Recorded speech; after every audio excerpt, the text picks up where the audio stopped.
We are live. We are here for some god-awful reason to watch the Cincinnati Bengals take on the New England Patriots in Cincinnati, Ohio. I'm a masochist, maybe? I don't know. I'm not feeling very confident in this one. To be completely honest with you, like, I'm not even entirely sure. Like I'm predicting a 33-27 scoreline, but I'm probably being a little unrealistic thinking it's even going to be that close. The Patriots, I think, have one of the better defenses that we've faced this season, especially matching up with us. And then Jamar Chase is going to be out. Mike Gesicki is apparently going to be back for this game, so that'll that's not going to replace Jamar Chase, but that'll at least give another weapon. And Mike Gesicki could theoretically play wide receiver with how athletic he is. So it'd be nice to get him back. No Joe Burrow. I think it was a long shot that Joe Burrow was going to play today anyway, but the fact that they're talking about it as a possibility is a really interesting sign. Now, if they win today, maybe we see Joe Burrow next week. If they don't win today, I still wouldn't rule out seeing Joe Burrow next week, but I think there'd be a lot more controversy about playing Joe Burrow next week. There's probably still going to be controversy if he plays next week, even if we do beat the Patriots, which is probably pretty unlikely. But, you never know. It's always a any given Sunday, right? Any team can beat any team. That doesn't mean any team's going to beat any team. Our defense is such hot garbage that they actually got me featured on a. I'll put a link to the video in the chat, but they got me featured on a highlight reel or a low light reel. I don't know of somebody took reactions of all the Bengals games. Somebody took reactions to the Bengals loss to the Steelers and they put them in a compilation video. And I checked; it was just a general NFL page. It wasn't like a Steelers fan page. So I'm totally I respect what they're doing. So I'll go ahead and put a link to that in the chat. If any of y'all are interested in going and checking that out. But that's how garbage the fucking defense is. But yeah, there it is. Go check it out if y'all want to. What's going on, King Bozo? Your team hate you guys. What's up, Richard? Y'all probably gonna win today. Who day, stranger? Always, regardless of reality. Who day, always. What's going on, Mikey?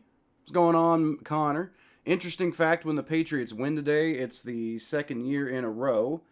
We have ended your playoff chances. But you're not going to end our playoff chances today. It's not accurate. Although you could say losing to the Jets was why this year and the Chiefs by a BS penalty.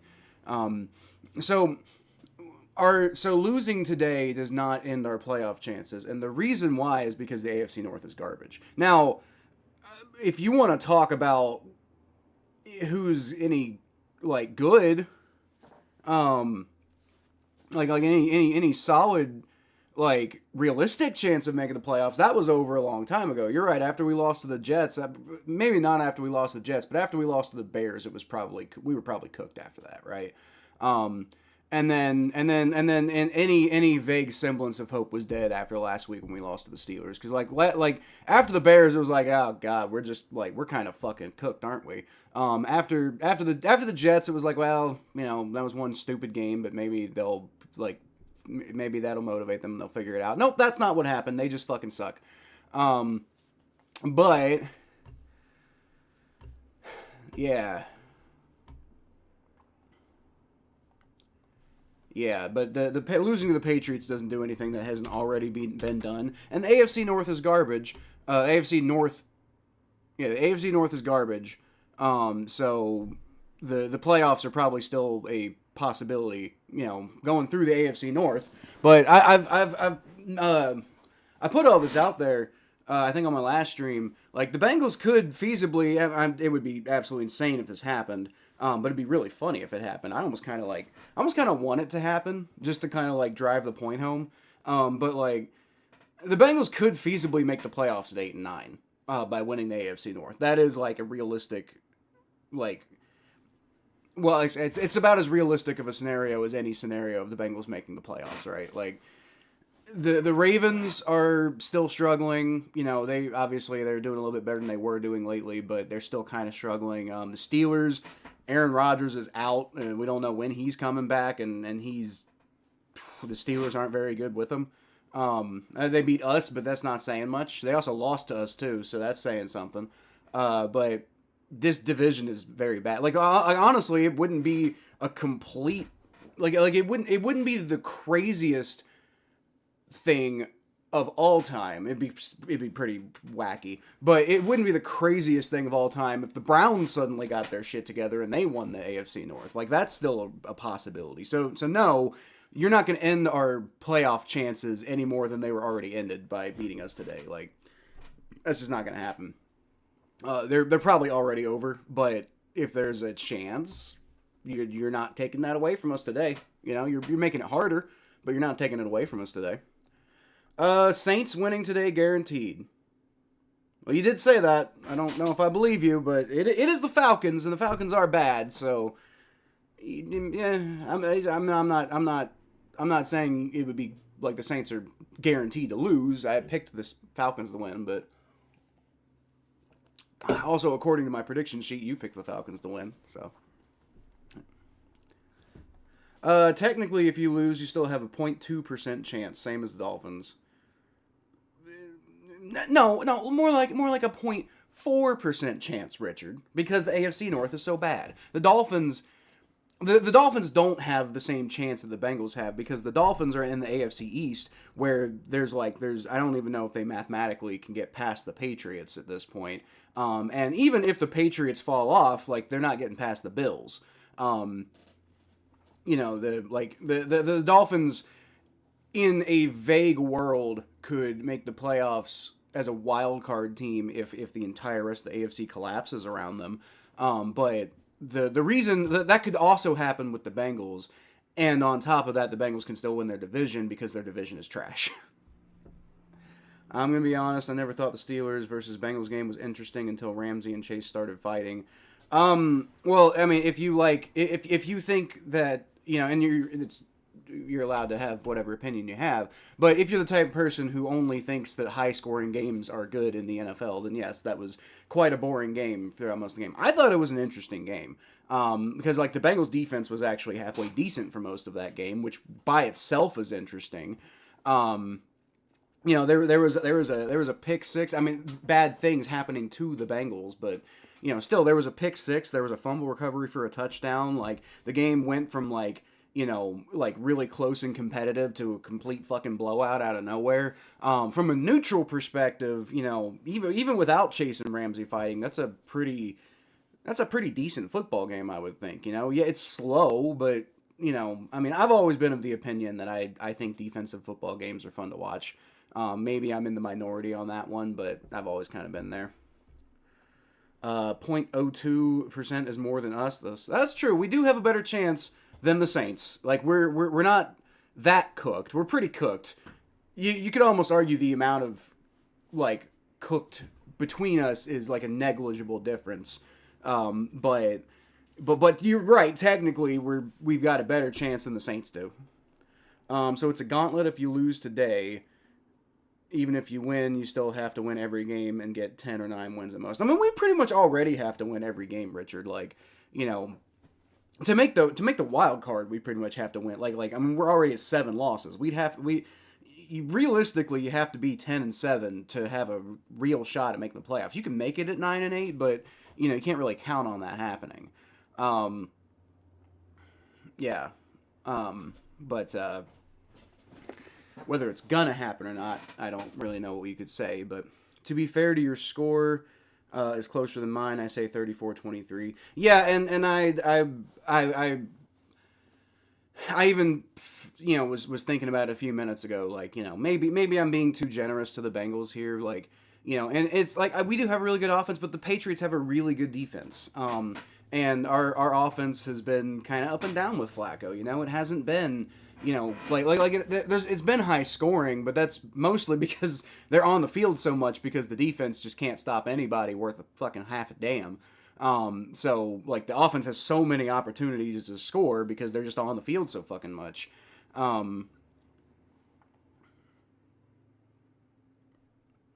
But at the same time, like regardless of what the results actually say, like Flacco's been doing great for us, but the offense overall has been more inconsistent than the results would, I think, say with Joe Flacco at quarterback. Better than it was with Burrow at quarterback, but that's pretty typical for the beginning of the season. It probably would have improved to more like what we're seeing with Flacco, because it does every year. And maybe we'll see if Joe Burrow comes back, because there was talk that he might come back this week. Didn't happen. I kind of thought it might not happen. But next week against the Ravens, a very realistic chance that he could be back for that game. Much more realistic if we beat the Patriots. And if we don't beat the Patriots, I think there's still a realistic shot that he could come back anyway. Like just because if we lose today, then we're at 8 losses on the season, and we're probably 1 loss away from being out, right? Because like I said earlier, like we could make the playoffs at 8 and 9 in the AFC North because the AFC North is really bad, but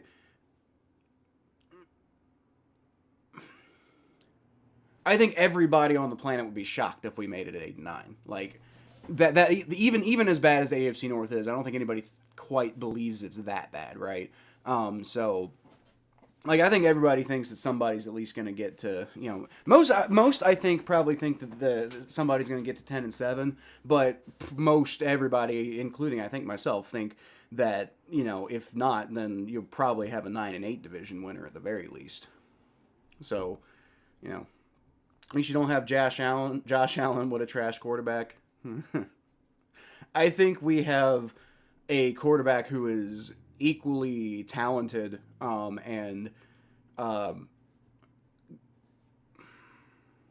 equal to Josh Allen in a lot of ways. Maybe even better than Josh Allen in some ways. But as everybody knows, availability is the best ability, and I do think that there are certain aspects of Joe Burrow's injury frequency that are his own fault. I've talked about that plenty on this channel.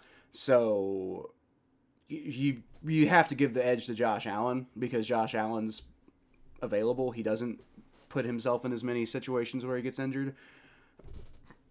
And I think that, like I said, the further along we go in Burrow's career, the more I'm starting to realize that I think the amount that he gets injured is just as much his fault as probably anybody else's, especially at this stage in his career, because the offensive line has massively improved and he's still getting hurt.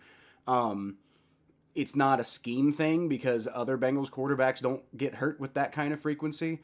I'm like the common denominator here is Joe Burrow. He's the only one who's really still consistent through all of these injuries is him. So, and he had injury problems in college too. That's part of how he ended up, losing out on his opportunity to like be the guy at Ohio State. How he ended up at LSU. And even at LSU, he was dealing with injury problems until his final season. Like, his final season, we went crazy. But, Burrow's been, I hate to say it. I really hate to say it because I love Burrow, and I don't want him to, I don't want this label to apply to him. But Joe Burrow was about as injury-prone as any quarterback in any quarterback I think there's been in the NFL, at least all the significant ones. He's injury prone, and it's because I think it's because of the way he plays the game. And the frustrating part is I think he's as good as he is because of the way he plays the game. So if he plays it if he learns lessons from Joe Flacco and protects himself better, my concern is maybe he won't be as good after that. If I'm wrong, prove me wrong, Joe. But I hate to blame somebody for getting injured so much, but he's the only factor that you can't he's the only factor left when you kind of you take out all the guys who are gone and only Joe Burrow is really kind of consistent through all of this. And then there's a couple of guys. There's like Zach Taylor's obviously consistent through this. The Bengals front office is consistent through this. But the Bengals front office isn't out there playing football with him. Zach Taylor is cooking up some schemes and stuff. But like I said, nobody else is really getting hurt like this. It's just Joe. Flacco picked up a bit of a nick against the Bears, I think. So he was feeling it against the Steelers, and he was even questionable to play today.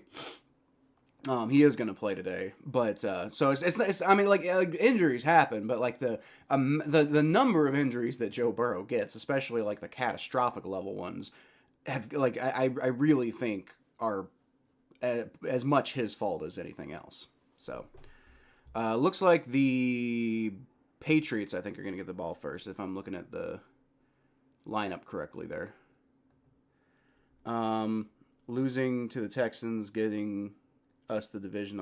Gifting us the division. Well, yeah. I think the Patriots are going to pretty clearly win the division at this point. The Bills just aren't the same Bills that they normally are. Hello, Luger. The Bills going 9-8 is inevitable. That would be kind of funny if they did. I don't know if I think they will, but rivalries and all, I get it. Just so y'all know, I'm not going to talk about it. I'm not going to go through it right now because we're about to start the game. But I have a bit of an announcement around halftime as far as like the future of this channel is concerned. So, yeah, I'll have a more significant video about it later in the week. But I'll go ahead and give you guys a little bit of a heads up later around halftime. So anyway, speaking of which, the kick is away. And the Bengals, there you go. Great job to wrap him up there by 43, who I don't even know who the hell 43. Oh, Joe Giles Harris. That's why I don't know who that is, because I almost never see him out there. But yes, Joe Giles Harris, great job to wrap the Patriots returner up on the play. And that is going to result in the Patriots getting the ball around. I want to say like the 16, if I recall correctly. I think that's where it got left off. Okay. Let's see what they can do here. Bengals defense coming out, and I'm not looking forward to this. It's going to be a handoff, and okay, all right. So it's they're going to stop him after about 2.5 yards, and it's not a gigantic statement type of play or anything like that. But as bad as the Bengals defense is, it's nice to see them getting off to at least a decent start. Holding the running back under 4 yards is always a good thing.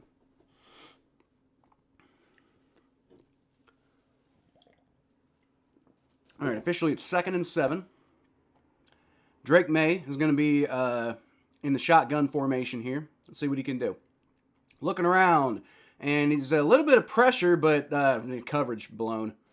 Who's that, Barrett Carter? Of course it was. Barrett Carter in coverage, and Drake Maye finds Mac Hollins for the first down, and I think I'm numb at this point. Like, I think I'm numb watching this defense because I don't know. Maybe it's because I don't have expectations. Maybe if they like come close to, maybe if they keep it close and they have a chance to win at the end of the game, maybe I'll start getting more emotional about it. But I think right now I'm just numb. Zero expectations for what they're going to do right now. The refs actually gave the Bengals a favorable spot there, so it's 3rd and 1. Patriots are going to line up. Drake Maye under center. It's going to be a handoff, and they might have stopped him. I think the refs giving him the first down. I thought he probably did, but the Bengals reacted like they got a stop, and I think the refs got the right spot there, though. So that's going to be a Patriots first down. Frustrating, but it is what it is. There's Ramondre Stevenson on the run, I believe. And somebody's hurt. Is it Stevenson? Can't tell. I think that guy, whoever that is, I think is bigger than Stevenson. Might be a lineman or something. I'm not getting a good look at his number, though. Whoever he is, I hope he's okay. Kitty goes meow. Nope. Well, it has not been a meowing type of season. Or maybe it has been meowing, but just not like in a threatening way or anything like that. So maybe. I don't know. It has not been a season to remember, John. Getting out to a 2-0 start was nice. we didn't exactly do it in convincing fashion, but we got out to a 2-0 start, which was like, hey, okay, so this team always heats up later in the season, should get a lot better, should be fine, and Joe Burrow's hurt for most of the season. And it was pretty much just, like, kind of felt over after that, and then, you know, they got absolutely obliterated with Jake Browning at quarterback, and it's just like, okay, I see what kind of season it's going to be. Then we traded for Joe Flacco, and Joe Flacco played almost well enough to beat the Packers, and then did play well enough to beat the Steelers, and it's like, oh, okay, maybe there's something. Ah, fuck, we lost to the Jets and the Bears in the most embarrassing fashion I've ever seen in my life. Nope. And then we lost to the Steelers, and here we are with the Patriots, and I'm dead. I'm dead. I'm numb to any hope. Currently, I'm not gonna lie. Like, I would be stupid to say that if they didn't actually start playing better, I wouldn't start developing hope. But I have none at the moment. I'm just completely dead when it comes to this team right now. Jared Wilson he's the guy who got hurt.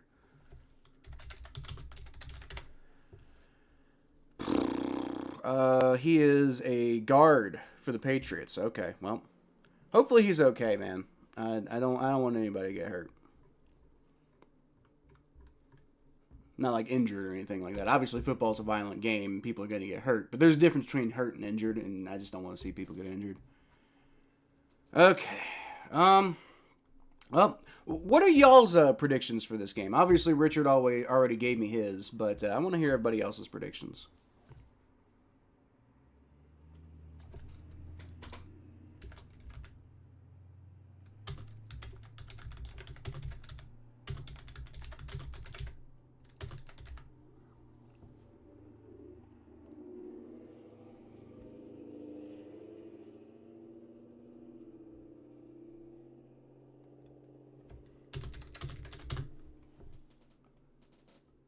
All right. Well, so Ben Brown is now coming in relief for the injured lineman. Well, boy. Was that Ramondre Stevenson again? Ramondre Stevenson. Yeah, Ramondre Stevenson making a cut and making the Bengals defense look silly. And it was like TJ Slayton getting bullied in run coverage there, and that is pretty much what happened. Also, Barrett Carter, surprise, surprise, taking too sharp of an angle and getting embarrassed. Who would have figured? Barrett Carter looking like stupid. All right, much better play on that one, though. It's going to be a handoff, I think, again, to Ramondre Stevenson, and it was a good job by Geno Stone and Oren Burks. I think Oren Burks was the first one to get there. He is currently sitting on the ground. That's not great. But I think Geno Stone and Oren Burks ended up swallowing up that play. So it's going to be 3rd and 4. And Oren Burks, he looked like he got hit on the head. So I'm wondering if he's feeling like dizzy or something. They're checking him for concussion. I would think that's probably what's happening. Oh, I'm sorry. It was actually Chris Jenkins who was the one who, I said Geno Stone. It looked to me like Geno Stone got to that play, but he was actually more of just kind of cleaning it up. It was Chris Jenkins and Oren Burks who combined for that tackle. And Oren Burks is indeed going into the medical tent. So, yeah, I think concussion's what they're probably trying to evaluate there.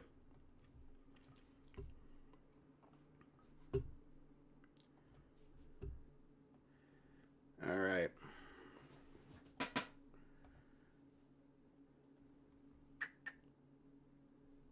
I'll respond to that here in a second, John. We got 3rd and 4. Can the defense get off the field? Well, Drake Maye throws, and it's a bad pass, almost intercepted. Okay, let me rephrase. Jordan Battle was potentially in an okay position to intercept that ball. I think he was a little too far for it though, so I won't kill him too much for not getting that one. Well, let's see on the replay. I don't know. Maybe that was just my eyes. Maye throws. Oh no, Jordan Battle was nowhere near it. I guess if he had been sitting a little bit farther back, but he was in a good spot in coverage. So, but great play there by Chris Jenkins to get the pressure on Drake Maye and force him to throw that ball in a kind of a dangerous fashion. There is another Bengals player injured though, and it's 20-something. Good Lord, I hope it's not DJ Turner. Marco Wilson, okay. I don't want Marco Wilson to get hurt either. But, it's the difference between, like, our only good defensive player on the team right now and I think the sixth-string cornerback. Although he is out on the field playing, apparently, you could almost argue that was illegal contact on Marco Wilson, but it's going to be 4th and 4 either way. Bengals going to get the ball. So the Bengals defense does come through on the first drive against the Patriots. That's not something I had in my bingo card, but you know what?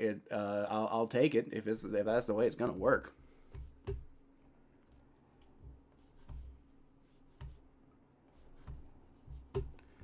All right, punt is away. And it's going to be returned by Charlie Jones. Gets out to about the 15 to about the 20-yard line before he gets taken down. So it's an okay little return there by Charlie Jones. It was a good punt by the Patriots, though. They definitely didn't give him a whole lot to work with. So Joe Flacco and the Bengals offense is going to come out on the field, and still trying to make that Joe Flacco magic work. I know, probably not going to work, but you never know. You never know.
All right, well, we're going to see what happens in this one.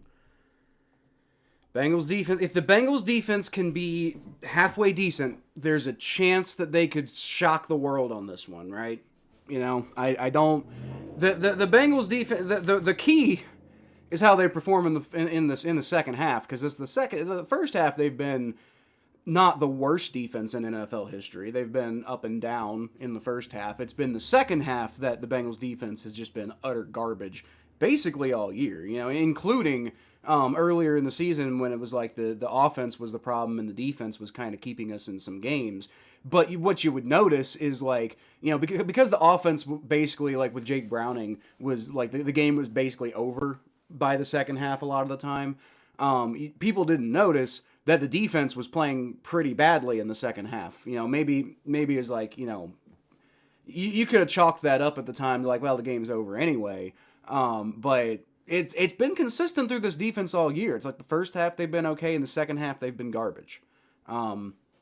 So, I hope that's not the case today, but I have yet to see any reason to believe otherwise. Chase Brown with a nice hole in the outside. There you go. First down on the first play, and that's how you want to start on offense. There you go. Let's go.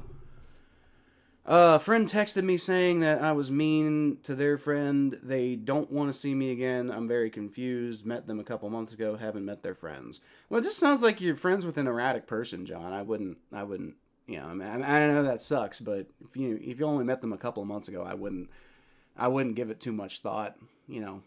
People are crazy sometimes. 1st and 10, Joe Flacco, shotgun snap. He's going to throw. It's caught. I think that's Mike Gesicki. Nice to see him out on the field again. And he picks up about, I want to say 4 yards before he gets taken down.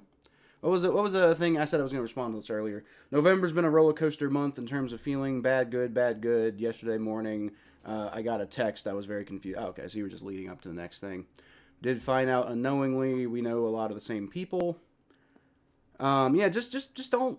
Just try your best to just disregard it, man. Like, I know it's easier said than done sometimes, but people are erratic sometimes, and you can't let that bring you down. This is actually Taj Brooks who's going to get the carry, and he doesn't really do a whole lot with it. He might have gotten 3 yards. I'm not sure if they're going to give him the full 3, but Houday, let's go. Let's get this win. Dude, if we could get this win, that'd be pretty interesting, Leather Turkey. I don't know if it really brings me a lot more hope on this season, but, you know, it would be notable because, again, the AFC North is still, you know, within some relative amount of striking distance, so you can still turn this around. 3rd and 3, Flacco's in shotgun formation. Got Chase Brown blocking for him, that's good. And he throws, it's caught by Mike Gesicki. Threw a lot of contact too. That's why you need him, man, because like, I mean, he can hold, he's strong. He can hold on to that ball like that. That dude was all over. That was honestly, that was really good coverage by 31 Woodson of the Patriots. That was really good coverage, but Mike Gesicki just hangs on to that one like his life depends on it. And that's the type of energy we need on this team right now, man. We need dudes who like look like they give a shit, you know? Like half the defense just doesn't look like it gives a shit out there most of the time. All right, Chase Brown's going to take the handoff. He gets basically 0 run blocking, but on top of that, also does a really poor job of with ball carrier vision on that one. Can't find a hole. Tries to go to the tries to go inside, or well, I guess outside the left guard, and picks up basically nothing there. But obviously from my vantage point, I'm able to see more. I'm able to see like an overhead view, so maybe it was harder for him to see. But I mean, it's also your job. But anyway, it's 2nd and 9. I think they gave him like half a yard on that play. Flacco, he's going to throw. It's caught. Nice catch by T. Higgins. The Bengals doing a really good job of securing catches today, I see. Which is what you would expect out of T. Higgins and to some extent out of Mike Gesicki. T. Higgins is known for being a big, strong receiver who can make those kind of plays. And Mike Gesicki's a tight end, so, you know, that should be, in theory, his whole thing. But, yeah, no Jamar Chase today means those two guys are really going to need to step up. Yoshi's going to need to step up. The running game is going to need to be more consistent than it's been on this drive so far. It's 3rd and 4 now. Can you convert and keep this offensive drive going? Because that would be pretty big. Flacco, shotgun snap. He's got time to throw. It's caught. There you go. Wide open, Mike Gesicki. And it does seem to be real nice to have him back, man. Seems to be real nice to have him back because he is making the Patriots think twice about their life decisions. On this drive. To be clear. Got Mitch Tinsley out there, too, because without Jamar Chase, you're going to have a lot more opportunities for Mitch Tinsley to be out there. Maybe he can make some big plays. That'd be pretty cool. That'd be pretty cool if you get some big Mitch Tinsley plays today. It's one of my favorite players on the team right now. I think general fan favorite, too, just because he was such an unknown before. Flacco, once again, good clean pocket. He's going to throw it deep, and he had Charlie Jones as too far. Looked like there was a little bit of grabbing there by Davis, but I think the ball was too far for Charlie Jones, so the refs are just going to call that nothing. Let's see. We're going to get a replay.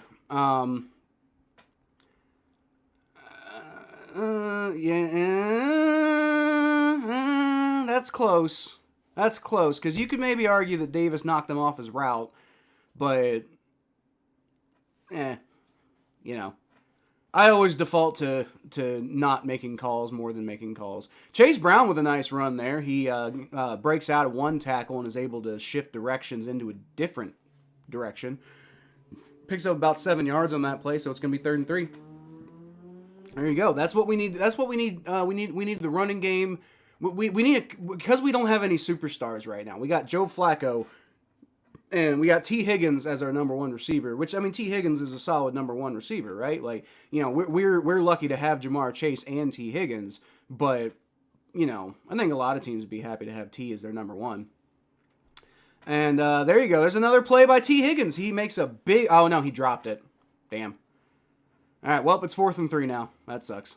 I'd almost go for it here because you're kind of in no man's land, right? Like you're at like the 42-yard line. It's 4th and 3. You don't really have a long way to go. I don't really want to punt. Oh, they're going to go for a field goal. Okay. They're going to go for a long field goal here. Or maybe I had the spot on the field wrong.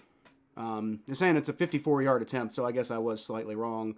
It looks like it's about the 36-yard line, actually, is where the ball is. So this makes a little bit more sense. Kick is up, and I think he hit it. There you go. There you go. That's a good field goal. And the Bengals take an early lead. Now, I'm not feeling great about the fact that it's a 3-0 lead because even though it was a good first drive by our defense, I don't feel good about that consistently. Tinsley had a nice block on the run. That's good. I didn't see that. Best players on the Bears is the refs. Holy shit, they suck.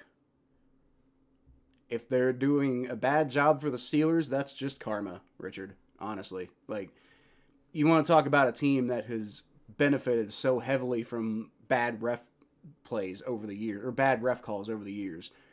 I can't think of a team more than the Pittsburgh Steelers. So, if they're against them in this game, then I don't care. I don't care. I don't care. Man, we suck. Yeah. Game's going okay right now. I mean, it doesn't feel like it's going to stay like this, but we're doing okay. Oh, you're right. You're a Steelers fan. I don't care if we lose. I just want to see Howard play if he gets to. Well, you know what? How about this then? You guys can lose, and you can see Howard play. We both get what we want, right? I would love for you guys to lose. And they are losing right now, 7-0. I will be keeping up with that game throughout the day, regardless of what happens to the Bengals game. It's always fuck the Steelers here on my channel, because fuck the Steelers. Always. Pure hatred is all I feel for that franchise. You know, no offense, King Bozo, but, well, no offense to you personally, because I like you personally, but I despise your team. With everything in me. Just everything in me. There's no positive feelings that exist at all.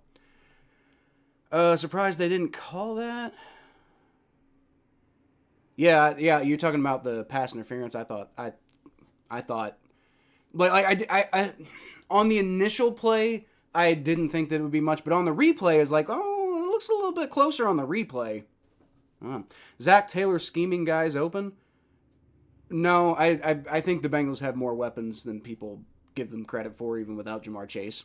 And Joe Flacco is really good at finding open guys. So, you know, like we're not the Bengals offense might look crippled because we don't have Jamar Chase, but the fact of the matter is Jamar Chase is an amazing superstar player, but he's also a bit of a luxury on this offense. Like, we have a really good offense even without Jamar Chase. You know, he's our big home run hitter, but this offense can still do plenty without Jamar Chase. That's part of why I said I didn't care that he was suspended. You know, I was more upset that we lost the game. You know, the fact that he's suspended for the next week is like, whatever. You know, we're like, whether we win this Patriots game or not is not going to hinge on whether Jamar Chase is in the game, right? Like, that might make a difference, like, if we won the game, if we maybe won by a blowout or not, but not, you know, not going to make a huge difference to the actual outcome. All right, that kickoff is away, and it's a better return this time by the Patriots, but not phenomenally better. Still going to be get it to about the 28-yard line. The Patriots ain't that good if they lost to us. Well, that was a much different point in the season, King Bozo. I understand. I thought that game was stupid too, but that was at the beginning of the season when things were going a lot better for the Steelers. So I don't know. I don't hold that one. Other than, like, morally, I hold it against them because that's, like, you know, disgusting. How dare you do that? Drake Maye takes a snap. He rolls back and he just totally clean pocket, completely overthrows Henderson. Like, by almost, like, a few yards. Like, what? That was a fake handoff. So it was a play-action pass, and then he's got Geno Stone kind of rushing him a little bit, but he just...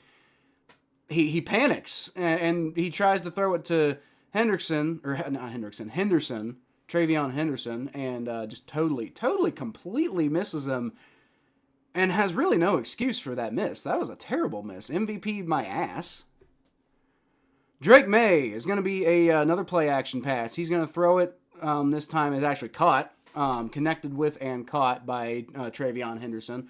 And it's going to be about a 4-ish yard gain.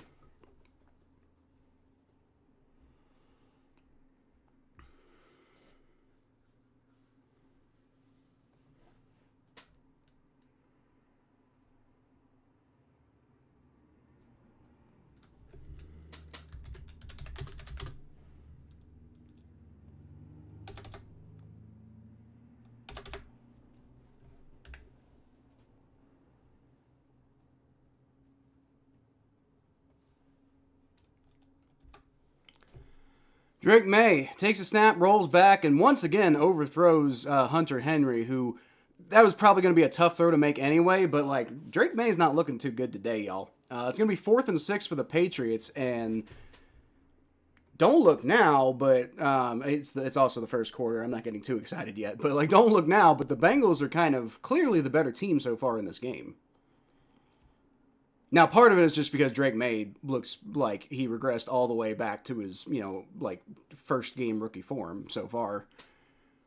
Hopefully he doesn't fix that, but you never know. Punt is away. Charlie Jones going to take the punt. He spins out of one tackle, tries to stiff arm another guy, cannot get past him though, and so it's going to be basically a nothing return.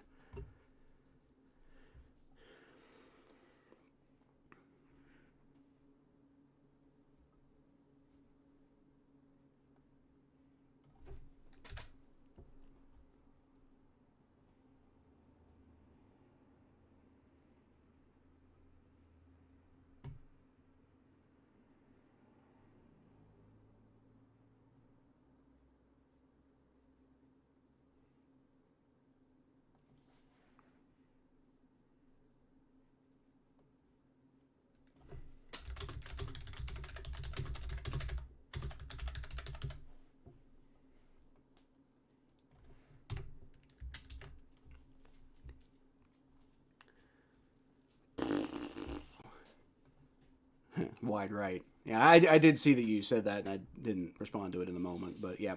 Money Mac decided to be money on that play, which was nice. Very good. Rams. Yes, I agree. The Rams are a football team. Is something bad happening to them? Is that why you're pointing it out?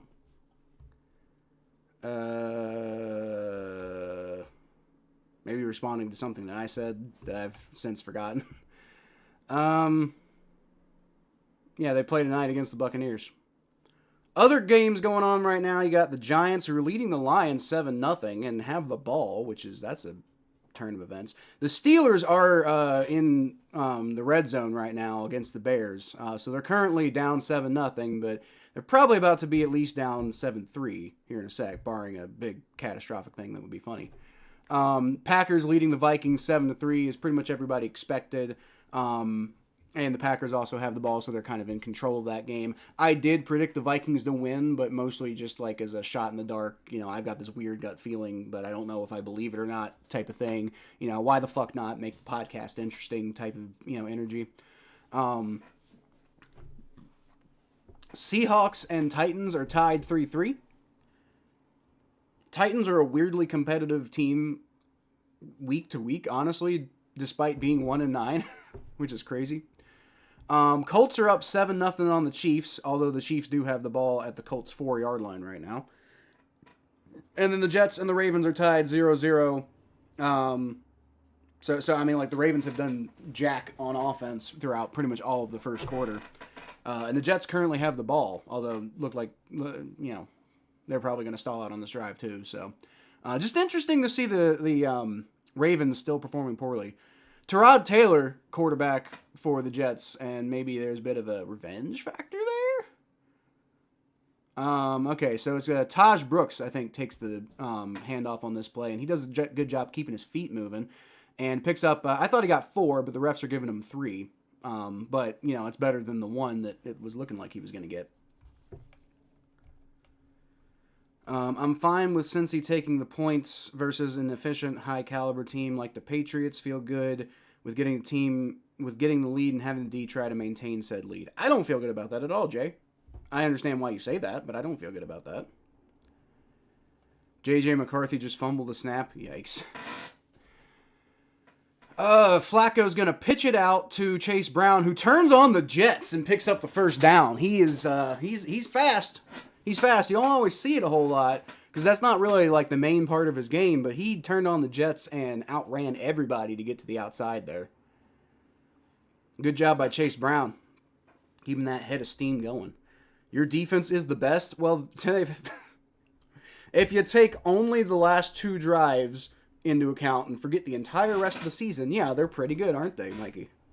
Defense is pretty good if you're only looking at the last 2 drives.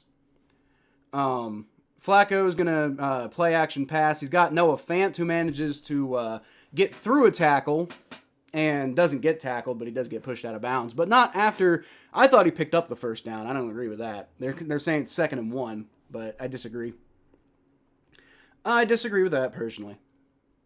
Let's see on the replay, but I'm almost positive he got this first down. Fant, let's see, gets pushed out.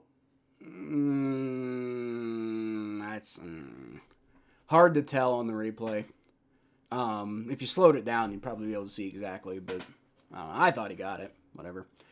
There it is. It is inches though, so it's gonna be a handoff. Chase Brown, wide open hole. They didn't even consider the fact that he was gonna try to rush up the middle, and he did. He only gets like 5 yards out of it, but he only needed like 7 inches.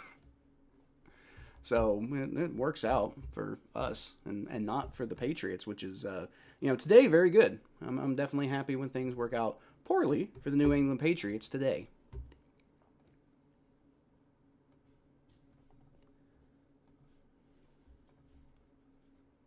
All right. Joe Flacco, shotgun formation. He's going to fake the handoff to Chase Brown, not very convincingly, but he does it. And he throws the ball to Drew Sample, who throws it behind him, and he has to go well behind the line to catch it. Ends up coming back to pick up about a yard before he gets pushed out of bounds. They didn't even give him a yard. They called it basically no gain. That was not really the best pass by Joe Flacco, but, probably wasn't going to be a huge play anyway.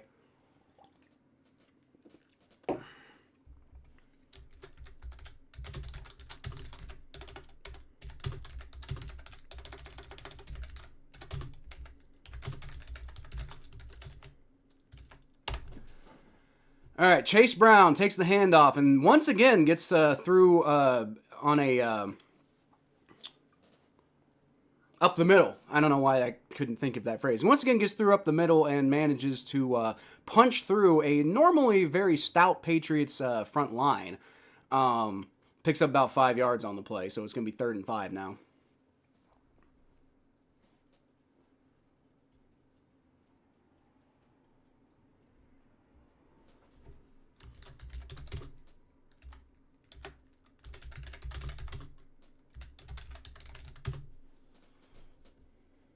Joe Flacco rolls back. He throws. It's a little too high for Mike Gesicki, who tries to go up with one hand and catch it.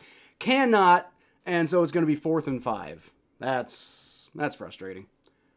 Is what it is, though. Is the offense staying out on the field? I guess being on the 45-yard line might as well, but it is 4th and 5, so, I mean, I don't know. Defense is playing okay, so maybe punt? I don't know. Whatever. It's if we're going to have any shot in this season, might as well take bold chances, right? Technically, it's more like 4th and 4 because the broadcast is just rounding up, I guess. But I still I don't know. I'd punt here, personally. All right. And I think the Patriots ran offsides, so the Bengals are actually going to get a first down without having to fucking do anything. Nice. Completely just overjumped that snap. Yep, offsides on the Patriots. Well, okay. All right, then.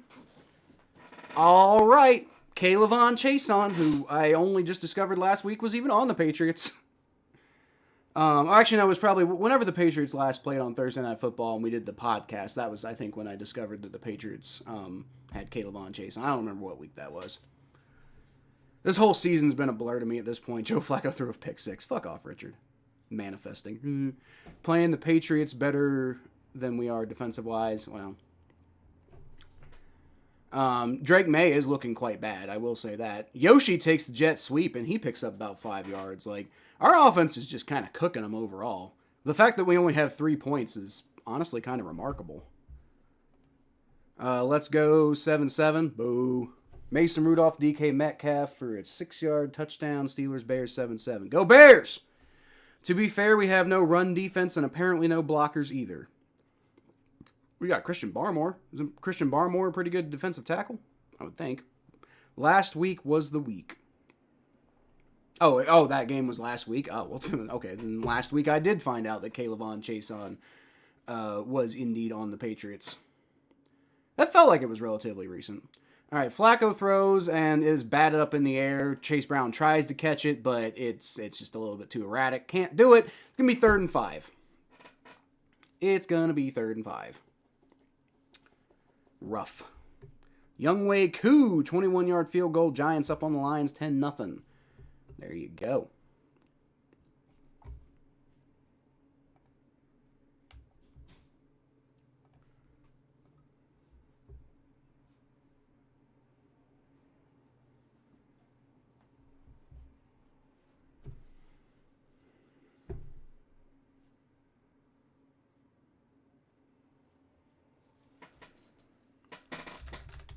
Joe Flacco gets sacked on that play, and that's going to put the Bengals basically right back at the 45. So now they are going to have to punt from that position because they couldn't really do a whole lot on offense there. Annoying. Okay, he might have actually gotten tackled at the 40, so maybe they just have Evan McPherson boot a field goal again. I don't know.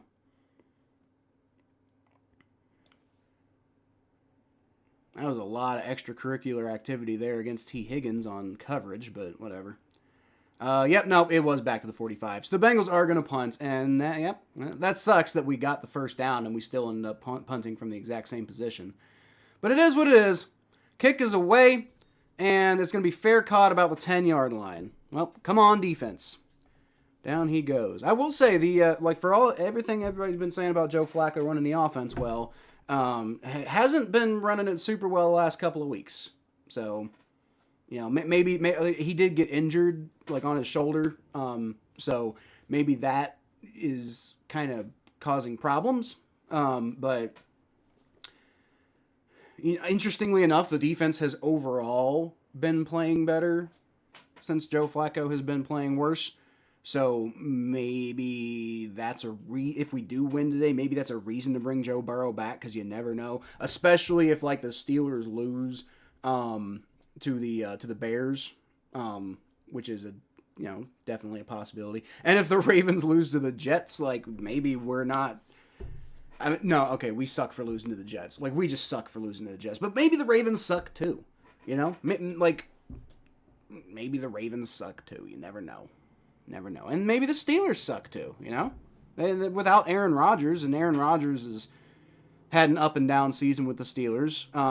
I think better than I thought he was going to do, but definitely not as well as I think some people thought he was, the most optimistic people thought he was going to do. So, we'll ultimately see how the division kind of shakes out. But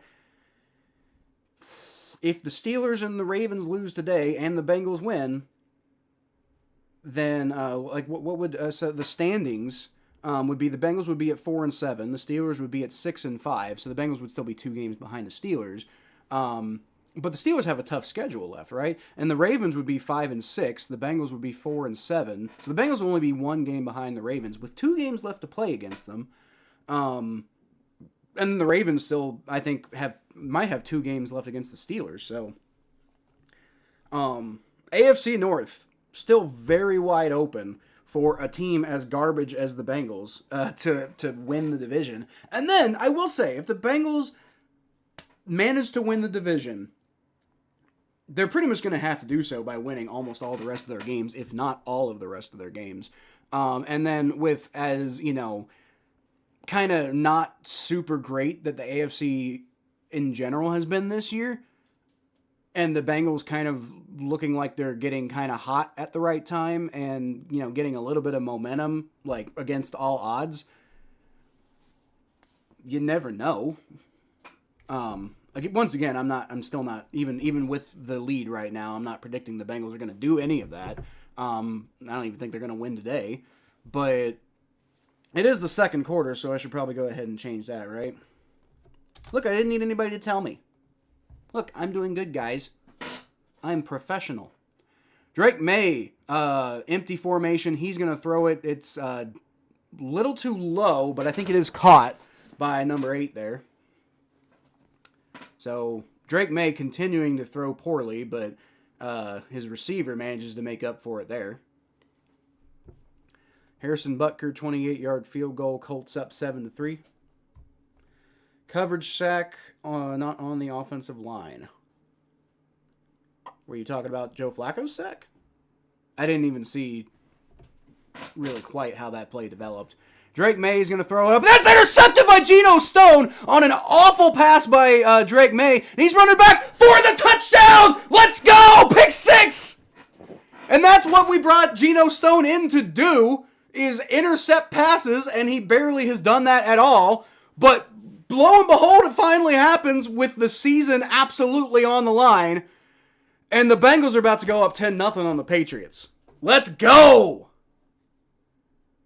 Drake Maye, by the way, I want to point out that, like, yes, the Bengals defense is playing better than normal right now, but Drake Maye is also playing really bad, guys. Like, Drake Maye is looking like y'all remember Drake Maye's rookie season. At times, people were like, oh, this Drake Maye guy is not going to be any good. Not through the whole thing, but there were parts of his rookie season where people were like, oh, this guy's going to be a bust.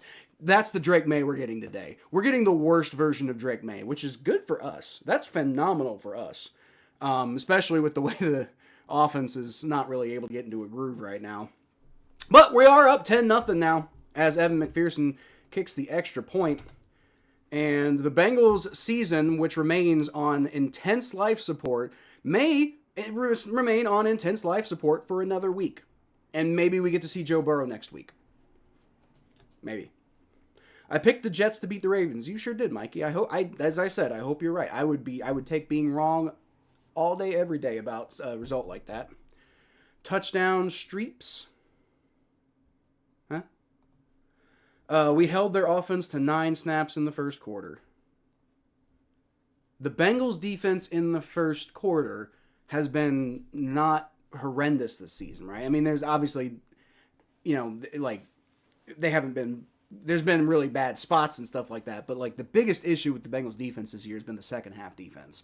And I remain worried about the second half with this defense, right? You upgraded from a D- to a C+. What, overall? Like, you mean the defense? Because I would not have graded the Bengals defense as a D-. The Bengals defense would be a triple F- with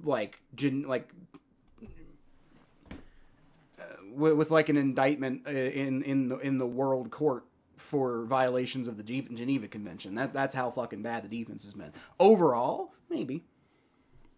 Me and the scoreboard. Okay, yeah. Well, there you go. See, I am. Well, so a C+ is like, that means I'm like moderately above, like moderately being the very key word, above average. Like, I mean, like, in theory, C's average, right? So if I'm at a C+, that means that I'm not like the worst at it. I'm definitely nowhere near like good, but if I keep this up, I might get into the B territory. I might.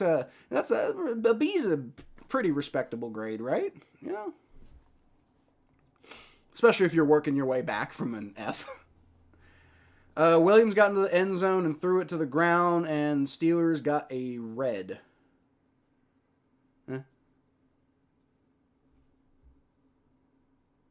Steelers got a red. Huh?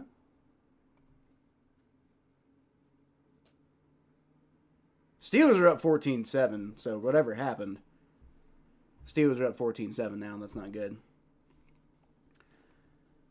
It's great. Geno Stone loves the lottery by getting the pick 6. Dude, Geno Stone's been garbage for us since he's been here, but I'm not upset about him getting a pick 6 against the Patriots. That's fine.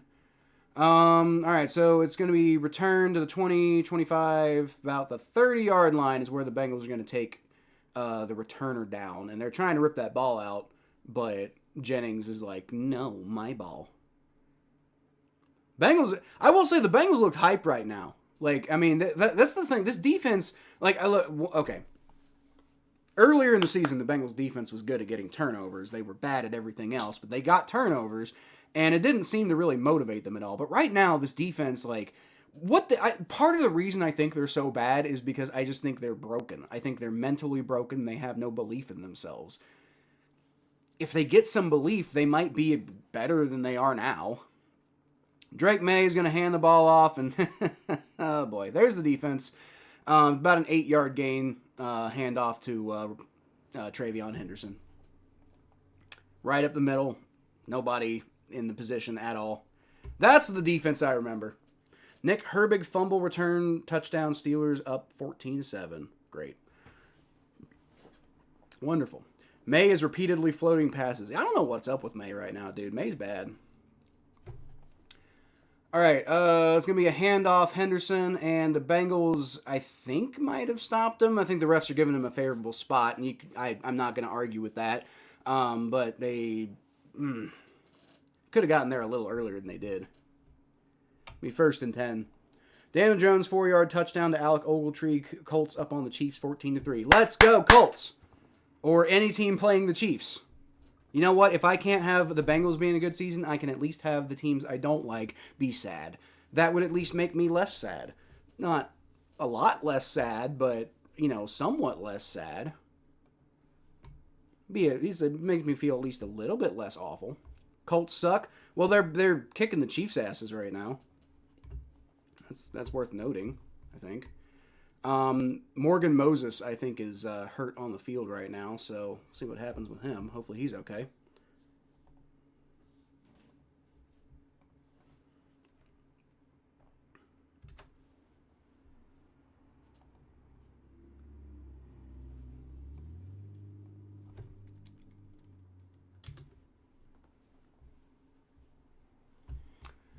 All right. Marco Wilson is out with a hamstring. It's unfortunate. Sam Darnold, 63-yard touchdown pass to JSN. Seahawks up on the Titans 10-3. That's another guy who I think a lot of people thought was going to end up being a bit of a bust was JSN. And he's really turned it around. Not a bust. I guess, like, I don't know. For me, JSN's rookie season was like everybody was like, oh, JSN's going to be like the next big thing in the NFL, and then he's like not. Like, like his first season looked really not very good. But he's making it work with Sam Darnold. And don't forget, Geno Smith was like, maybe not the ideal quarterback to start your career with, but like Geno Smith was a pretty decent player for the Seahawks. Bad for the Raiders, but with the Seahawks, Geno Stone kind of revived his career a little bit.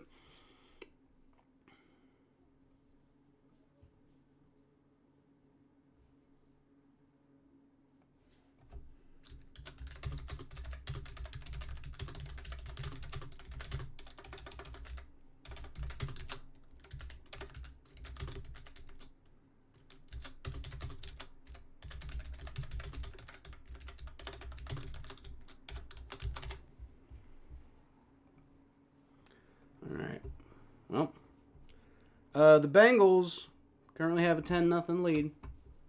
Don't know if it's going to stay that way because the defense is kind of coming back down to earth on this drive. And the offense still hasn't really woken up.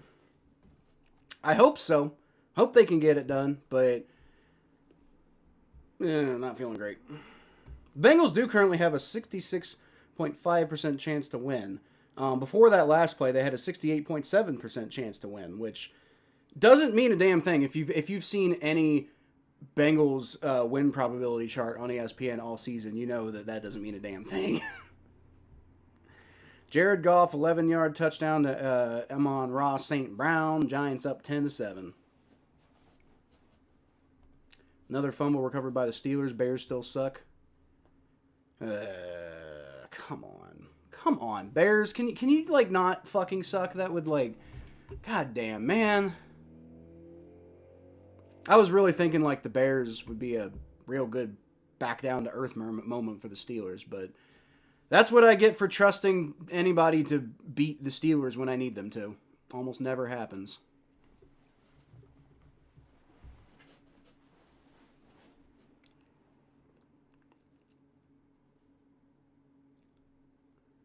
All right, it's going to be 2nd and 10 for the Patriots.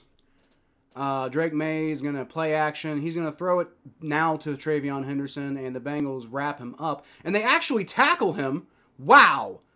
Wow. I mean, it takes like 3 guys to do it, but like, whoa, that was a I want to say an open field tackle, but that was there was a player who had the football, and instead of like tackling him and also letting him get like 7 yards in the process, they bring him down without giving him any extra yards.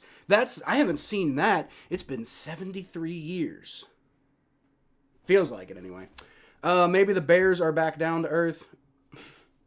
But I don't want the Bears to be back down to earth. I want the Steelers to, it's not about reality. It's about what I want.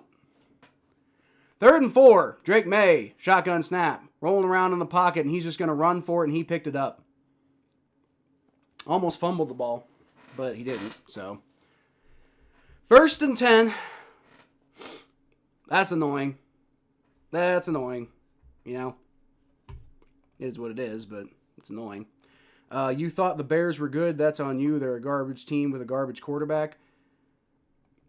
I didn't think the Bears were good. I just thought they were good enough to beat the Steelers. Okay, so Drake Maye did fumble, actually. He recovered the fumble, but he did fumble, for what it's worth.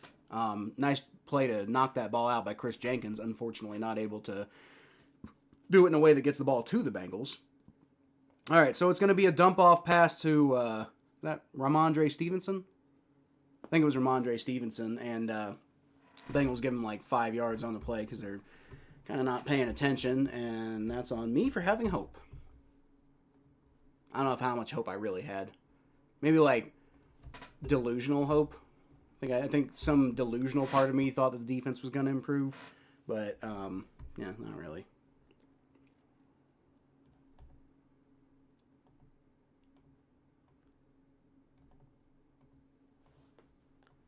All right, Drake Maye hands the ball off from Andre Stevenson, and the Bengals stop him for only like 3 yards, so that's better than what I'd expect otherwise, I guess.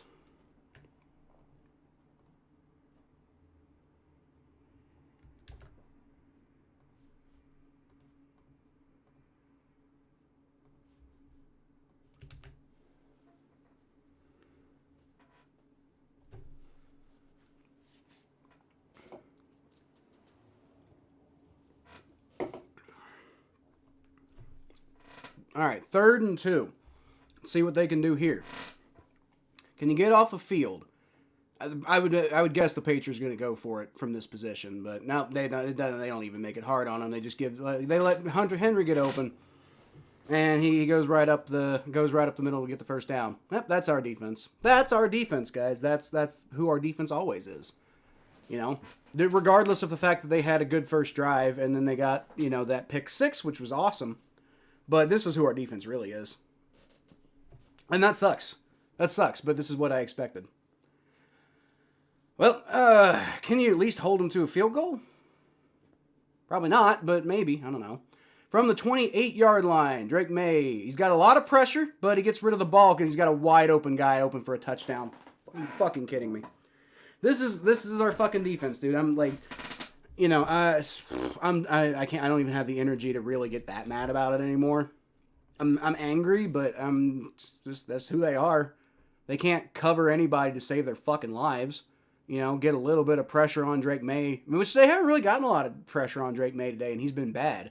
But on that play, they actually get some good pressure from, it looks like Cedric Johnson and Miles Murphy are kind of closing in on him. Can't finish the deal, but they do rush him, and none of it matters because nobody's even, coming close to covering Hunter Henry. They just completely, nobody was even within 5 yards of him. I don't even understand what they're doing. All right, extra point. Kick is up, and that's right down the middle. Patriots, 10-7, and so the offense is going to have to wake up and probably just outscore the Patriots the rest of the game to hold on to this lead. Defense got caught on that wide open touchdown. Yeah, they've been getting caught on this entire drive. This is what I'm saying. This is who they are. Like, make no mistake, they had a good first quarter, but the first half has never really been where the Bengals defense has the biggest issues. They've had some issues in the first half, but it's the second half I worry the most about, because like they get a bit of like they start feeling themselves a little bit and they stop paying attention. Is basically what happens. Guess the Patriots felt generous and wanted to give you a pity lead, or that's what I'll believe. Don't judge me. Well, it might be true. Well, no, that's not what it is, Richard. It's not like trust. Like, I know from your perspective as a Patriots fan, it's all about the Patriots and all. It's all about what the Patriots are doing and whatever. But and that's a fair analysis in 90% of NFL games. But when it comes to Bengals games, the reality of the situation is your team might look really good, but it means nothing because you're playing our defense. Like, the fact that Drake Maye's looked really bad for the first quarter, that should worry you more than them getting a touchdown should make you happy against our defense. Like, touchdowns are expected against our defense. If you don't get a touchdown, there's probably something wrong with you. Maybe the Bengals defense wanted to make you feel better at the end of the game because you feel like you got a comeback victory. That's also not what's going on. But like I said, it's about the it doesn't matter what your team is doing, because our defense is so bad that it won't matter. Like, maybe your team has a good game, it won't matter because our defense is so bad, and you really just chalk it up to that. Understand what? Bears defense stopped the Steelers on 4th down. That's good. Hope they win. I don't know if they will, but that'd be great if they did. I know I was just messing you. That was a good pick six. Yeah, that was a good pick six. Wouldn't be the first time this defense has gotten a really important turnover, and then they just don't do anything the whole rest of the fucking game. That's very normal. That is who the Bengals in 2025 are. I'll be honest with you. If you're trying to mess with me, you're not going to get much out of me right now. Like, I'm kind of numb when it comes to the Bengals overall. Other than obviously when good plays happen, that makes me happy. But bad plays just are what I expect, and maybe I guess you could if earlier you were like Flacco throws a pick six, and if that had been that ball keeps falling off the tee. That's funny.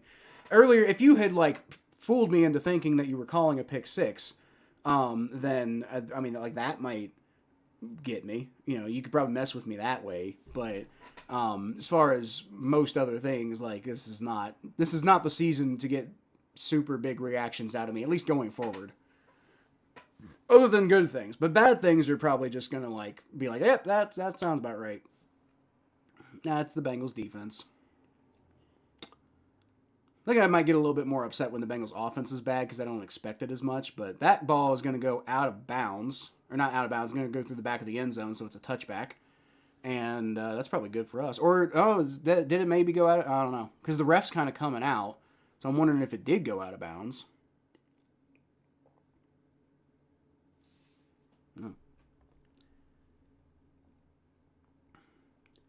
Oh, nice. Tyrod Taylor, 13-yard touchdown to John Mechie. Jets up on the Ravens 7-0. That's good news.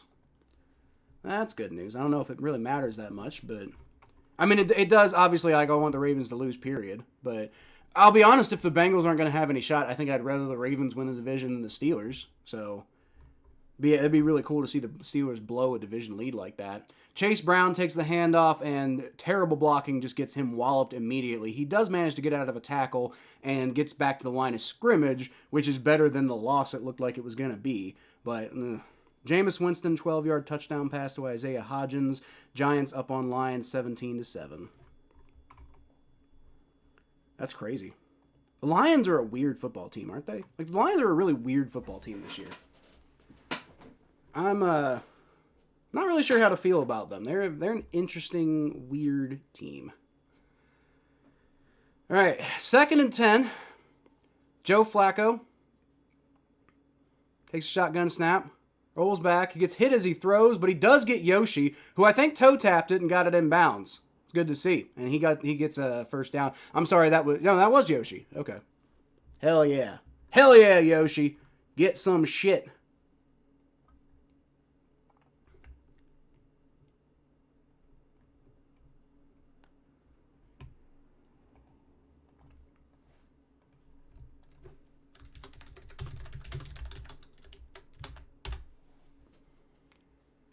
And yeah, he definitely tapped that toe. So, barely, but he got it. He sure got it. There's a Patriots player hurt on the field. Kyrus Tonga. That's not good. Hopefully he's okay. Harrison Butker, 48-yard field goal. Colts up on Chiefs 14-6. That's stupid. That's stupid. Stupid ass Colts. Oh wait, no. Oh wait, I'm sorry. I read that wrong. Colts still up on Chiefs 14-6. So Chiefs only able to get field goals. Hopefully the Colts can just maintain that lead. That'd be nice. I think it's pretty clear the Broncos are going to win the division at this point. But boy, if we could get a Chiefs missing the playoff scenario,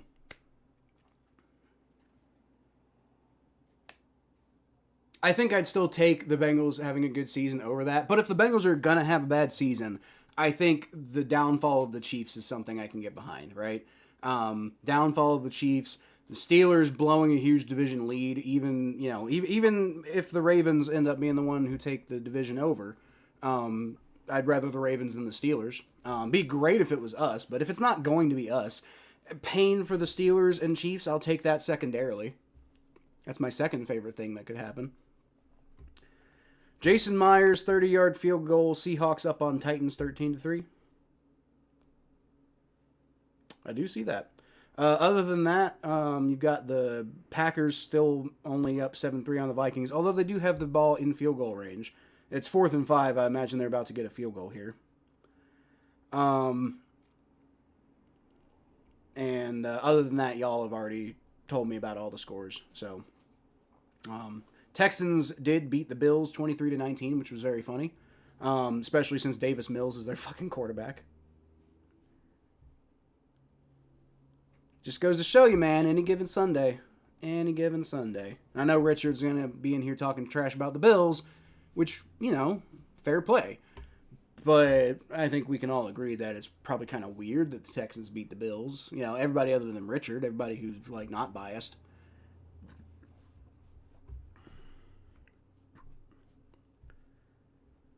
Okay, all right, well. Bengals are nursing a 10-7 lead. They do get the ball. Looks like the 31-yard line is where they're going to get the ball. So that's not a bad thing at all. Not sure how super awesome I feel about it, but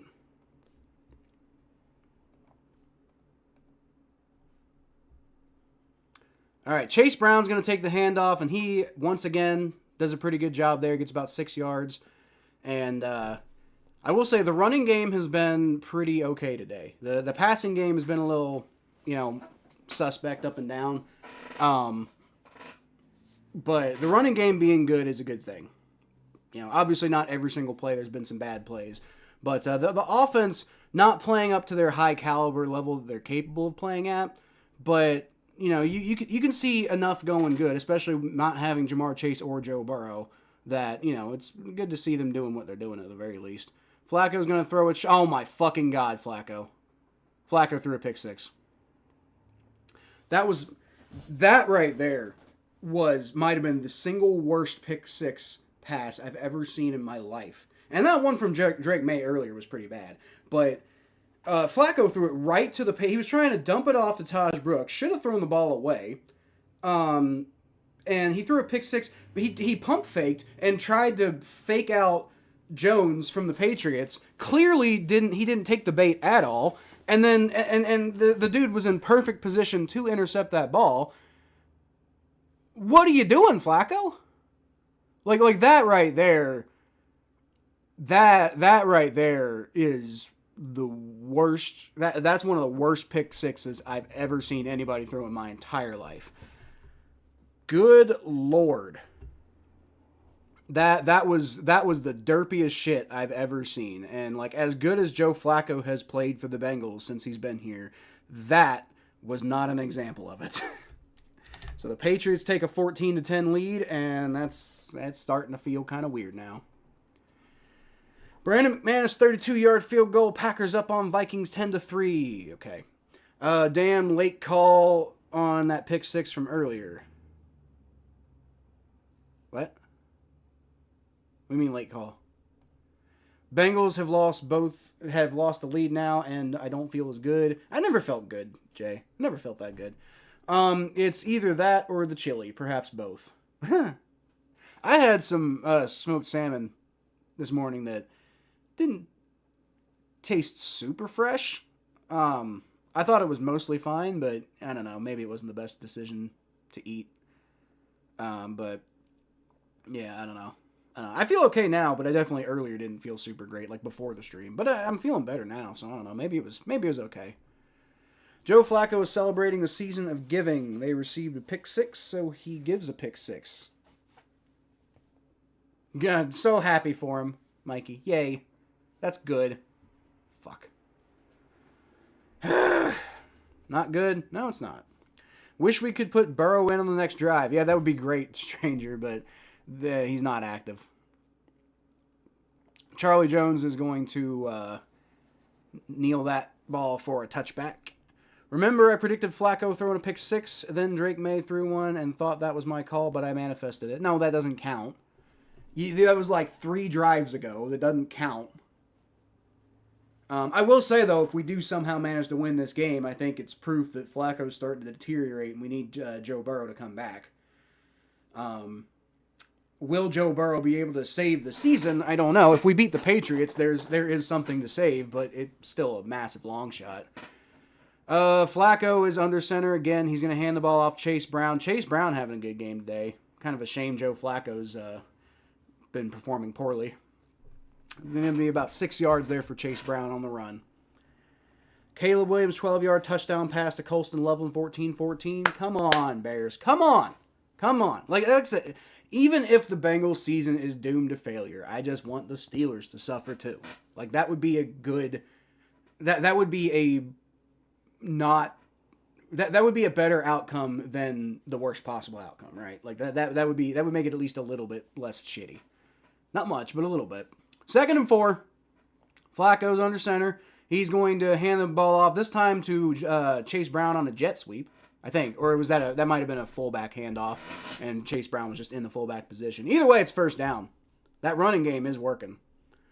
Passing game's been suspect today, and I think a lot of it's honestly been Flacco. Which sucks because Flacco was looking really good there for a minute, but last couple of games he hasn't been looking so good. I think he got hurt, and he's just not playing through it very well. I mean, he is playing through it. Give him credit for the toughness, but he's not doing it well. Flacco, shotgun formation. He's going to hand the ball off once again to Chase Brown, who gets to the outside. Doesn't quite pick up the first down, but gets like within inches of it. There's a flag though. I think it's going to be holding on the Bengals. Yep, holding on the Bengals. That's coming back. You're going to have to throw the ball now, man. It was on Dylan Fairchild. Let's see what happened.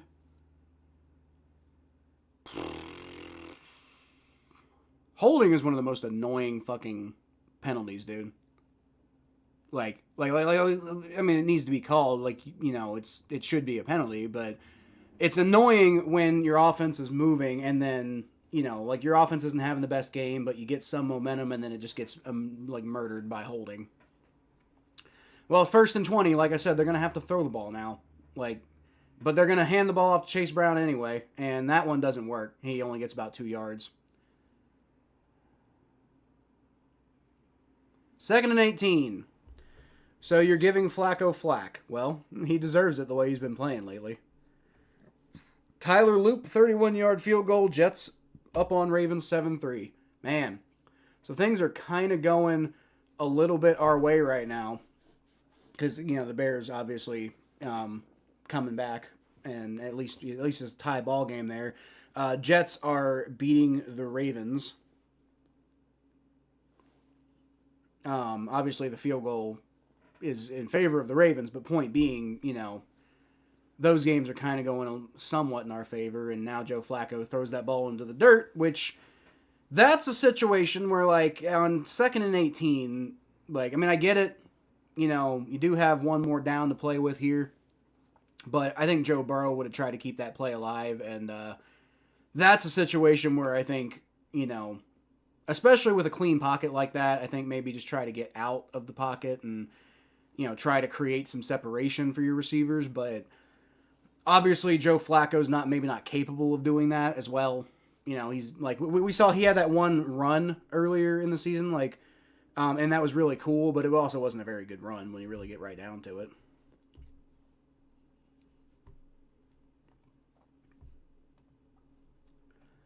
All right, what's going on here? We got a stoppage in play.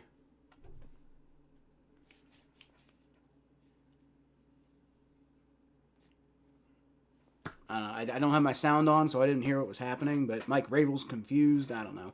3rd and 18.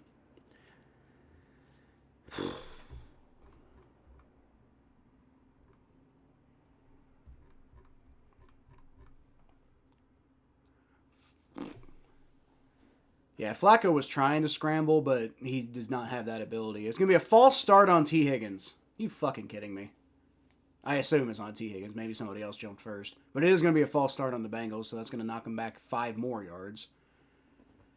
Oh, this team, man. Eric All, who I didn't even realize was... What? Eric All? That's Mike Gesicki, first of all. The broadcast said that was Eric All, who's on IR.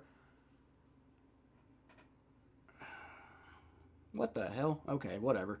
Joe Flacco's going to throw it short to T. Higgins, who pitches it to Chase Brown, and it doesn't quite do what they wanted it to do, but it does. It's a pretty decent return. It's at least going to make the punt here a little bit more. You're going to be able to pin him hopefully a little bit more. I miss Joe Burrow. I miss Joe Burrow too. Flacco's been good, but I don't think it was ever. I don't think it should have ever been expected to last. You should have paid the refs, man. No point. No point. I mean, you see what we're working with, right? Good Lord, the offense sucks now, too. That's not good. Not as bad as the defense has been bad, but, still not good. From the 10-yard line, the Bengals wrap him up immediately. Nice coverage there. So the Patriots going to get the ball at the 10-yard line. Don't say the R word, Richard. I don't even care about the refs right now, man. I just don't even care. The other results in the NFL are going my way right now. The Chiefs are losing to the Colts. The Bears are at least tied with the Steelers. And the Ravens are losing to the Jets, which is really nice. But I'm not sure really how much of that matters if the Bengals lose. But I've already said if the Bengals are destined to have a bad season, I might as well have, have the teams I hate also be in pain with me. Misery loves company, right? Chiefs do have the ball, but they don't really look like they're doing much with it. If you say refs 3 times, you get a missed PI call. That's funny. I gotta laugh or I'll cry. 1st and 10. A handoff to, I think that was Stevenson. No, actually, I think it was Henderson. Picks up about 4 yards. And honestly, my suggestion would just be to run it up the middle against the Bengals nonstop, because even though I thought TJ Slayton would do a good job of kind of shoring up the interior, he has not done that. And so, yeah, just run it up the middle against this Bengals defense. You'll probably eventually get in the end zone, especially now that you have the lead. It's not like Drake Maye needs to be throwing it all over the field, especially with as bad of a game as he's been having. He is an empty formation, though, now, so he's almost certainly going to throw unless the Bengals leave him wide open for a rushing first down, which they're not doing. Decent pressure, not phenomenal, though. But, hey, look at that. Patriots, Hunter Henry gets wide open in coverage yet again. Yeah, who would have thought? Me. I would have thought. Who was in coverage? Barrett Carter. Yep. Barrett Carter, absolutely garbage fucking coverage there. I mean, I know he's a rookie, but he does not even look like he belongs in the NFL. The way he plays, man. He was a 5th round pick, but I think a lot of us were hoping he'd be like, maybe a bit of a gem, but he's been the opposite of that. And there's another, first down run right up the middle, and I think the Bengals, held him to 3 yards, but like that's the most they're able to even do right now, which is frustrating. Who gets the ball first in the second half? The Bengals get the ball, I think. Yeah, the Bengals get the ball first in the second half. So, I mean, like, maybe if we can, like, get off the field and the offense can, like, get a touchdown or even a field goal, got a chance to take some control back in this game, but not the way the defense is playing. Geno Stone, once again, oh, yeah, he can get interceptions every great once in a while, but he can't play coverage to save his fucking life. Austin Hooper gets a catch for about 15 yards, and it's going to be a first down now from the 48-yard line.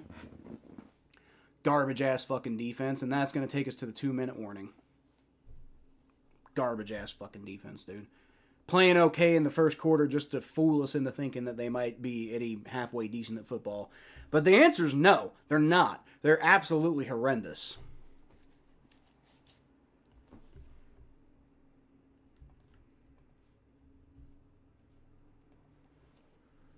Awful, man.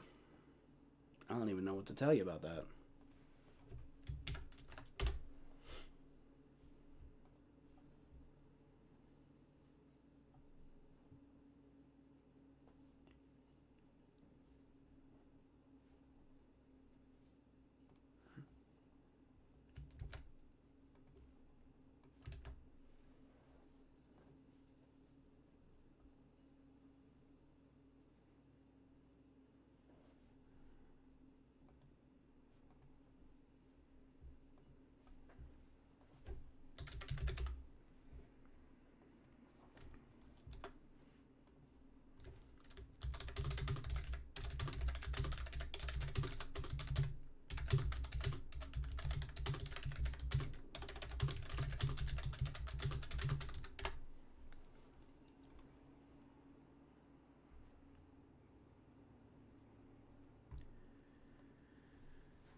Jahmyr Gibbs 3-yard touchdown run. Giants up on line 17-14.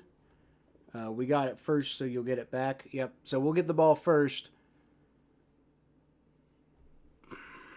But the offense sucks, so I don't know. Will Reichard, or is it Richard? I don't know. 59-yard field goal. Packers up on Vikings 10-6. What happened? Didn't they have I guess Brandon McManus is hurt or something, and then, or did the Vikings get a field goal? Is that what it is? Okay. I think, yeah. Okay, never mind. I misinterpreted what you were saying there.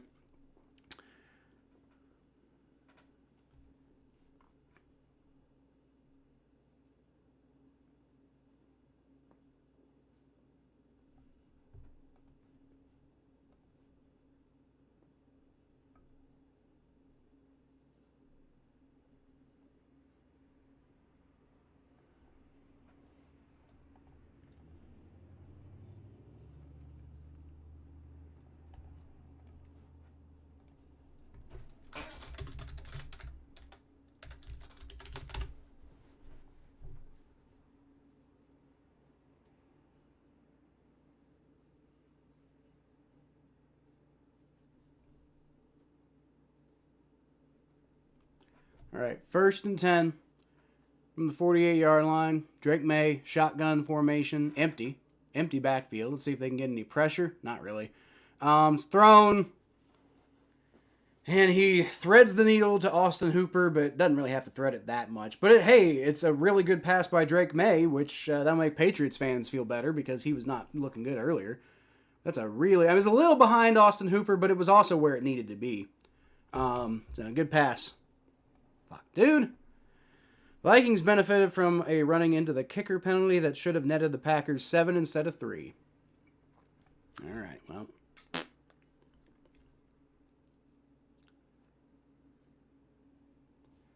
All right, Drake Maye, shotgun formation, hands the ball off. Not shotgun. He was under center, hands the ball off, and was that Ramondre Stevenson picks up about 2 yards. So at least they know how to stop somebody ever, I guess. Tyler Shuck, 235-yard touchdown. Saints up on fail cants, 345 to nothing. I don't think so, Mikey. Touchdown in Chicago. It's good for Chicago. Or maybe bad for Chicago. I don't know. Nope, it was the Steelers who got a touchdown, so that's bad. Drake Maye is going to have to dump that pass out to the ground. And I think the refs are calling that a fumble. Barrett Carter picks it up after like literally nobody knew what the hell was going on. And I thought that was an incomplete pass.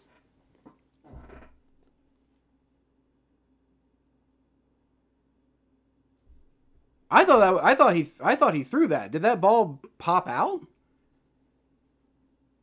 I'm so confused. May. No, that was a pass. I mean, maybe it was intentional grounding, but I think it was a pass. I don't think that's a fumble. I think it's a pass. But it also might be intentional grounding because, like, I don't know. I mean, I guess there was a receiver in the area, but I don't know, you can maybe argue that was just a bad pass too. I think that's just gonna come back. I think they ruled it a fumble, but I don't know. To me, that looks like a pass. Yeah, I agree with you, Richard. Jalen Warren, 1-yard touchdown run. Steelers over Bears, 21-14. Boo. Yep, they gave it back to the Patriots. It's going to be 3rd and 8 now.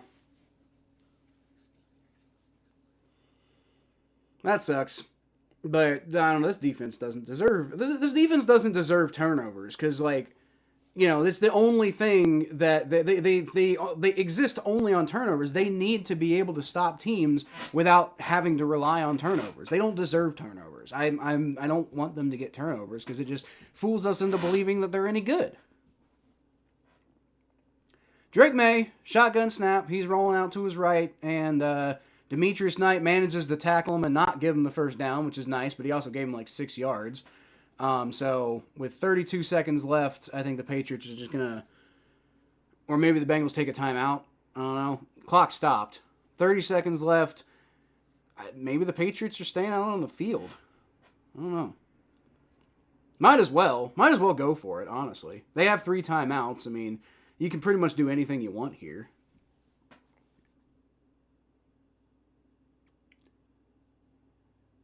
Terrible angle by Demetrius Knight, by the way. He luckily manages to tackle him, but, you know, that could have been a really bad play, too. You'd almost argue he horse-collared him, but he didn't. He didn't really grab the horse collar. You know, he basically just, like, he had enough downward force that he kind of made him go down, but that's about it.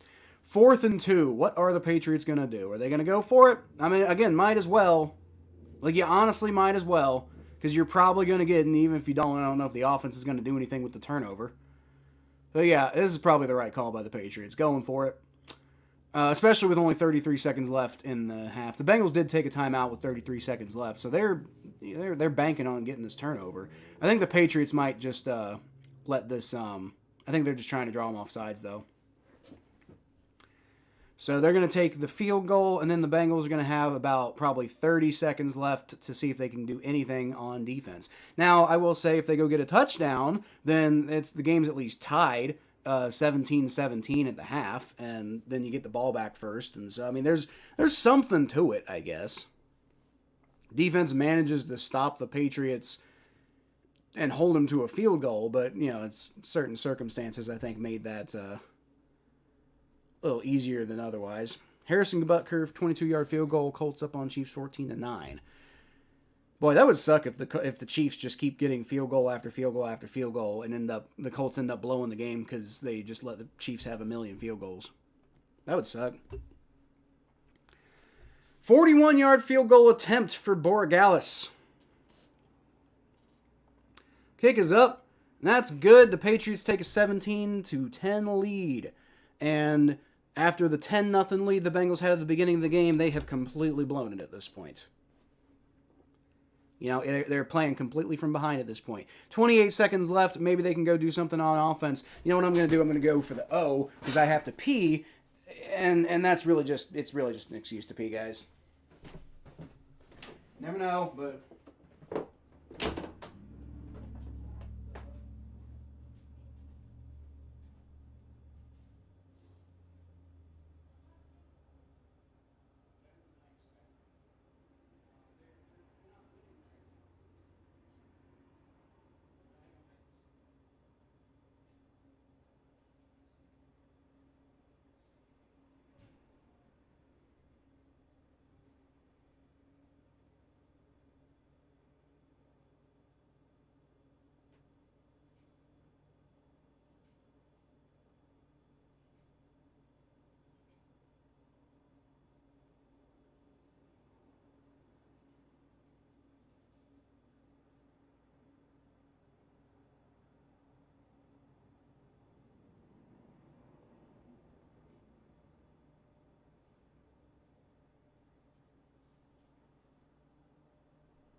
Murphy, if your time's up, your time's up.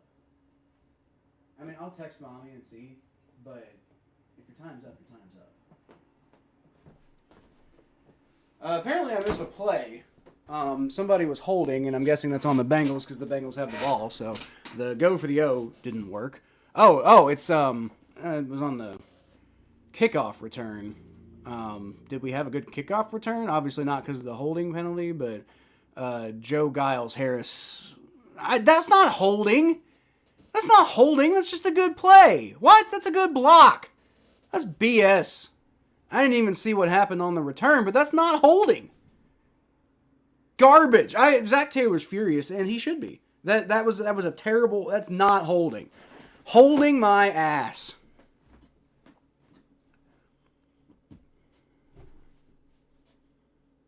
All right, Flacco... shotgun, he's going to hand it off. Chase Brown's got a big hole. There you go. And he gets down to about the 40-yard line. Now, why they're running the ball, I'm not entirely sure, but I guess, because the Patriots probably are, giving everything they have to stop the pass, and maybe they figured they could get one over on them. Bengals take a timeout. It's a big run. There's only 11 seconds left in the half, though, so I think the Bengals are... It looks like they're angling to get a field goal. I don't like that. I feel like we gotta take a shot, man. Well, you know what? Okay, so at the end of the half, I think I'm okay with that. Does kind of suck that Charlie Jones had that. I'm looking at that return. That does suck. That was not holding. That was not holding. I don't know what the return really was, but because I didn't see it, I missed it. But that was not holding, dude. Joe Flacco, shotgun formation, looking around, throws, caught. T. Higgins, nice play, gets down to about the 45-yard line, and the Bengals are going to take, I think, their last time out. Or maybe it was their second time out. Nope, it is their last time out. 4 seconds left to go. So they're not in field goal range. So it's basically going to have to be a Hail Mary, more or less. You don't have Jamar Chase, so you're not going to get away with, doing a big, crazy play throughout the middle or anything like that. I mean, do you maybe just try to go for the long-ass field goal, man? It looks like that's what they're going to do. They're sending Evan McPherson out for what's going to be, a 65-yard field goal or something like that? Hey, I don't know if he makes it. That'd be pretty cool. Touchdown, Olave, Saints up 1,287 to nothing. Jason Myers field goal, Seahawks up on Titans 16-3. Younghoe Koo, 44-yard field goal, Giants up on Lions 20-14. That's wild. Lions are a weird team this year, aren't they? Every team's a weird team this year. 63, so it's not 65, it's 63. That'd be a Bengals record if he makes it, I think. Kick is up. And I think he got it. Woo! Evan McPherson's 63-yard field goal, and I think that's a Bengals record. I think that shatters the record. The record prior was 58 or something, I think. That's the Bengals. I think the Bengals' first 60-yard field goal in franchise history. Man, that's pretty fucking cool, dude. Evan McPherson, Money Mac. I'll give you that nickname now. I took the nickname away because he stopped being money, but you know what? You're gonna hit a 63-yard field goal. I'll give you the nickname back, man. Let's go. And the Bengals get the ball back, so it's only a 4-point deficit. They could take the lead on the next drive. Yeah, they'd have to get a touchdown, which I'm not super confident about that, but they could. Blocked and returned for 6. Fuck off, Richard. Manifesting the double dip. Let's go. Let's go. I hope so, Jay. Hope so. All right. We're at halftime now. I mentioned that I wanted to make a little bit of announcement. So since we're at halftime, I have the opportunity to do it. Let me. Just to be clear, I'm gonna make a video about this. I'm just gonna give you guys like a little bit of a heads up right now, so you know the video's coming, so you're not too freaked out by it or whatever. But I already told Mikey about this, but I'm retiring from on YouTube, not from YouTube. Very importantly, I know that's probably confusing, right? But I'm not quitting YouTube. I'm still gonna be here. I'm not like we're still doing the podcast. I might even still I don't know the sports show. We're gonna keep doing that. This season, and we might bring it back next season. I don't know. But when I say I'm retiring, what I mean is this channel Shuck threw a pick 6. Falcons lead 28-3. It's funny. What I mean when I say I'm retiring is I'm putting down the quest to turn this channel into like a thing, like try to make a living off of it or whatever. I'm just going to be changing my perspective, from this being a potential business venture to just becoming purely a hobby. So, what does that really mean? Don't expect anything anymore from me. I will be here. I'll be streaming Bengals. I enjoy streaming the Bengals games. I'm not going to stop doing that.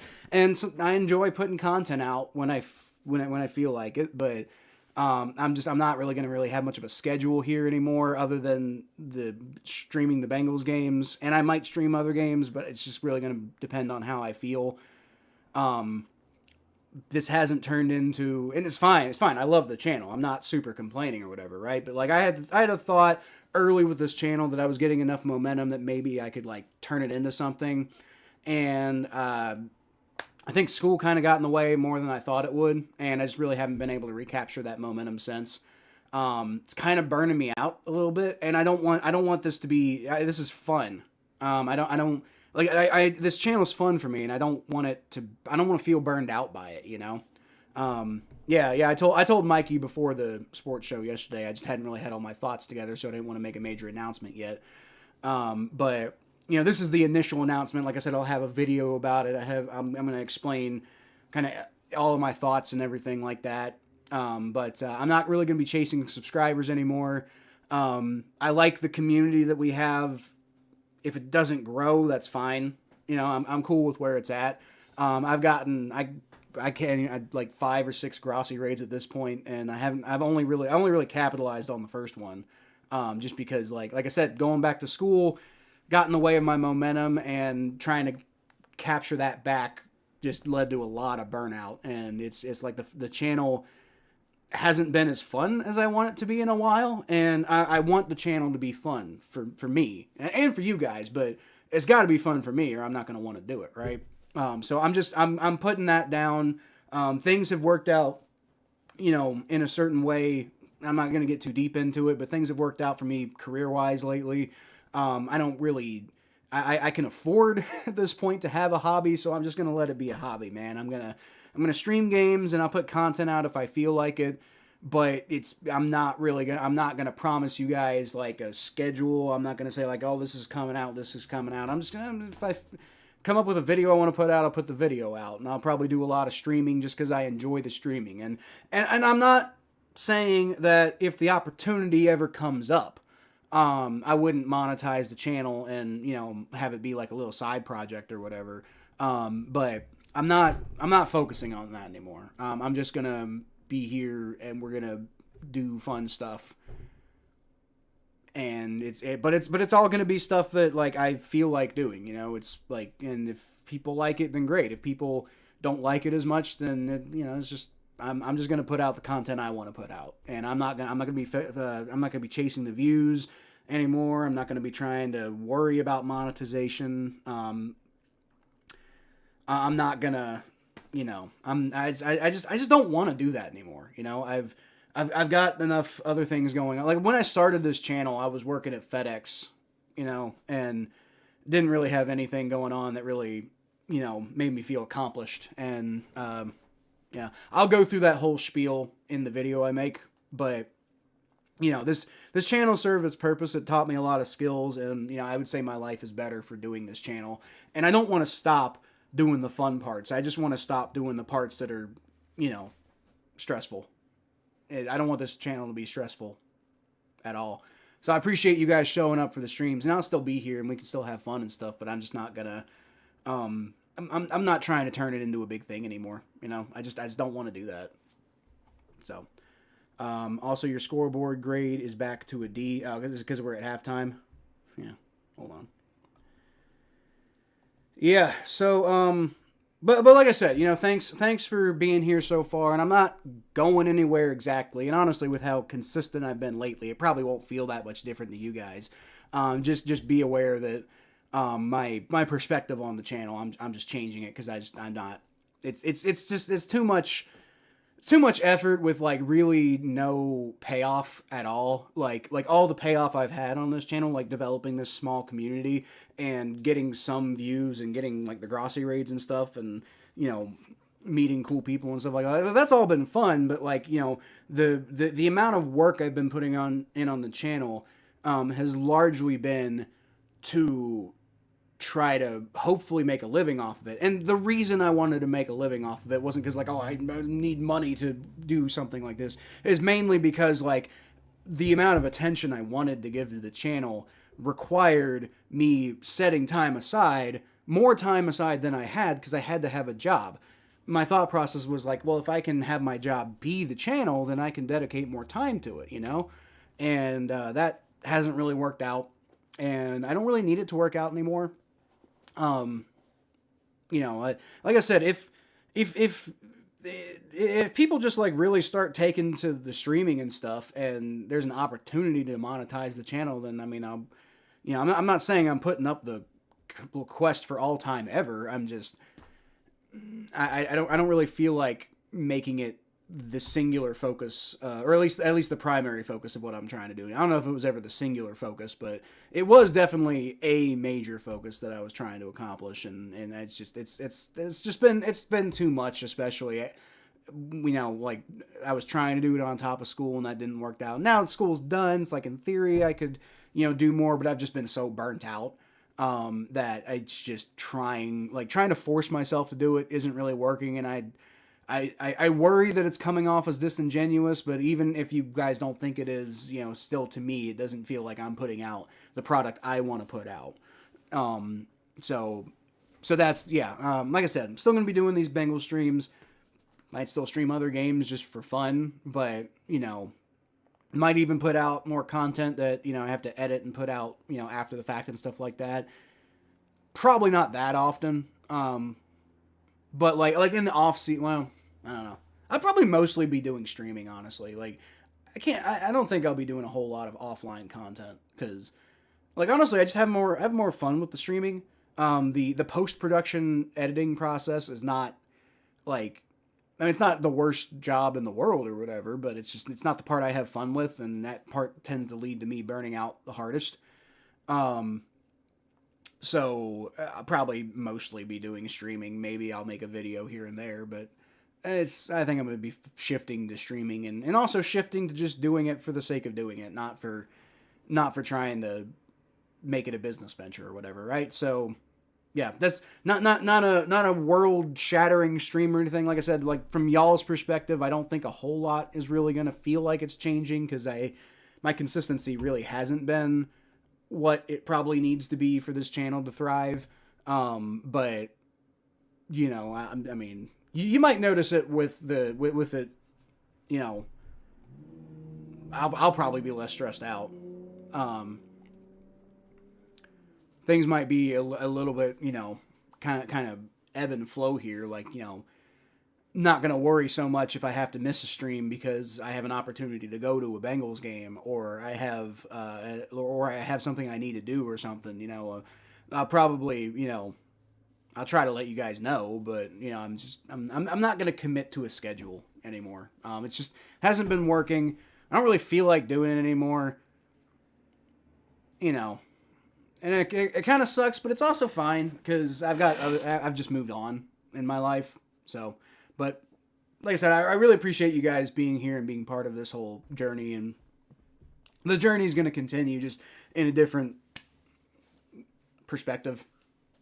I just don't feel like I just don't feel like pouring that much into the channel anymore. You know, like that much attention anyway. I guess if that makes sense, but.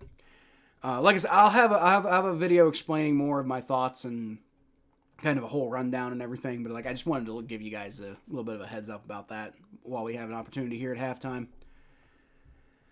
Speaking of halftime, let me go through some of these scores real quick. So obviously the Bengals. It is a close game with the Patriots. I mean, you know, doesn't mean anything. We had a close game with the Steelers until we just didn't.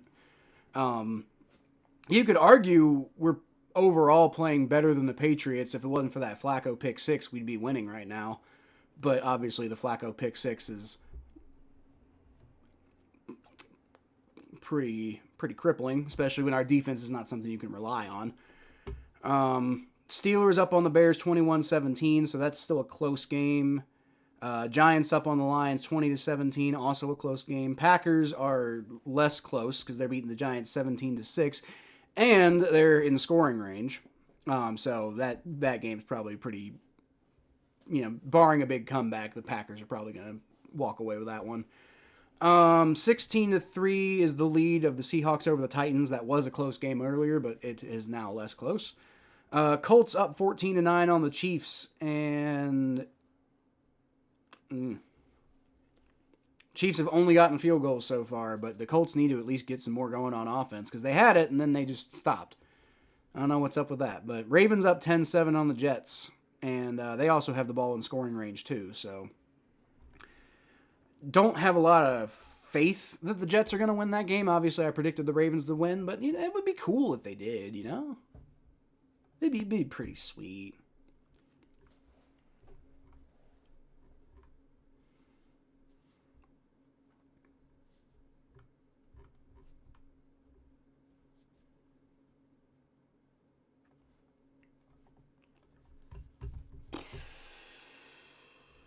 Breaking news, Atlanta just blew another lead.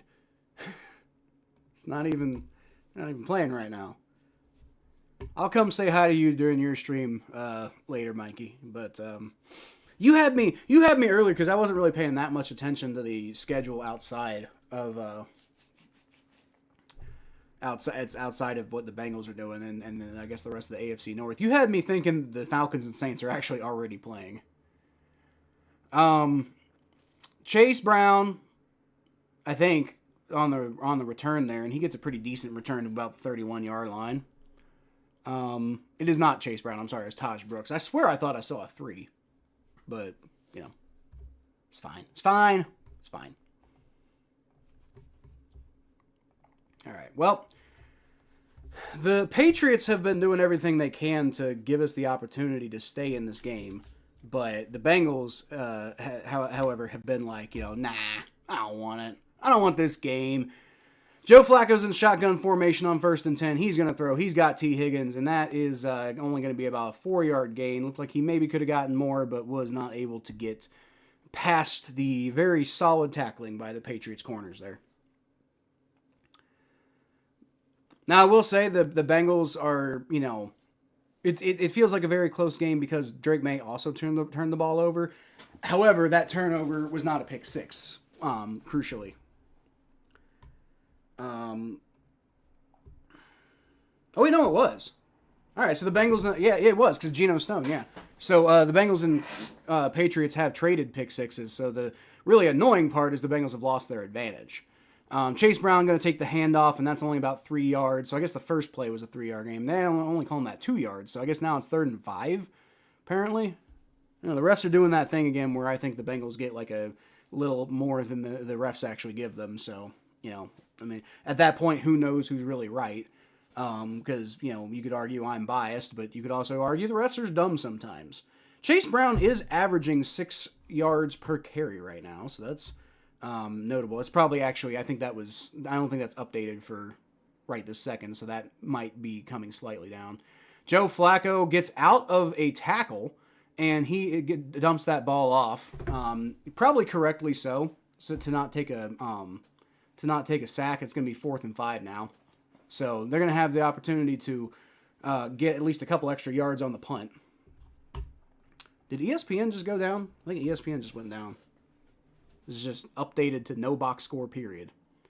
You can almost argue that was intentional grounding, because I don't know if he got that ball past the line of scrimmage. But you could also argue he was being harassed, and maybe that's why he didn't get the ball past it. They didn't call it, though. So punt is away, and there goes any semblance of potential advantage we have. Phenomenal punt, though, by Ryan Rico, who gets that ball to bounce straight up in the air around the 6-yard line, and DJ Ivey just goes up in the air and catches it. So at the very least, they're going to pin the Patriots deep. So the defense has an opportunity to do something cool. Whether or not they will is still up to question, but they have the opportunity to do something cool here. I would be in a good mood if the Bengals won. I don't believe they're going to, but I'd be in a good mood if the Bengals won. That'd be pretty cool. I don't know how much it would really change my perspective on the season, but it'd be pretty cool if they won. Because the Patriots, the only reason that I have some sort of thought that the Bengals could win is because the Patriots have essentially been trying to give us this game today. Although the defense is doing the thing the defense does all the time right now, and they're starting to give the game away because they don't actually know how to play football. They just know how to get lucky occasionally. What cousin would Kirk be?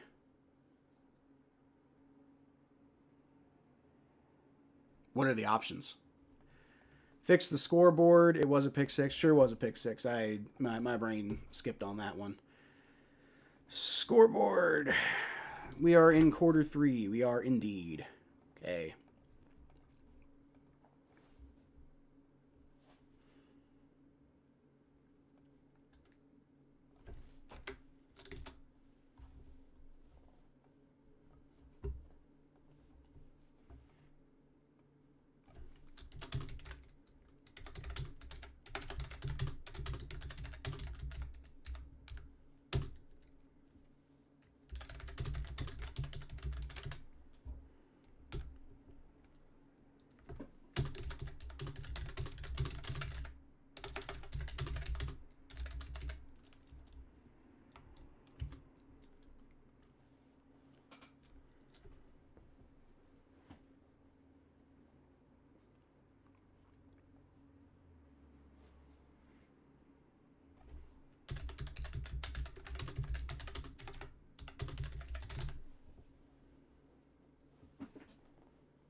Oh, nice play by Joseph Osai to get in the backfield there to tackle, I think, Ramondre Stevenson. No, it was Travion Henderson. for, I think they're calling it a 1 yard loss, but I thought he got, maybe a yard and a half or something, but I thought he got back a little bit farther. And the Ravens got a touchdown. Beautiful. Great. Wonderful. That's exactly what I wanted to see. Annoying.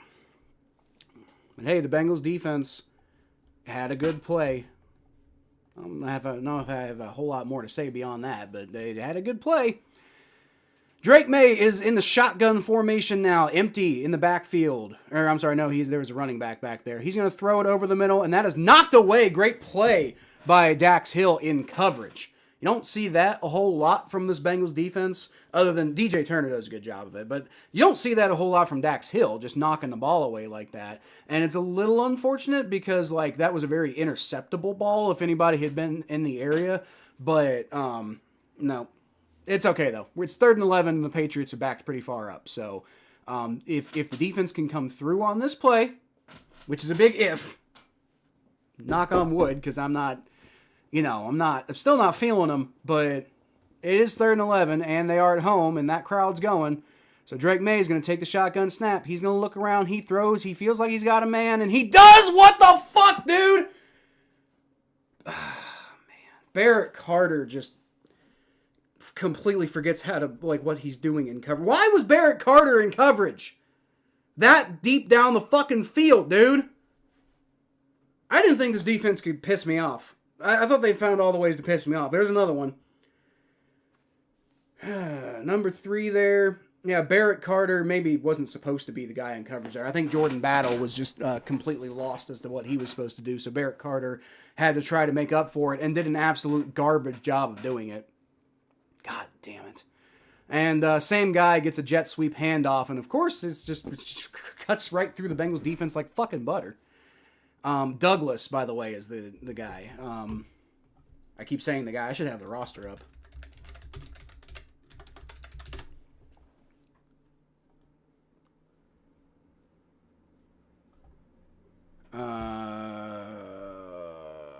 Demario Douglas. Okay. Definitely heard of that guy, but I couldn't think of his name for whatever reason. Yep. Mario Douglas has been having a good last couple of plays. Drake Maye throws it up high, and that was a lot of contact by Dax Hill. I think they're going to call him for pass interference. And that wasn't the most catchable ball by Drake Maye, but, Dax, you can't be fucking doing that, man. You didn't have to do all that. You probably would have just, would have been an overthrow. Pass interference, yep, and the Patriots going to get the ball at the 1 yard line. Oh, man. Well, so much for having a chance in this fucking game. I wouldn't even bring Joe Burrow back, man. I wouldn't because the offense is suddenly bad. Now, okay, well, I say that, but I think the offense is bad. I think part of it is because Joe Flacco's been playing bad, right? So Joe Flacco just came completely down to earth. Drake Maye is going to toss that one into the end zone and throwing it away. There was nobody to throw the ball to. So he just flips that one away. And so the Bengals defense is going to have it to 2nd and goal now. It's still 17-13. I mean, it's not over yet. They can hold them to a field goal, but do you believe they're going to? Because I don't. Drake Maye is under center now. Probably going to be a handoff, and it's probably going to cut it right up the middle. Nope, it's going to be a play-action pass. And he throws it to Travion Henderson, who gets past, I think, Jalen Davis, but is not able to get into the end zone on the second attempt. But that's going to be 4 of the 5 yards they need. Mean cousin, goofy, dumb cousin. Oh, wait. Mean cousin, goofy cousin, dumb cousin, not close cousin, etc. Dorky cousin, I guess. Who's better, any quarterback the Falcons have had or Breeze? It's obviously the Falcons quarterback. No, I don't think that's okay. Okay, Richard. Okay, you're funny. 3rd and goal from the 1. Not good. Drake Maye takes a timeout. What we say about being a dum-dum? What is this pass interference you speak of? Well, that was clearly pass interference on Dax Hill, man. I mean, I almost would have argued maybe it like wasn't catchable, but like it was definitely holding at the very least. Like it was maybe not catchable because the guy wasn't able to get to the area where Drake Maye was throwing to, right? Touchdown, Pats? Not yet, but probably here in a sec.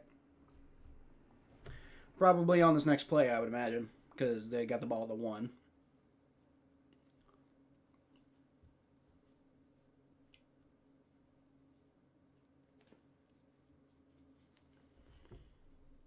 Define pass interference. I don't know what that is.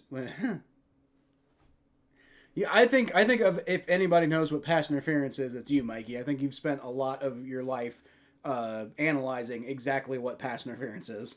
Drake Maye stumbles out of the snap, but he recovers and he's going to throw, and that is no, it's not caught. So the Bengals do hold him to a field goal attempt, I would assume, although they could also go for it here, and like frankly might as fucking well. Like, just run the ball up the middle, honestly, and the Bengals defense will almost certainly like cave. It was a good thought process by Drake Maye because Joe Giles Harris tripped in coverage there and left the guy wide open, but luckily he doesn't throw it very well. So as I expected, the Patriots are going to try to go for it here. It's fourth and goal. And play action pass, he's going to throw, and that's, no, nice job, they stopped him, but there's a flag. I think they're going to call the Bengals for pass interference.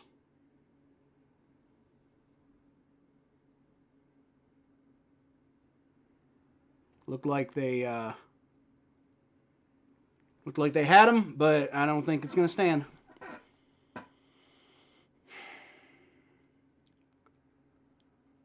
Dax Hill. Yeah, I think it's at the very least it's going to be holding on Dax Hill.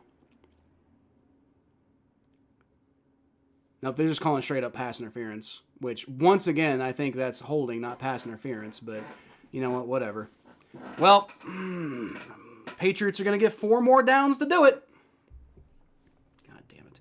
I was talking as a ref. Oh, okay. I didn't realize you were doing that. What is this pass interference you speak of? It's apparently that.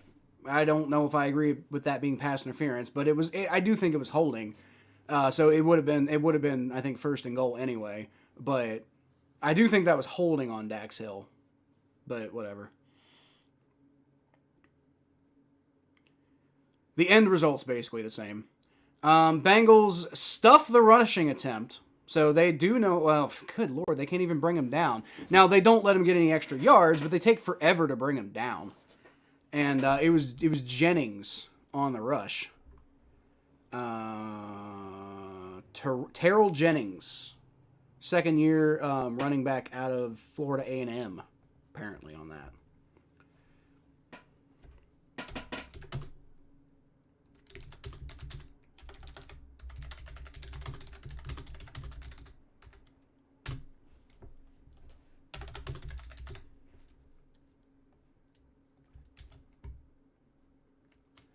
All right, well, Drake Maye fakes the handoff. He's going to throw wide open. It was inevitable, man. Hunter Henry just gets they just completely lose Hunter Henry in the back corner of the end zone. And, like, give the Bengals defense some credit for playing like, oh, it's a flag on the play. Hold on. The Bengals are saying this is coming back. Hold on. So what I was going to say was give the Bengals defense some credit for playing like they have some semblance of pride today. Like, it hasn't been a horrible game from them. I think they're going to call Dax Hill on a clip here. It won't matter because it's a touchdown anyway.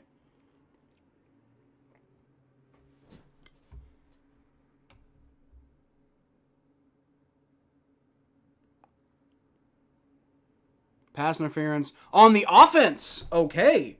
All right, so never mind then. The pass interference giveth, and the pass interference slightly, not much, taketh away. Because, I mean, it's probably not really going to matter. But the Patriots are almost certainly still going to get in the end zone no matter what. But,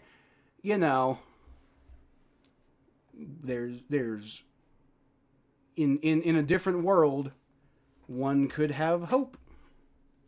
Not much, but one could have some hope. Very little, but some.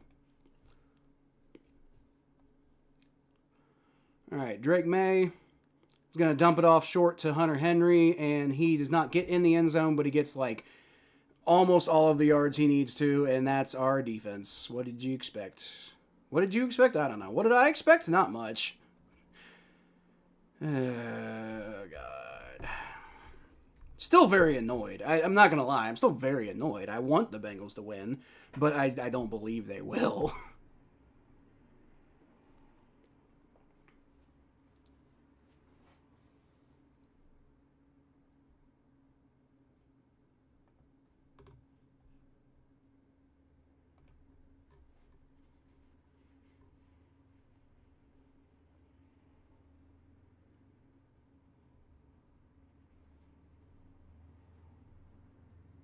Patriots are taking a timeout after that play. It's going to be 3rd and goal, and I mean, the Bengals could theoretically stop them, but then 4th down, Patriots will go for it. I can't imagine the Bengals will stuff them twice. And even then, that was just because of a bad pass by Drake Maye. Like, the guy was open. Joe Giles Harris was very bad in coverage on that play.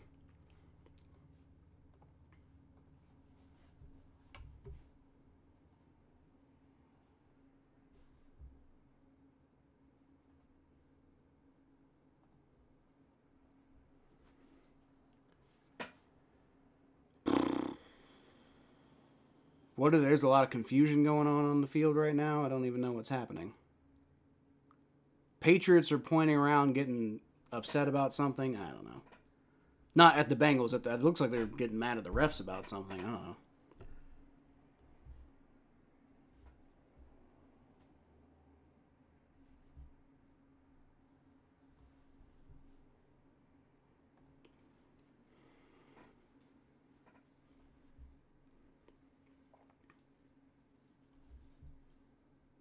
All right, it's going to be a handoff up the middle, and the Bengals do... Okay, all right.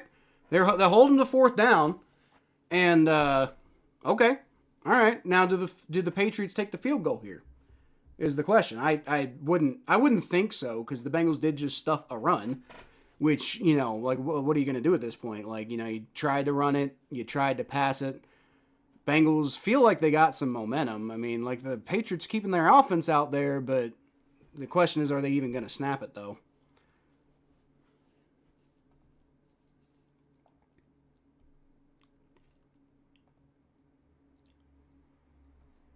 All right. Drake Maye, shotgun formation. He's motioning Hunter Henry inside, and he throws.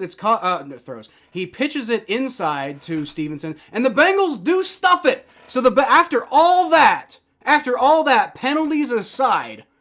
After all the penalties, after all the nonsense, the Bengals stuff the Patriots and get a turnover on downs. Now, the offense has to do something with it, but, you know, that's something. That's not nothing.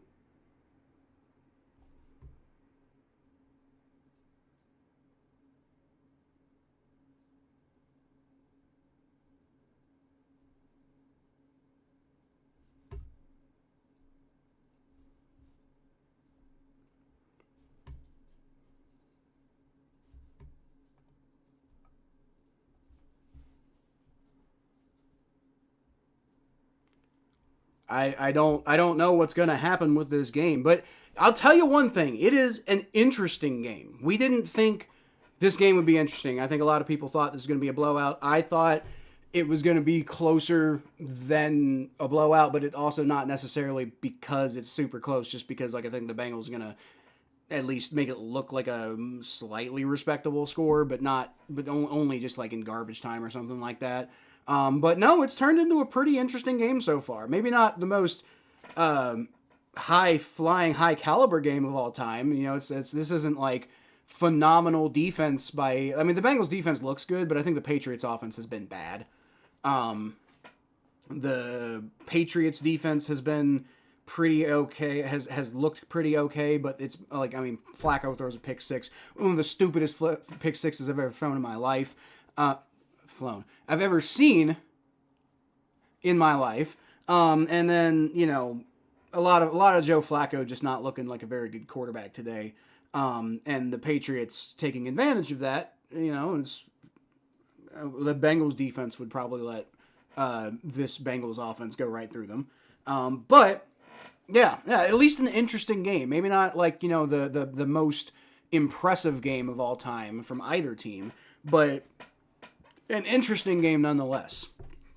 Got a lot of cool shit happening, Be nice if the Bengals won, but at least it's a fun game to watch,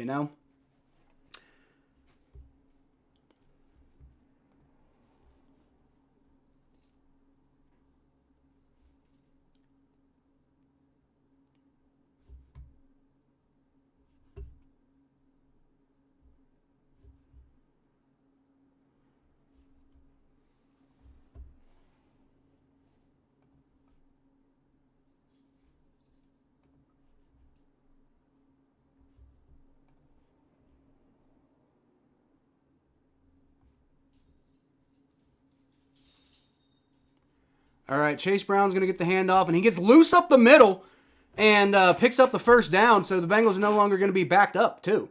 And I think he got it out to about the 15-yard line, where the Bengals are going to set up next. There you go. That's good to see. Chase Brown not giving up on the season. This defense doesn't look like it's given up on the season. They're also not very good, but like I was saying earlier, you got to give the defense credit for like the defense looks like they actually took a look at themselves and have made, maybe I don't know if they've made any adjustments, but they at least definitely watched film on the Patriots. We can say that. Like, they're still out there trying. Nice block by Chase Brown. Joe Flacco throws after having plenty of time. He's got Yoshi, and that's going to be about a 14-yard catch. Once again, I want to commend Chase Brown for picking up the block on that, because that could have been a broken, busted play, and it ends up being a good one. Because Yoshi gets open. It's a long developing route, but he does eventually find a way to get open, which is probably good that Chase Brown was there to lay that block. Yeah, he didn't knock anybody down, but he definitely prevented a guy from getting in the backfield long enough. And now he's going to get the handoff, and once again he finds a nice little hole when it's about 6 yards. Okay, this offense is moving. This offense is moving the ball. And if they can get in the end zone, they can take the lead. I hope that happens. And the Bears got a touchdown. There was a flag on the play. It must have been on the Steelers or something. I don't know, because they wouldn't be showing the highlight otherwise. So I guess the Bears took the lead. That's awesome.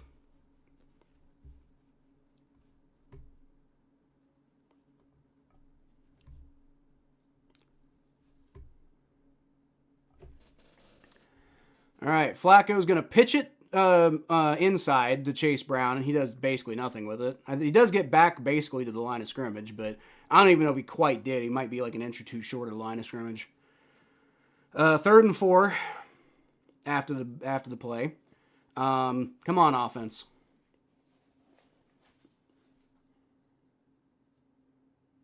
Horrendous blocking there by the guard. Is that Jalen Rivers? No, it's Dalton Reisner. I didn't even realize Dalton Reisner was in there. It's horrendous run blocking by Dalton Reisner. All right, Flacco, shotgun snap. He's going to throw, and that's almost intercepted. Oh, good Lord.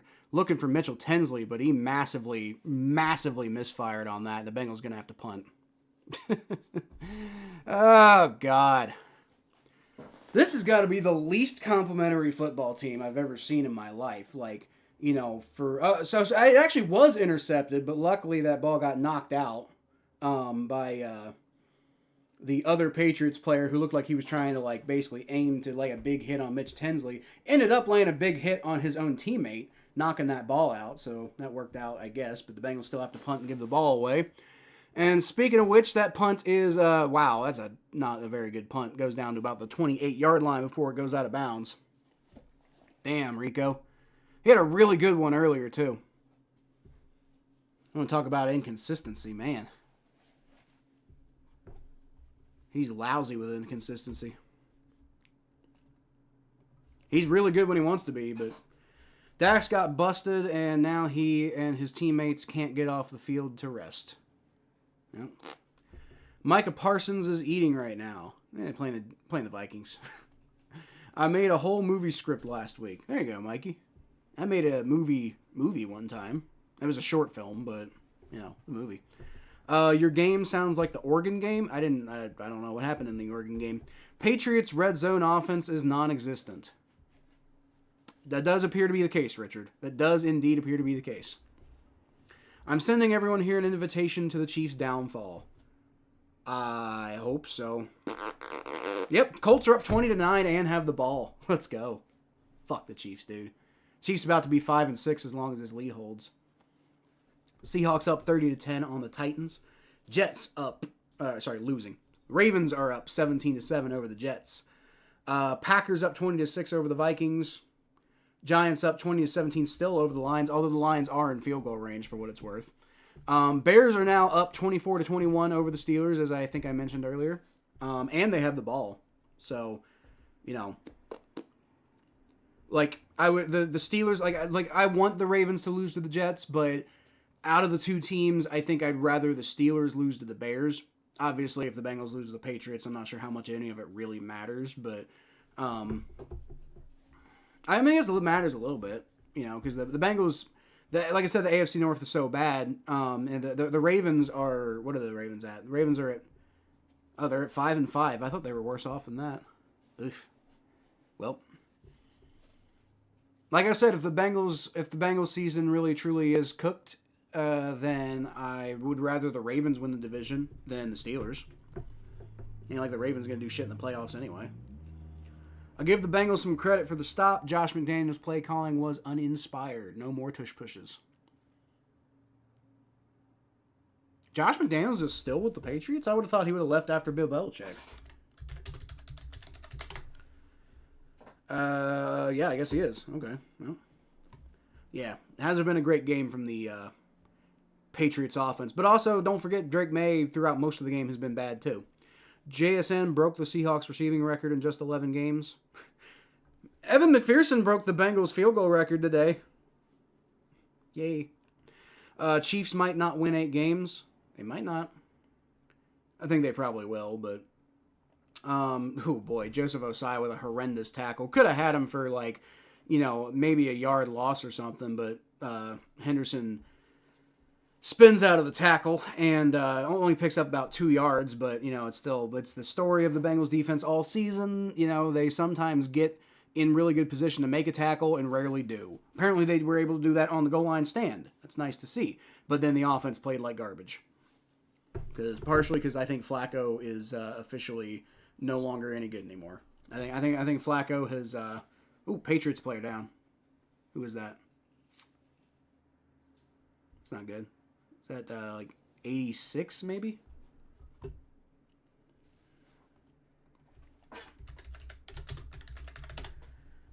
Who is that? 86. I don't even know if it was 86. It kind of looked like 86. 86 would be Elton Chisholm III. There was no 88, so I think it was 86. So it must have been Elton Chisholm III, who's a rookie receiver out of Eastern Washington. So, that's definitely real rough for him. And I haven't ever heard of him, so I'm probably undrafted, right? Or, no, it's Will Campbell, apparently, was the guy who was down.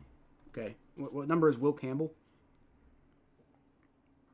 Oh, 66. Okay, so that does make sense.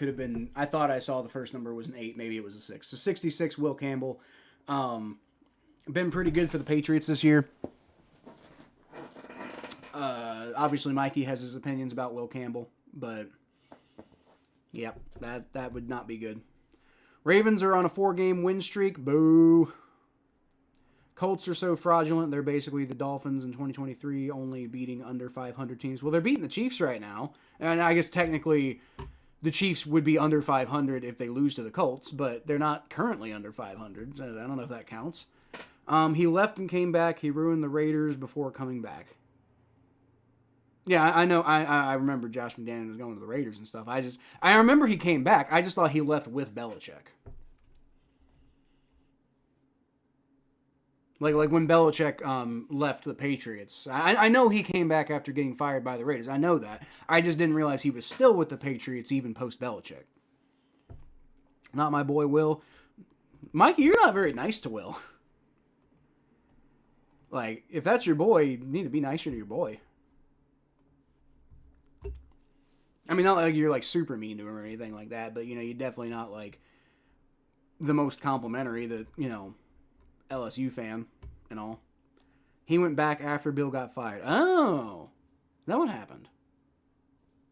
Okay, I guess that does make more sense. Bengals great goal line stand. That was a great goal line stand. I don't know if it'll matter, but it was a great goal line stand. Like I said, this game's been entertaining, regardless of the quality of the actual football being played. Because honestly, it's not really great quality football on either side, but it has been entertaining. Drake Maye, see, there you go. There's the Bengals. There's Dax Hill getting busted in coverage there again. It's gonna be a first down. I need to be nicer to Flacco? Dude, fuck Flacco. Why would I be nicer to Flacco? Like, first of all, if he's not playing well, he's not playing well. Second of all, he played for the Ravens for years and then played for the Browns for some years after that. Like, I don't have any reason to be nice to Flacco. I bought his jersey because he beat the Steelers. Like, I'll always have that, but, I don't have any reason to necessarily be nice to Joe Flacco. Drake Maye getting rushed, and he dumps it off short to Austin Hooper, and that's going to be a catch for about 2 or 3 yards. That's my stance to Will. Yeah, but Will, again, it's not like Will played at Alabama most of his career and then showed up to LSU and played okay, but not really well enough. Technically. I mean, pretty good, but not technically not well enough because we lost a lot. Anyway, Drake Maye, shotgun snap, he throws, and that's floated, and yet still caught Mac Hollins. There's a flag on the play, though, and I think that's going to be holding on Dax Hill. Through all the contact is my point. It was kind of what I was saying. It might even be pass interference. Giants, with Winston, their third quarterback, could beat the Lions, lead 2017. It's true. Flag on the play.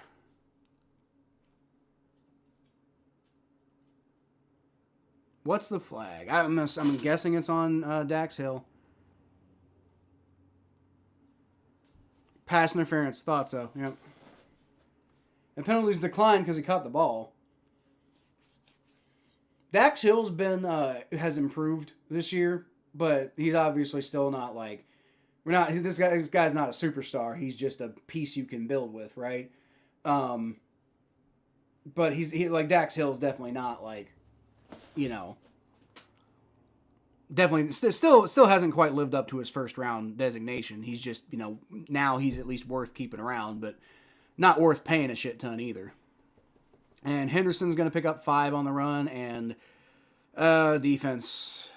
The defense. That's what they do. They make you think they're good, and then it turns out they're not. 2nd and 4. I mean, there's still time to stop them. You can still stop them, but I don't believe they will. Oh, wait, no, they can't. They're in field goal range, so no, never mind. I mean, they could stop them in general. Oh, or they could get a sack and knock them out of field goal range. Okay, Jalen Davis, I see you. Jalen Davis comes screaming from the side on the cornerback blitz, and that's not something I expected to see today, but it takes Drake Maye down around the 40, and maybe that's not completely out of field goal range, but it's not super easy field goal range either. Another sack would knock him out of field goal range. I don't know if they'll get another one, but they'll probably just let the Patriots get like 10 yards on the next play and be like, oh, we stopped them. I actually call him that at the 38, so probably within field goal range. Joseph Osai does get pressure, but isn't able to take him down. And that's exactly what I said. They let him get 10 yards on a pass because DJ Ivey, who, granted, DJ Ivey's not like the greatest player of all time, but DJ Ivey lets him get open enough for a pass, and that's going to be 4th and 3 now, and it should not be a difficult field goal to make at all. So the Bengals are going to be down by a touchdown yet again. Although, keeps it to a 1-score game. Would keep it to a one-score game, and unless he misses. Maybe he misses. That'd be cool. Bears won't win another game, 7-10 end. That would be crazy. The Bears fell off that hard. I don't think that's going to happen. 45-yard attempt to kick is up, and it's wobbling, but it ended up going right down the middle. So, Patriots take a 20-13 lead, and I mean, like, the game's still there for the Bengals, but, like, the offense has got to get going. You know, a field goal, like, I mean, it's still the third quarter. It'll be the fourth quarter by the time we get down the field, but, like, you know, it would be early in the fourth quarter, and I guess a field goal would be better than nothing, but, like, we need to generate some real offense, man, not just some, like, you know, like getting a couple of first downs and then falling apart. Bears can go 10-7 with how pathetic the Vikings and Lions have been. Well, I mean, that's kind of, you know, like the Bears. I don't think the Bears are going to go 7-10. That would be weird, but I don't think it's going to happen. Bears just recovered a Steelers fumble. That's good. That's good. That makes me happy. Because even if the Bengals are going to be bad and stupid and hurt me this year, if the Steelers are also bad and stupid and hurt their fans, then you know what? Whatever. Also, it would be really funny if Richard was like, you know, the Bears aren't going to win another game this year. They're going to go 7-10, and then they beat the Steelers. If they are winning against the Steelers right now and recover a fumble. So, for what that's worth. Charlie Jones...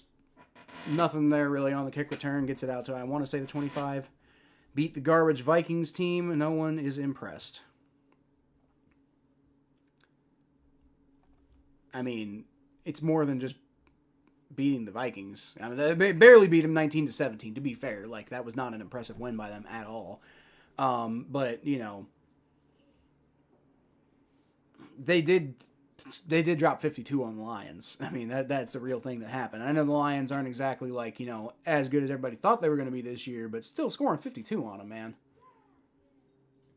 All right, so it's going to be a run there by Chase Brown. Picks up about 4.5 yards, I want to say, is about what he got there.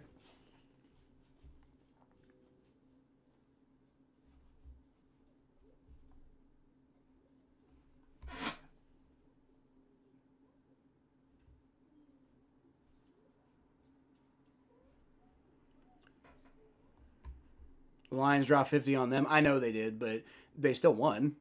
You know, they had that massive comeback against us, and I know our defense is garbage, but that they still had the comeback. Joe Flacco throws, caught by Chase Brown. It is going to be about a half a yard short, maybe a full yard, depending on where they're spotting that, but it's going to be 3rd and 1 now. Can they do it? Probably not, but maybe. Never know.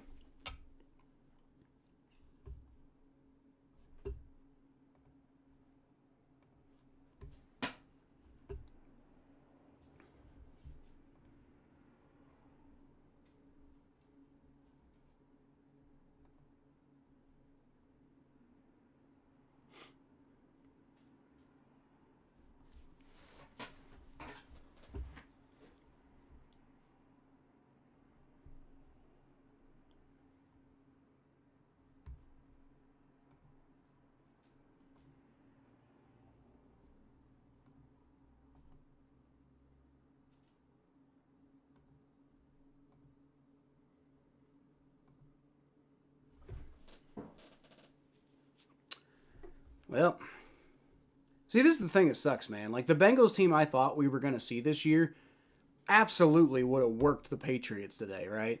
Like, you know, maybe not the way the Patriots have played all season, but, like, you know, the Patriots performance we're getting today, this would have been like Joe Burrow would have absolutely fucking slaughtered them.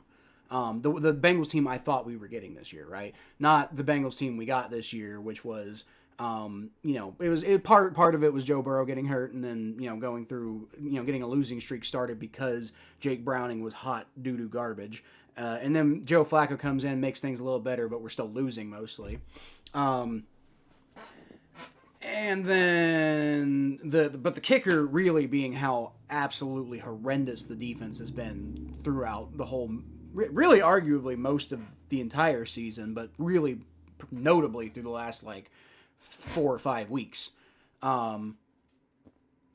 Yeah, that's the version we got. But the version we thought we were going to get was like the defense, like the offense is going to continue building on what they've been doing, and Joe Burrow hopefully especially starting out 2-0. This offense can heat up because it's maybe they've got all their weapons. Everybody's happy. There's no more offseason drama, at least on offense. And then the defense theoretically should have been maybe not great this year, but they should have been improved from last year because they did get off to they did finish with a lot of momentum last year. Lou Anarumo got fired because he didn't fucking develop anybody, but I don't think anybody was arguing that was a reflection of the potential that the defense has. If anything, Lou got fired because he didn't harness what the defense was capable of doing because he didn't fucking develop anybody. But that with, you had a couple of additions, like TJ Slayton should have been a good, minor addition. Joe Flacco on the quarterback sneak, and he does pick up the first down, so that works out. But yeah, with you didn't have a ton of additions on defense, and I was bitching about how they didn't do anything with the secondary, which has ended up being a massive Achilles heel. Couldn't even be bothered to bring back Mike Hilton, which would have helped, but yeah, man. That's what we thought we were getting. An all-time offense. T. Higgins takes the catch, and he picks up about 8 yards on the play. What we thought we were getting was an all-time offense, and you could argue at points in the season we've gotten that even without Joe Burrow. But what we thought we were getting was an all-time offense that, could propel us to win any game all season. And again, I think we kind of have gotten that even without Joe Burrow. At times, obviously, the last couple of weeks the offense hasn't been particularly good. But then a defense that maybe isn't great, but is able at least to complement the offense playing so well, and that we did not get, as evidenced by the 3-7 record. That barring a comeback here, is going to be 3-8. Chase Brown takes the handoff, and he gets most of the yards. Most of the distance, although the refs are saying it's more like half the distance. But either way, it's going to be 3rd and 1. So, see what they can do here. Definitely not playing in a high-flying type of way.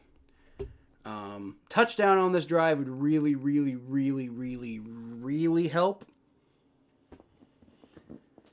Don't know where it's gonna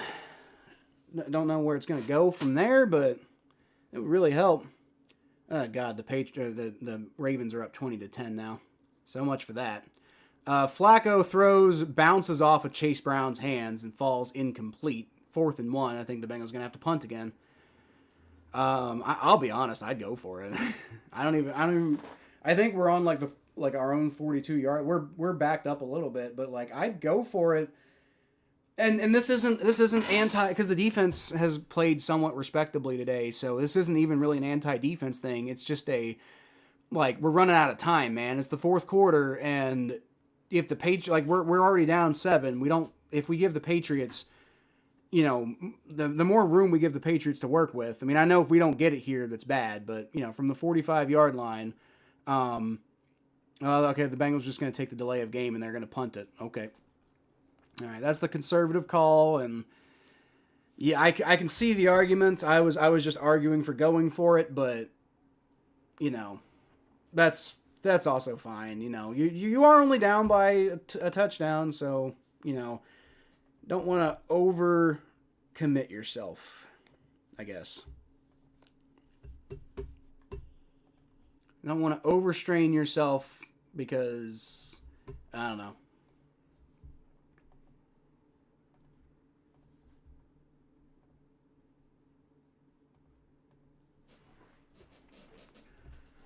Rico boots this one away. He gets a lot of practice this season, or at least the last couple of weeks. And that ball is going to bounce into the end zone. A little bit too far. A little bit too far. Talk about inconsistency, man. He was in a good spot to pen him and wasn't able to do it. And this feels like this is where it starts to fall apart. This really feels like where it starts to fall apart. because this is exactly the way it's happened every week where it's really falling apart. Is you get the offense stalls, and then Ryan Rico, like the defense plays okay throughout parts of the game, but there's also other parts that worry you, and then the offense stalls, and then Rico has an opportunity to pin the opposing team and ends up booting it into the end zone, and then the offense just, like the defense just falls completely apart. And that's how it's happened every goddamn week, and it feels like that's what's going to happen here. I hate to be such a downer, honestly, but that's what it feels like is going to happen here, you know? I really do hate to be such a downer, but prove me wrong, Bengals. Prove me wrong. I haven't done it yet. Other than prove me wrong when I thought they had a chance, they proved me wrong there. Good job, I guess. Lions dropped 50 on them. Yeah, we already responded to that. Lions game was week 2. Not saying Super Bowl by any means, but Bears been great lately. Yeah, I don't think Bears going to the Super Bowl, but I don't think they're going 7-10 either. Burrow would have us up by at least 7 right now. I think I agree with that, stranger. You know, all credit in the world to Joe Flacco for playing pretty well throughout a decent amount of the season, but you know, he's definitely fallen off after a great start. Great start. Phenomenal start. To the point where people were questioning, is bringing Joe Burrow back even worth it? But not at this point. At this point, it's like it's clear that, you know, if the defense is going to... The defense has to play better than they've been playing to win games. But even if they do that, the way Flacco's been playing, you're not going to win games either. You know? Or get re-injured, maybe, but, you know, you got to take the chances when you got him, Jim. You just got to take them, you know. The guy gets paid hundreds of millions of dollars to play football. He needs to be out there playing football. And he wants to play football, too, you know. Like, injuries are a risk in the NFL. It's just what it is. Touchdown Giants lead Lions 27-17. They are the Lions chokers. J.J. McCarthy's bad. True. Jets are in scoring range. I hope they do. Well, okay. Jets gonna Jets. Fumble recovered by the Ravens in Jets territory. Oh, great. Wonderful. See, that's why I said the Jets weren't gonna win. Because it's the fucking Jets, dude. Yeah, they beat us. That's not saying much. And even then, they only beat us because our defense is bad. They played very badly against our offense, if you recall. Flag on the play. You like holding on the Patriots or something? Yep. Usually pretty cool, pretty good at catching when there's holding on the play. Usually I'm pretty good at calling that one. Other penalties sometimes I'm not so good at, but I'm usually pretty good at calling when they have holding.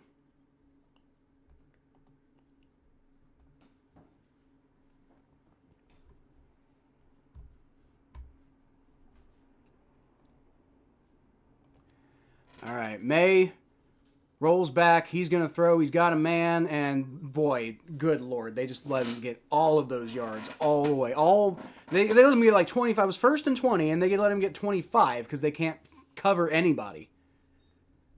It was a well-designed play, to be fair, by Josh McDaniels. We were talking about Josh McDaniels' play design earlier, and this was a downfield screen, essentially, is what it was. But, like, I mean, if you're the Bengals, you can't do that.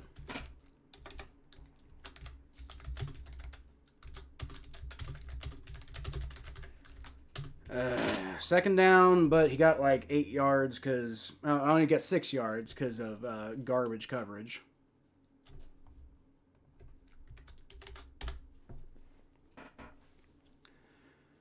Drake Maye hands the ball off and slices through like butter, and that's another Patriots first down. And this is exactly... Is this not exactly what I said like 5 minutes ago?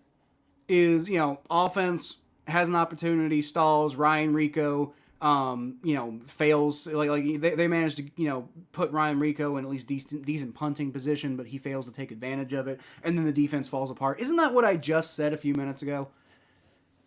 Isn't that what I just said? And that's what we're about to get. I can already tell. 1st and 10, handoff, Henderson. 4 yards. It's like, okay, they tackled him. Still not a very good play. They didn't let him get a big gain there. They're giving him 5 yards, actually, so, it's not a good play at all. Didn't let him get a big gain, but they could have had him down for like 2 yards, and they let him get 5. So...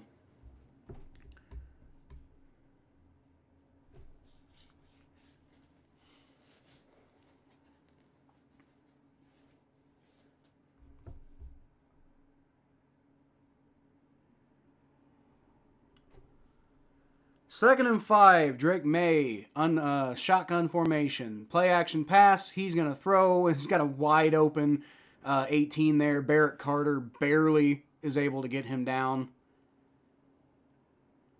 Dude, that guy, I've never seen a linebacker so bad at playing coverage.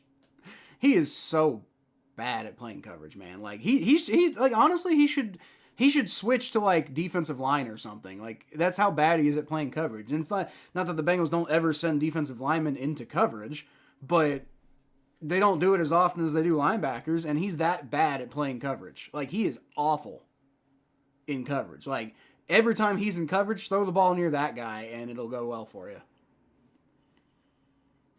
Drake Maye, play action pass. Getting rushed, and... just falls down. Luckily, he throws it out of bounds where Ramondre Stevenson is not able to bring it down. It's going to be 2nd and 10. Okay. Still could have had Drake Maye for like a 5 or 6 yard sack there and just, whiff on the tackle. Cedric Johnson, dove at his knees, but did a very bad job of it. Obnoxiously bad job of it. Maybe Stevenson could have, like AJ Green probably would have caught that for a first down, right? Stevenson is not AJ Green, so it wasn't the worst pass ever by Drake Maye, but considering who he's throwing the ball to, not a very good pass. Bengals just do a great job of stopping what looked like initially was pretending to be a screen, but it doesn't matter because Drake Maye like bails out of it and scrambles out of the pocket to the right, and everybody who's on the right. Is just completely not paying attention and lets him scramble for a first down. Like, garbage, man. Like, everybody whiffed on that fake screen. If it was a fake. I don't know if it was a fake or if it was Drake Maye improvising. But either way, everybody bit on that screen. And just left the other side of the field wide open for Drake Maye to go get a first down. Like, that's just what you do against the Bengals defense, man. Ramondre Stevenson gets the handoff, and Bengals only... give him a yard, but it's like none of it, it doesn't really feel like it matters because, the Patriots are in easy field goal range at this point, and the Bengals offense can't do a damn thing right now. So, like, basically we're at the point where it's like, if you hold them to a field goal, then if you hold them to a field goal, then the offense maybe goes and gets the touchdown, and then it's a 3-point ball game, right? Which would require the offense going to get in the touchdown. The offense is bad today, too, guys. I know not having Jamar Chase, but it's not having Jamar Chase isn't really the problem here. The defense being unable to cover anybody is definitely a problem. Hunter Henry gets open in the middle of the field, and he's down. He's also appears to maybe be hurt. No, he's okay. Joseph Osai might be hurt, though. Slow to get up. He's kind of wincing in his hand right now. Don't know what's going on there.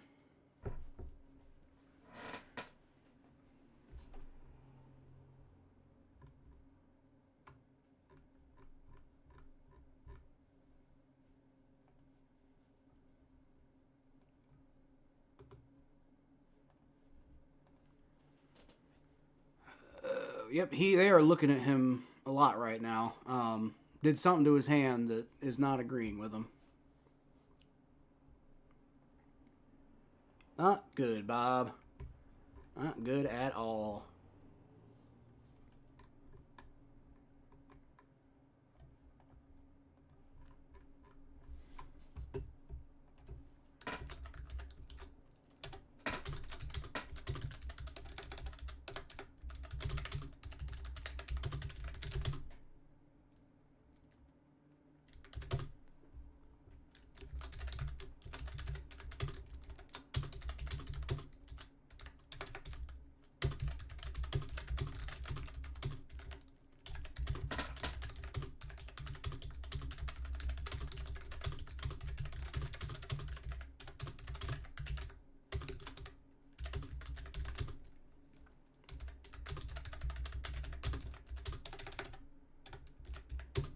Drake Maye completely misses Austin Hooper on that pass, which is good because he was open for a touchdown. A better quarterback would have made that pass, but Drake Maye, honestly, Drake Maye makes that pass 90% of the time. I don't know what his issue is today. Drake Maye is definitely, I mean, he's had some good plays, but overall, Drake Maye has not looked like the Drake Maye that people keep talking about as an MVP contender today. This is not going on his resume for the MVP. I'll tell you that.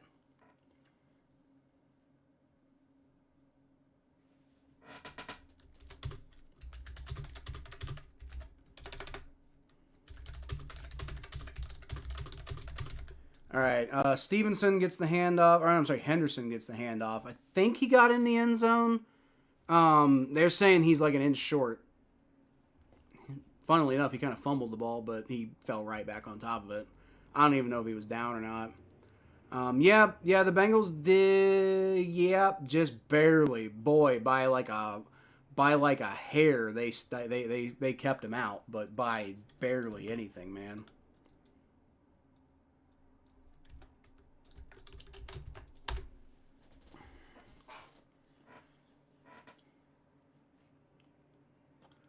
And Drake Maye is going to quarterback sneak and he gets in. I think. Bengals are saying he didn't. I thought for sure he did. And he's coming up short. Interestingly.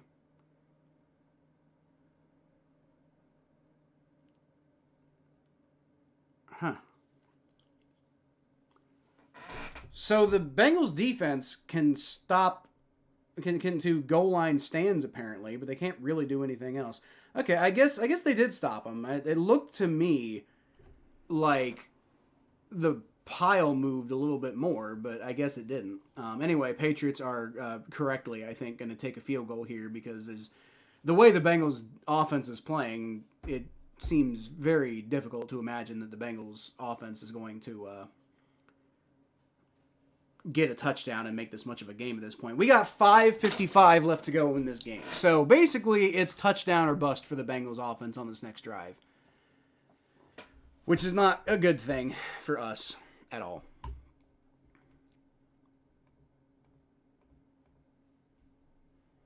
Not a good thing, Bob. Not a good thing, Bob. Very bad. Very obnoxious and stupid.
Oh, boy. Very annoying.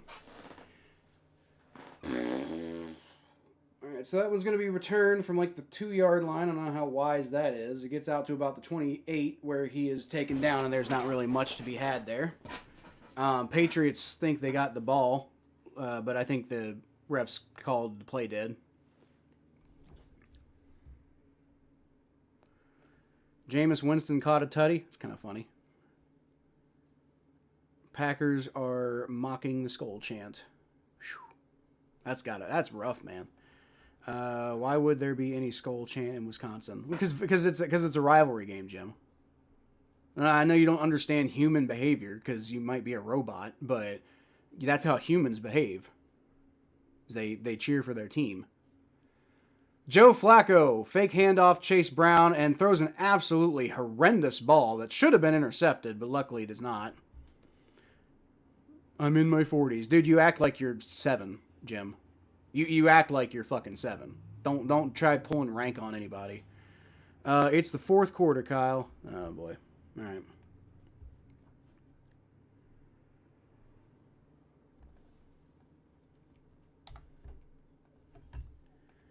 Gino Talc should be a car salesman.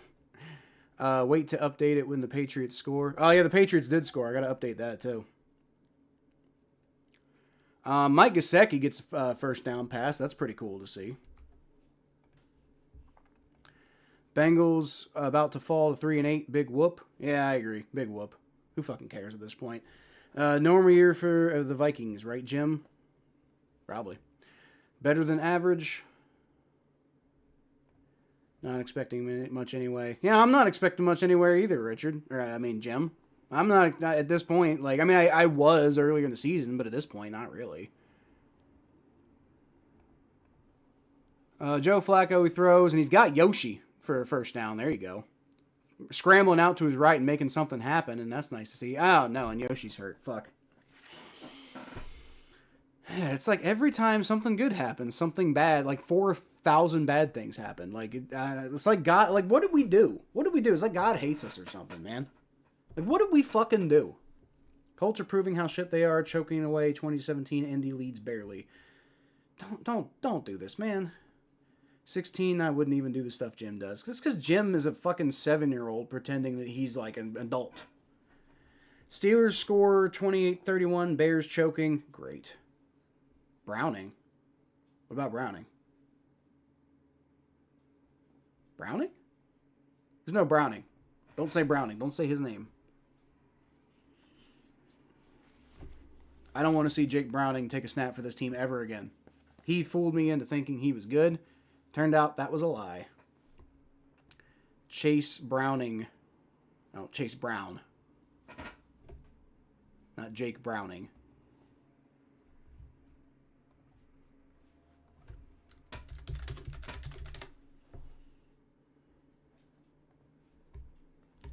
Flacco's injured. He was out. He was throwing. No, Flacco's not injured. Andre Yoshivas is injured. Flacco's fine, I think. Got the wrong guy. Bears up 31-28 on the Steelers. Annoying because the Steelers have the ball. Giants up 27-24 over the Lions. Seahawks up 30-17 over the Titans. Colts up 20-17 over the Chiefs. They are moving the ball though, so Ravens up 20-10 over the Jets, but that game is it's 45 seconds left and the Ravens have the ball, so the game's over. Jake is playing. What do you mean Jake's playing? Like, Flacco was in there. Oh, now Jake's playing. No, Flacco's out there. Jake is not playing. Joe Flacco is on the field. Was Jake in on the last play? Did I miss that or something? Was Jake in on the last play? No, it was Joe Flacco. No, Jake Brown. Okay, Jake Browning did take one snap. I did miss that. My bad. Massive, insane, complete, the most pass interference I've ever seen of any pass interference in the history of human, civilization. And the refs are going to call that. And T. Higgins is also hurt. So we might get a touchdown now. Although with T. Higgins out, I don't know. Jameis is the GOAT. Must have had a big throw. I don't know. But Jake's not in at quarterback. I guess he was in on that one play and I missed it. My bad. Jake threw the pass. Yoshi got injured on. Well, of course he did. PI. Yeah, it's definitely PI. It's clear PI, dude. And Higgins almost caught that too. That's crazy. Higgins almost caught that through that, I mean, he was being tackled as he was catching the ball, and he still almost caught it. Didn't, but Flacco's injured. Browning's in for the rest of the game. But Joe Flacco just threw that ball. What are you talking about? Joe Flacco, pass, incomplete, deep right, T. Higgins. Cincinnati, T. Higgins, injured on the play. What are you talking about? Shut up, Richard. Can you tell the refs what that is? What, pass interference? And you'd have to literally, and I mean literally, not like, oh, the refs are blind. I mean, you have to literally be blind to not know that was pass interference. Or you'd have to not watch football and not know what the penalty. As somebody who doesn't know what pass interference is in that situation, probably doesn't know what holding is. That was the most blatant pass interference I've ever seen in my entire life.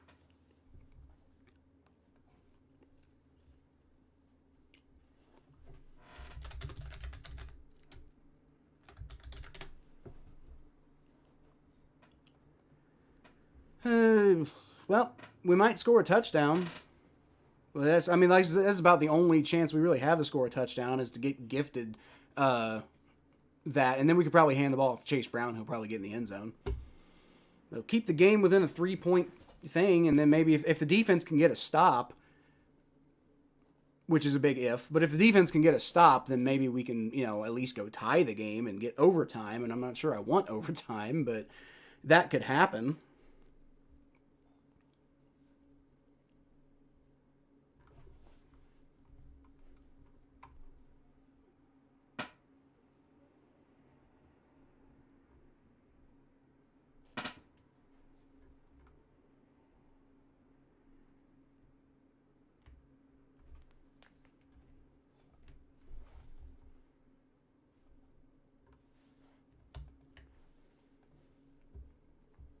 T was being tackled 5 yards before the ball got there. Yeah, I mean, so maybe then, stranger, maybe you could make the argument that it was it was holding or something other than pass interference because it was so early, but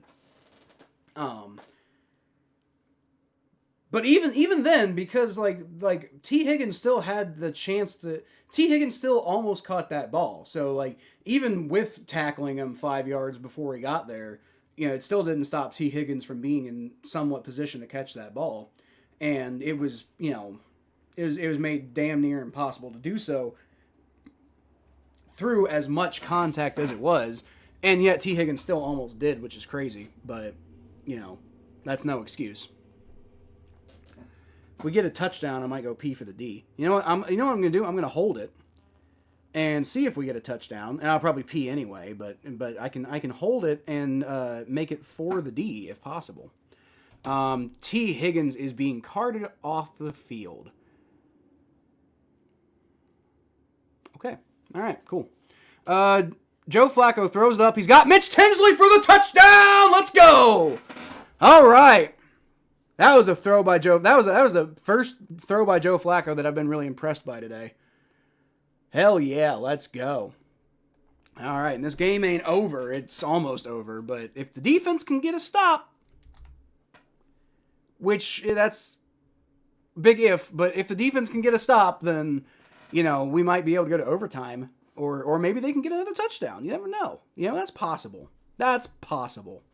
Steelers get the ball back with time. Bears choking the lead. We might get a Rudolph touchdown. Higgins is hurt. It's not looking good. Yeah, he's getting carted off. Ooh, my voice is getting hoarse. Evan McPherson, the field goal is up. And my voice is cracking. I think I need some water. All right, well, 23-20. Ravens lead 23-10. Okay. It's PI balls in the air. Yeah, I know. I'm just saying you could maybe argue that it was so early that it wasn't, but it was. Mitch Tinsley time. Let's go. Let's go, Mitch. Dude, I love Mitch, man. I hope Mitch, like, takes the opportunity and runs with it. You sound like you're a grandpa. Is that what it sounds like through the mic? That's kind of funny. Garbage time touchdown. Not really. I'm coping. Yeah, it's not a garbage time touchdown because, like, the game's still very valid and on the thing or whatever. But, holy shit. Joe Flacco's finger, I think it's a dislocated finger. But his finger was, like his finger wasn't on his finger. What the fuck? Yeah, that's why you saw Jake Browning take that one snap. I guess he came back in and was still able to throw the ball, which is really cool. Like, Joe Flacco, say what you want about him, but he's a tough motherfucker. And he just gave up 30-yard run to Rashee Rice. Cool. Wonderful. Whatever. What if we win this game? Wouldn't that be funny? That'd be crazy. I still don't think we're going to do it because the defense has to get a stop. And oh boy, oh man, they almost they let him return it to the 41-yard line, man. Oh, this is the defense is going to have to basically force a 3 and out. Like, it's pretty much over if not. Who's the wide receiver 3 now? Charlie Jones, I guess, technically, right? Got to be Charlie Jones. Or it's probably Mike Gesicki, honestly. Like, you know, because Mike Gesicki's basically a wide receiver. Like, he's a really big wide receiver is what he is. All right, Maye is going to hand the ball off, and just like that, the Bengals defense gives him 8 yards on the fucking run. Great. TJ Slayton's hurt too. Dude, everybody should just, like, at this point, just, like, you know, just say whether you're hurt or not. Just say you're hurt. You know, there's no point in playing for this garbage fucking team right now. I say that, but if people actually did that, I'd probably be the first one up here, like, you know, you're giving up on the team. How dare you? Yeah. Yeah, Charlie Jones, I think, is the number 3 receiver at this point. And they let Henderson get right up the middle for a first down. Cool. Steelers got the ball. Steelers got the first down. It's over. Bears lose yet. What? I mean yet. The Bears are winning. Or wait, hold on. Yeah, the Bears are winning. What are you talking about? And the Steelers have the ball. It's 4th and 9 from the Steelers' 23-yard line. I'm guessing they would go for here. Maybe you're ahead of me? I don't know why you'd be ahead of ESPN. Noah Gray is injured. Well, Gesicki is wide receiver 1 at the moment. I got to imagine, yeah. Why did the play stop? Timeout by the Patriots. Interesting. I mean, they let the clock run down, but timeout by the Patriots. They got a penalty to send them back.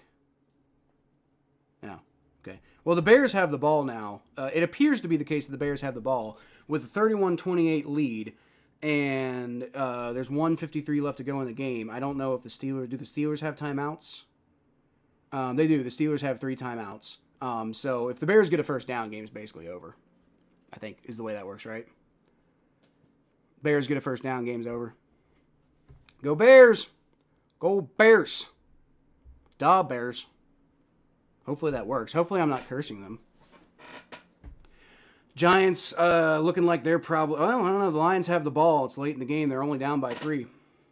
Drake Maye hands the ball off. Bengals. There you go. They stopped them. Stop them for, I think, no gain. Might have even been like a half-yard loss. Demetrius Knight's motioning to the camera like, you know, there you go. But, like, dude, you suck. Okay? Like that's great. But, like, you shouldn't be celebrating. You should be getting back out there. Celebrate if you stop them. Okay? Right now... celebrating because you made a stop on a first down run, like that. Just the mentality of this team, man, just pisses me off. Colts up 20-17, but the Chiefs are driving. Chiefs have the ball 4th and 3 at the Colts 43-yard line, so they gonna go for it or what? All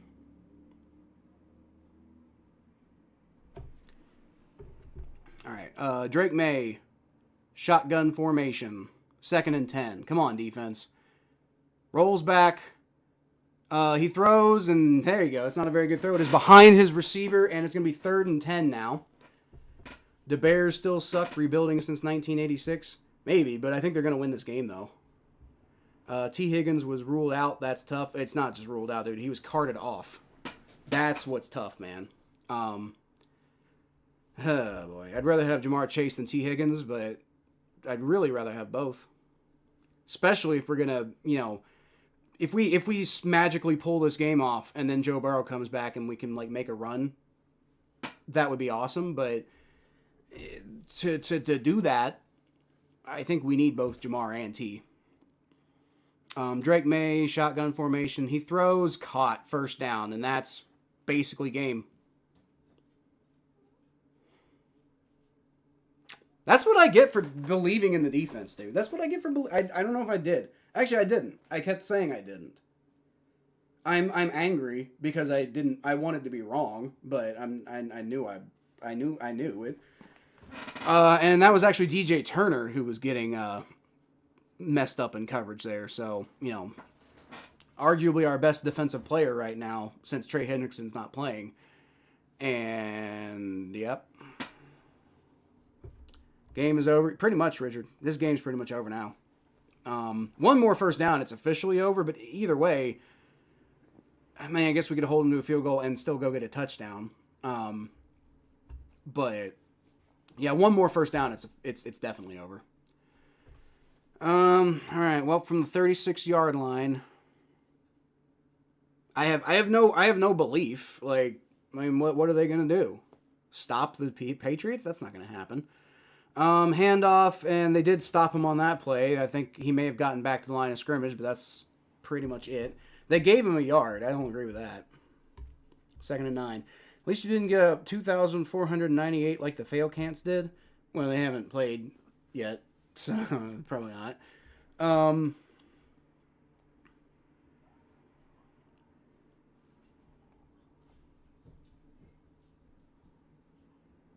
The Chiefs got a 1st down, so they're probably at least going to tie, and that game's going to go to overtime. I'll be honest with you, I don't even know if I want to go to overtime, because, even if maybe that means the Bengals going to win the game, I don't think they're going to win it. Which we're not going to go to overtime, right? We're not going to go to overtime because the Patriots are being conservative right now. The Bengals stop, I think Stevenson, it was Henderson. They stopped Henderson for a yard, and it's gonna be 3rd and 8, and the Patriots, I'm imagining, are just cool to take the field goal here. It is the 2-minute warning. The Bengals have 1 timeout left, so if the offense can do anything, hard to imagine without T. Higgins and Jamar Chase on the field. But Mitch Tinsley got a touchdown. So if the Bengals can do anything, then the game's not over. Bears go 3 and out. Steelers might win. Of course they do. Because that's what happens to the Steelers. It doesn't happen to the Bengals. Wait, what do you mean? Looks like it's 4th and 7. Okay, so I think you're slightly ahead of me. So you must be slightly ahead of ESPN then. Well, no, because you said 3 and out, 4th and 7. Yeah, that adds up. Their defense could stop the Steelers' offense. It's Mason Rudolph.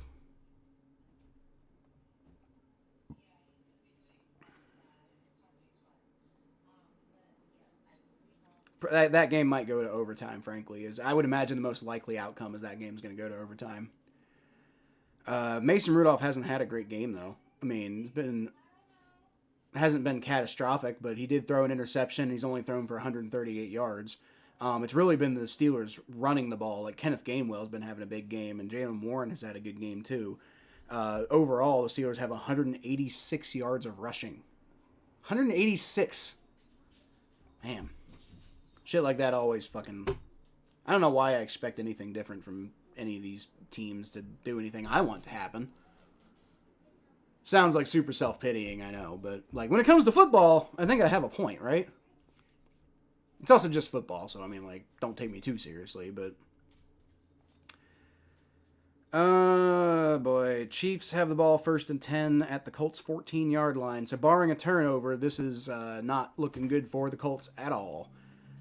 It's exactly how I feel, Kyle. Yeah, well... Brothers in misery. How about that? How about that? At least it's just football. See, at least I don't have the mentality of this more than a game. Like, it's just a game. It's just football, man.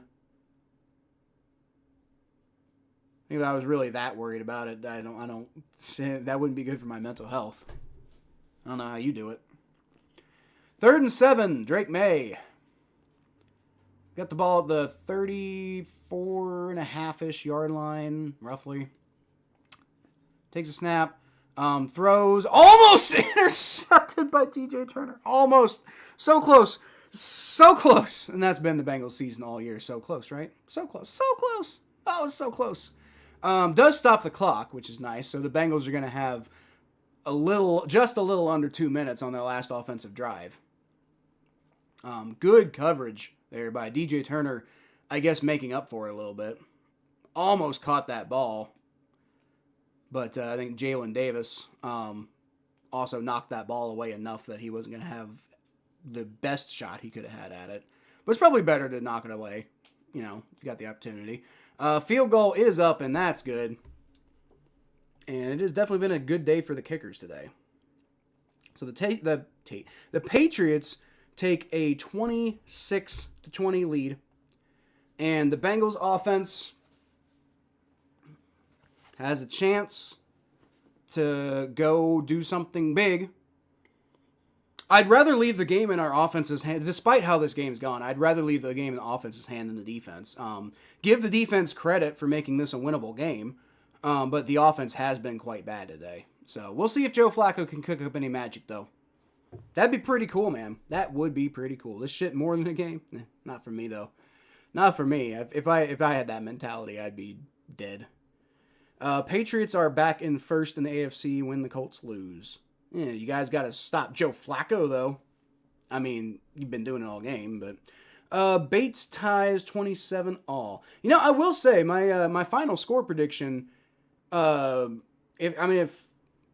said 33-27, and, the Bengals might not get anywhere near that. But I was pretty close about what the Patriots were going to score.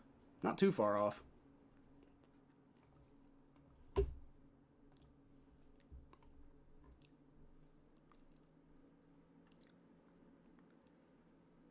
With 1:03 left to go, the Steelers have the ball on 2nd and 8 at the Bears' 49. So much for that Bears defense giving any hope. Giants and Lions tied 27-all. Seahawks have let the Titans come back, interestingly enough, but I don't think they're going to lose. All right, so it's going to be returned from the 5-yard line, 10, 15, 20. Bounces around the 25, gets out of a couple of tackles, only manages to get to the 28, but, it's kind of cool, I guess. 2nd and 7 at the Indianapolis 11. The Colts, the Chiefs have the ball, and I'm imagining they're okay to just kind of like milk that clock a little bit. Even though they're losing, but, just got to get a field goal and they'll be able to take it to overtime. Lions game will be, yeah, apparently. Bears barely win. Oh, they won? Whoo! Nice. Let's go. Wait, no, it doesn't look like that. Richard, will you stop saying stuff that's not real? Like 20 seconds left to go in the game, 4th and 6. Steelers have the ball at this 47. Okay, so maybe the Bears, maybe you're slightly ahead of me and the Bears stopped them there. So good. Fuck the Steelers, dude. Joe Flacco misfires on the first play, so it's going to be 2nd and 10 now. I'm not really too worried about incompletions right now, other than, like, obviously you want every play to be a home run, but Good Lord. What if we get a touchdown and we lose because the defense lets the Patriots march down the field? That sounds like the most Bengals thing ever this year. Tanner Hudson gets the pass, and he doesn't quite pick up the first down, but gets like 9.5 of the yards. Not worried they haven't played anyone good yet. They'll get destroyed by the Bears and Packers. Who? The Lions? Jameis nearly threw a pick. Sure he did. Flacco throws, but he's getting hit as he threw, and he was trying to thread it to Yoshi. Yoshi? I thought Yoshi... glad to see Yoshi's back in the game. It is 4th and 1 now. So this could be the game. If they don't get it, that's ball game. Because I think we have one timeout left, but that doesn't matter because it's 1:14 left to go in the game. Joe Flacco's in the shotgun formation. And he's going to hand the ball off Chase Brown. And, hey, he picks up the first down. Game's still on, y'all. All right. Bengals letting the clock run. Not very much, though. They took their last timeout. I would have let the clock run and saved the timeout for, like... I mean, I guess it doesn't matter because you're not going to set up for a field goal, right? So, it doesn't matter really when you take the timeout. They got it? Yeah, they did get it. Okay, well, at least the Steelers lost. That makes me feel slightly less stupid inside. You know, the Ravens won, but it's the fucking Jets. Like, who honestly thought the Jets were going to win, Mikey? Giving me false hope. 20 seconds left to go. Chiefs, Colts. I think the Chiefs are still trying to get in the end zone. It's 3rd and goal, though, so if they don't get it here, then it'll be a field goal, I think. Take it to overtime in that game. Giants and Lions are almost certainly going to overtime. 18 seconds left, and barring a Hail Mary, it's going to overtime. Seahawks, the Titans do have the ball. 43 seconds left, and they're only down 6. Crazy. Flacco throws the ball away on 1st and 10 because he was getting rushed, didn't have anywhere to go with the ball. That's fine. It's fine. 2nd and 10. There was nowhere to go with that, it looked like.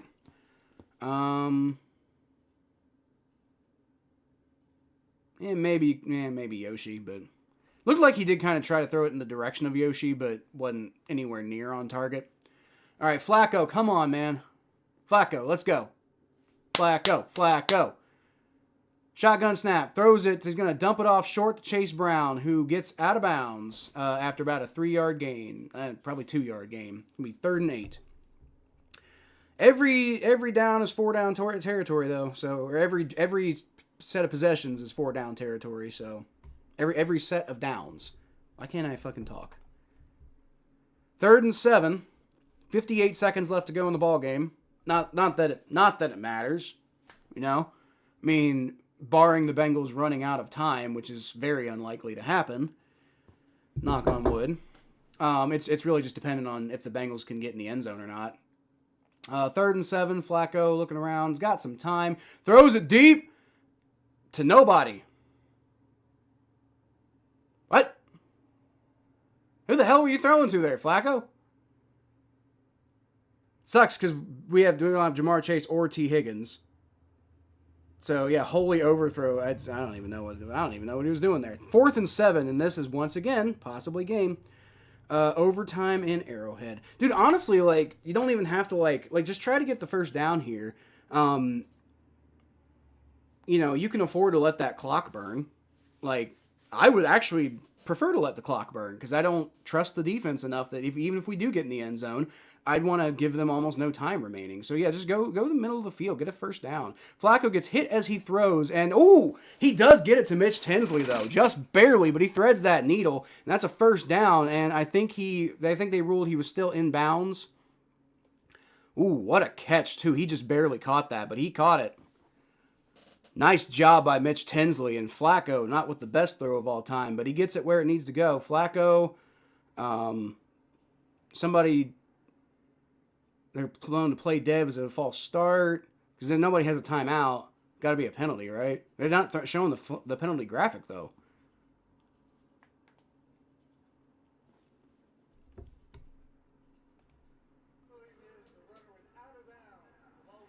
Out of bounds? No! The ruling was out of bounds? And we can't challenge it. That's game.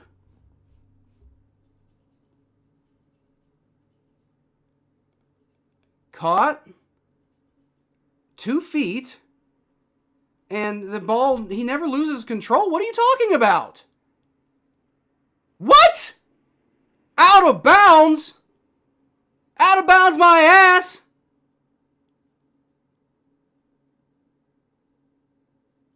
Out of bounds my ass? What are you talking about?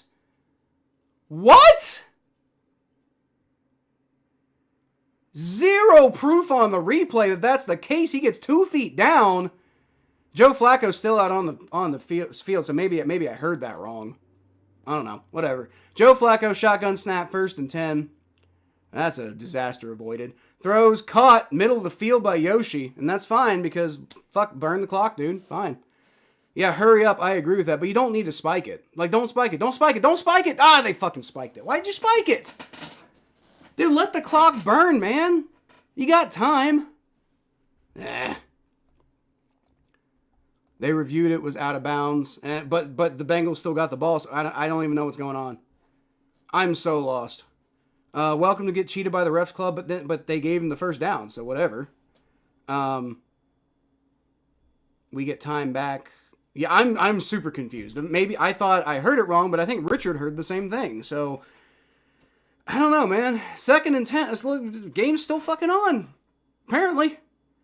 Bengals got the ball at the 26-yard line. Got to get in the end zone, but they got 32 seconds to do it. So just don't fuck around too much with the clock. But you got 32 seconds. Like, you don't have to rush that badly. Ball's knocked away. He kind of had Mitch Tensley, but he threw it a little too much to the inside, and that ball's knocked away. And even if it wasn't, I don't think Mitch would have caught it. Oh, yeah, he probably would have caught it. Never mind. But still, bad pass by Flacco. We might win. I wouldn't get too excited, Jeff. We don't win ball games. We lose in heartbreaking fashion. But if you don't let them break your heart, they can't break your heart. That's some Chris Collinsworth level insight right there. 3rd and 10. Flacco. Got some time. He throws. Trying to get Tensley, but he was double covered. There wasn't anything there. 4th and 10. And yet again, it's 4th down. And yet again, this is the ball game. Again. Oh, boy. Great play there by the Patriots. Davis knocked that ball away. Great play. Detroit scored 34-27 overtime. So they might win. Good for them. Looks like the defense did okay. They did. The defense did okay. Defense, I would give the defense credit. They did okay. Didn't do great, but they did okay. All right. Got Mike Gesicki in at wide receiver. Flacco rolls back. He throws as he's hit, and that is knocked away. Game's over. Gesicki's calling for a pass interference, and I think he might have a case, but the refs aren't calling it. I think he's got a case, though. I think he's got. I'd like to see a replay, but I think he's got a case about pass interference there. Let's see. Flacco. Flacco was getting rushed. It was a good rush by the Patriots. Made Flacco throw that probably earlier than he wanted to. But no, that was probably a clean play. That'd be, I don't know about pass interference. I feel like the Bengals would have gotten called for pass interference there. But see, Jeff, you're like, we might win. No, we're not going to win. We're the Bengals. Like we have to have everything go perfectly for us, and even then, we probably don't win. So yeah, Bengals falling to 3-8. Joe Burrow might come back next week against the Ravens, but boy, if we actually look, look. Steelers lost to the Bears. That helps. Still got a lot more. There's a lot farther to go, but we're still only 2 games behind in the division. I think the Ravens with the win are now in the lead for the division. They're 6-5, and the Steelers are they 7-5? I wonder if I guess those standings must not have updated. So the Steelers fall to 6-6, and the Ravens, I think, go ahead to 7-5. So the Bengals are actually 3 games behind the division. But if they sweep the Ravens, then they're only 1 game behind, right? And they just got to win all of their games and hope the Ravens lose. I mean, they do play the Steelers. Maybe the Steelers do something, but then the Bengals still need the Steelers to lose. So I mean, it's not looking great. Ravens play the Bengals. So the Ravens play Bengals, Steelers, Bengals, Steelers, Bengals, and then the Patriots. So the Ravens do have and then the Packers, and then the Steelers again. So, the Ravens have a tough schedule, dude. They've won all of their easy games. Give them credit for going on a big win streak, but it was the Bears, who are, as we know, a weird team. The Vikings, Browns, Jets, and then they play the Bengals coming up. Maybe Joe Burrow's back for that one. So the Ravens finish off the season against the Bengals, Steelers, Bengals, Patriots, Packers, Steelers. That's a tough stretch. And if the Bengals can sweep them, then you could feasibly see the Bengals maybe winning one more game the rest of the season than the Ravens, beyond the sweeping. That's a hell of a thing, right? But I mean, honestly, with how this season's gone, why not cling to whatever extant level of hope maybe exists in some like virtual reality somewhere, right? At least the Steelers lost. That makes me feel a little better. The Steelers, by the way, they play the Bills next week. That's not going to be an easy game. They got the Ravens the week after that, and that's going to be a tough, who really wants it in this division type of game. You could see either team losing, and either team losing helps the Bengals, right? I think the Steelers losing helps the Bengals more because the Bengals could still feasibly sweep the Ravens. But if the Bengals don't sweep the Ravens, season's over, right? Then the Steelers play the Dolphins. That's the Dolphins. But then they play the Lions, and the Lions are inconsistent, so you never know. And then the Ravens, who are finish the season against the Ravens, so you never know.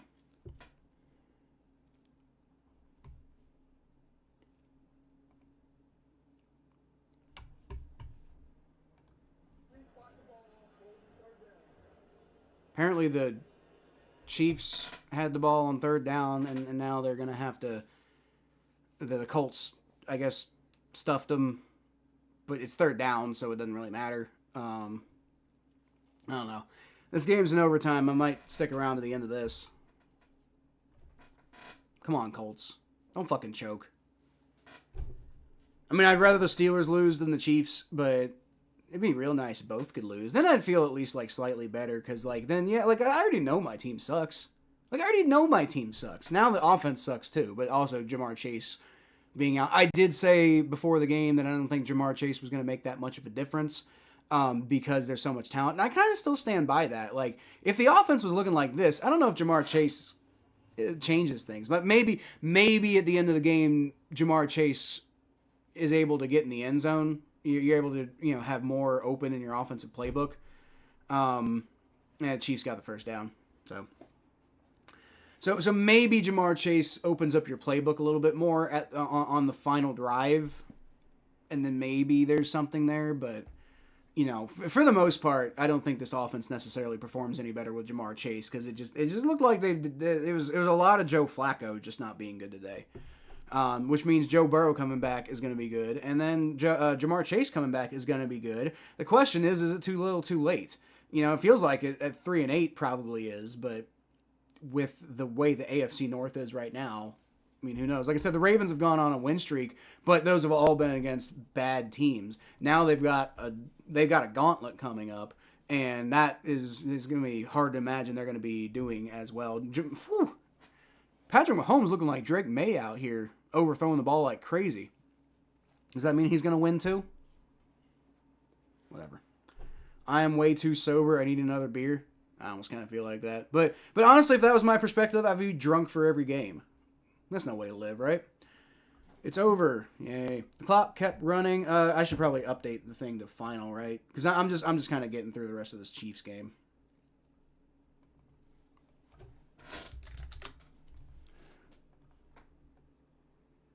My prediction wasn't too far off, but I overestimated both teams' scoring capabilities, I guess. Come on, help. GG's, Bengals. Common help. Huh? Yeah. Bengals suck, dude. The Bengals suck. Colts suck so bad, kinda. They might hold the Chiefs here though. 3 and out on the first possession. Yeah, but the Chiefs might get stuffed too. I had the Patriots winning 28-20. Nice. You almost nailed it then. Good job, Mikey. Let's see. Mahomes from the 24-yard line. Shotgun snap on 3rd and 7. Rolls back, and he gets hit as he throws, but got a wide open fucking guy. and yep, there you go. That's probably... Yep, never mind. Chiefs are probably going to win. Because all they got to do is get a field goal, right? God damn it, Colts. At least the Steelers lost, right? Go Bears. Go Bears. The Bears. Had them 34-23, but it wasn't a pretty win. Yeah, well, you were about right about our offense, but yeah, your offense was rough, dude. Like, if I was a Patriots fan, I'd be a little worried about the performance Drake Maye put out. Like, it's one game. He's had a good season otherwise, but, like, that was a bad game against a bad defense, dude. Like, a bad defense. So that's... If I'm Drake Maye, I'm looking at that tape pretty heavily this week. That was PI. Can't shoulder block Gesicki before the ball gets there. So, technically, right? Technically, I think you probably could have called PI. And the thing that pisses me off is the Bengals would have gotten called for PI. Like, that would have been called on the Bengals. But, you know, what are you going to do? It is what it is. Ravens are 6-5. Lions win unless the G-men get the 4th down. As long as KC does not win in the AFC... Oh, as long as KC does not win the AFC, I will be happy enough. Well, they probably won't. Be nice if the Colts could, like, you know, not choke here. Because that would really help with that. Because, if the Chiefs win this game, it seems like a pretty safe bet they're probably going to the playoffs this year. But if they don't, you know, you could maybe make the argument that maybe they don't make the playoffs, you know? I just don't want the Chiefs to be in the playoffs, you know? Like, I want to live in that world. You know? All right, Colts do it. There you go. Good job of stuffing the run there. They get him slightly in the backfield. Don't give him anything. So it's going to be 2nd down and like 11 now. KC wins. They're in field goal range. No, they're not. No, they're not. They're close. They're not quite there. Not quite. They got a little bit longer. Now, maybe Harrison Butker could make it anyway, but Harrison Butker has not been the most consistent kicker in the NFL this year. Yeah.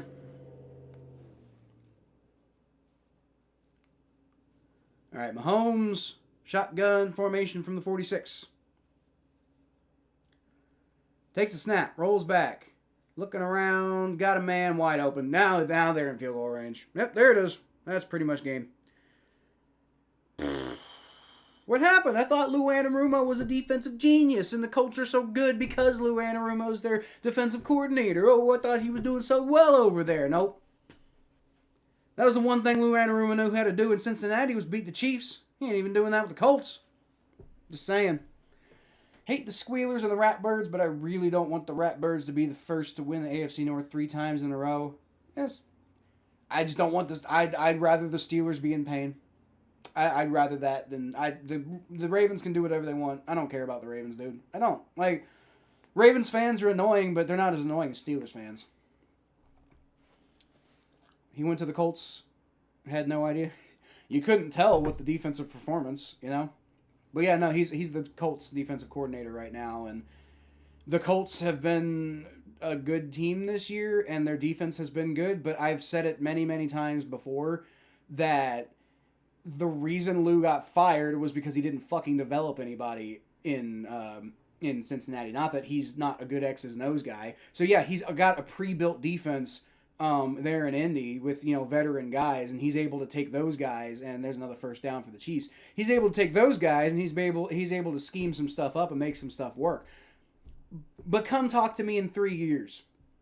Come talk to me in 3 years. Come talk to me maybe in 2 years when the Colts defense is starting to fall off because nobody gets developed, you know? Like, yeah, Lou's going to look good his first season. Not looking super great right now in overtime. He used to know how to beat the Chiefs. I guess he forgot. Lou don't know now. Lou don't know no more. That's what it looks like to me. Looks like Lou fell off against the Chiefs. And that was the only thing he knew how to do for the Bengals.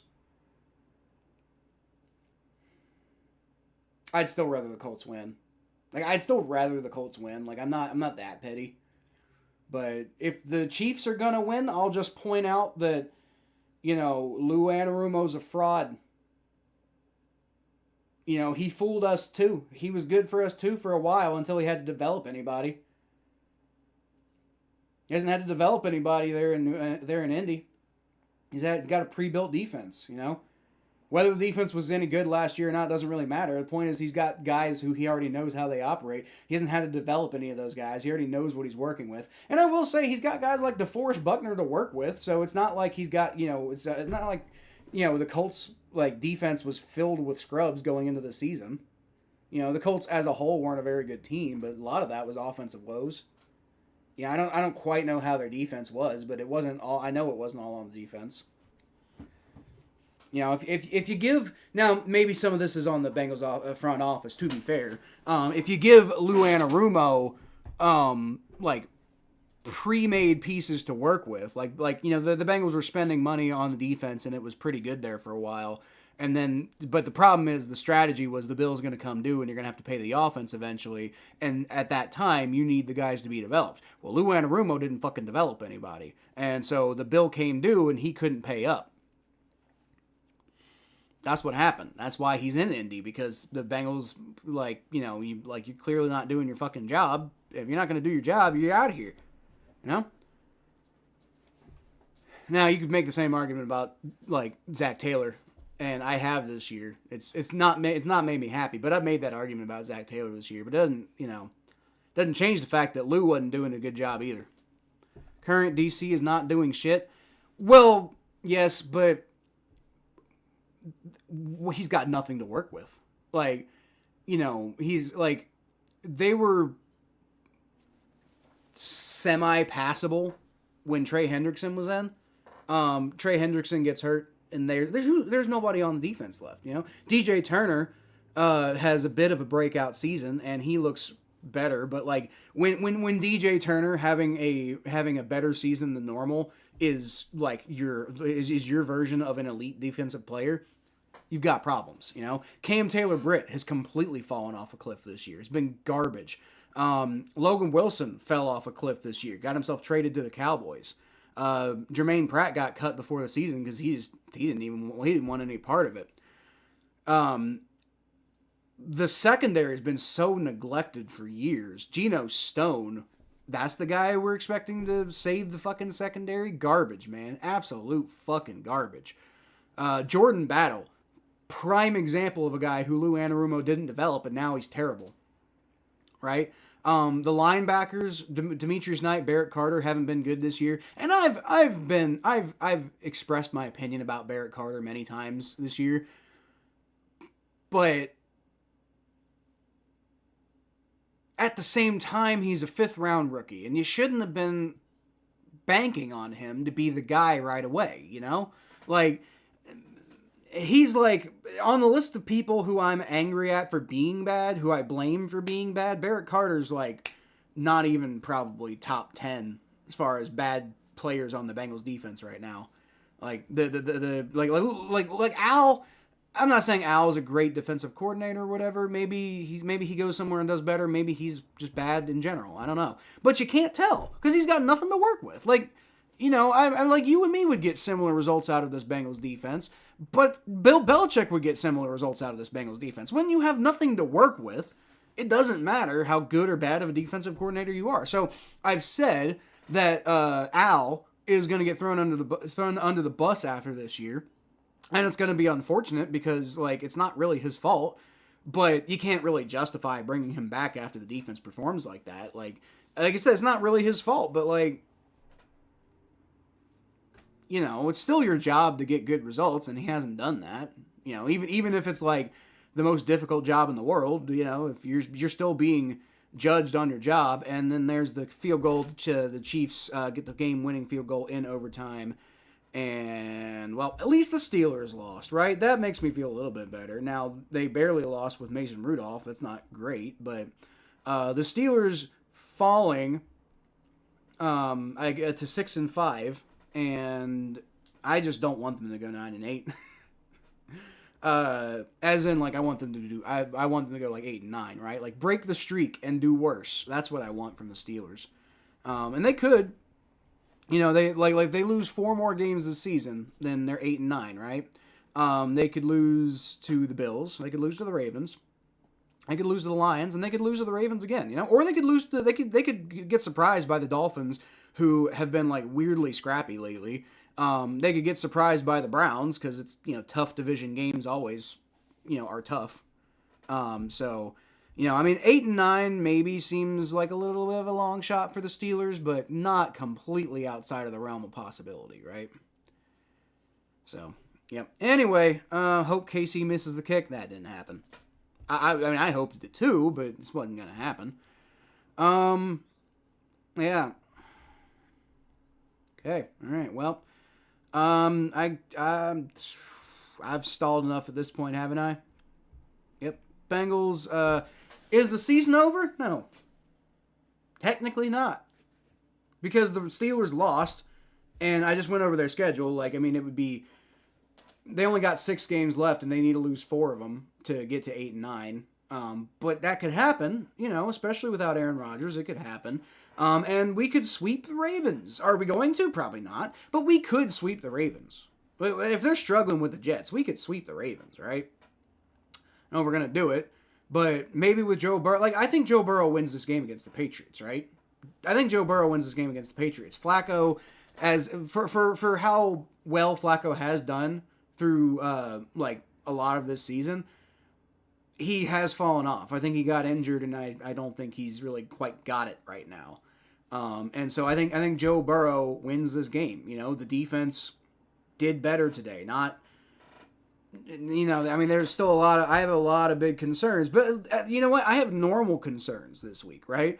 Like, I don't have like last week against the Steelers, I was just so livid at them. Even though they had some good drives in that game, but like for the most part it was bad. And then the Jets and the Bears games were just unconscionable with how bad that was. But this game, hey, the defense looked, like this was what we got out of the defense today. Without Trey Hendrickson too, importantly enough. But what we got out of the defense today was about what I was expecting we would get out of the defense most of this year, right? Like, doesn't look very good, but it doesn't look hugely bad. And you can win with good offensive performance, right? Like, that's what I thought we were going to get out of the defense this year, and that's what they showed against the Patriots and allegedly the MVP candidate, who is Drake Maye, who didn't convince me at all today. But I thought that's the defense we were going to be getting this year. And if that's the defense we did get this year, then this season would have been felt a lot different. Even with Joe Burrow's injury, we would have beat the Jets. We would have beat the Bears. We probably would have beat the Steelers. And so, I mean, like those 3 games alone, we're sitting like a 5-5 record right now, right? Right there with the Steelers and the Ravens. And then you'd probably, we're probably, like, and then there's that whole Jake Browning stretch. Like, there's no way with the way that game went, there's no way we lose to the Broncos without Jake Browning playing like garbage. Probably would have beaten the Lions the way the Lions played. Almost certainly would have beaten the Packers with, Joe Burrow. Like, well, I don't know. Yeah, no, because the offense, took a while to get going, and maybe that's not the case if Joe Burrow is kind of consistently in there, and you're not like going back, you're not in your 3rd quarterback of the season, right? So I think we could have beaten the Packers based on the way things went. I think we could have beat the Lions. I think we could have beat the Broncos. Who knows with the Vikings? We probably beat the Vikings, but that game was so weird. Like, it was 48-10, but it was entirely because Jake Browning just like lost his mind, and so you had no idea what would happen if Joe Burrow was in the game, because you barely got to analyze anything, because it was just Jake Browning melting down. That's what happened against the Vikings. You might have lost against the Jaguars, though, because like Jake Browning did kind of come back and beat the Jaguars in that game. It wasn't going as great with Joe Burrow, but I think they were winning, though. But anyway, so, you'd be 2-0, and then we'll just call it a wash with the Vikings. Who fucking knows? We'll just let that one still be a loss. And then 3-1 against the Broncos. Maybe even lose that game, and you're 2-2, right? But then you probably beat the Lions. You probably beat the Packers. You're 4-2. Beat the Steelers. You already beat them with Joe Flacco. And again, we're talking about the defense playing halfway decently, because that's the thing with the Broncos. The defense did play halfway decently against the Broncos. Just the offense was so bad it was never even close.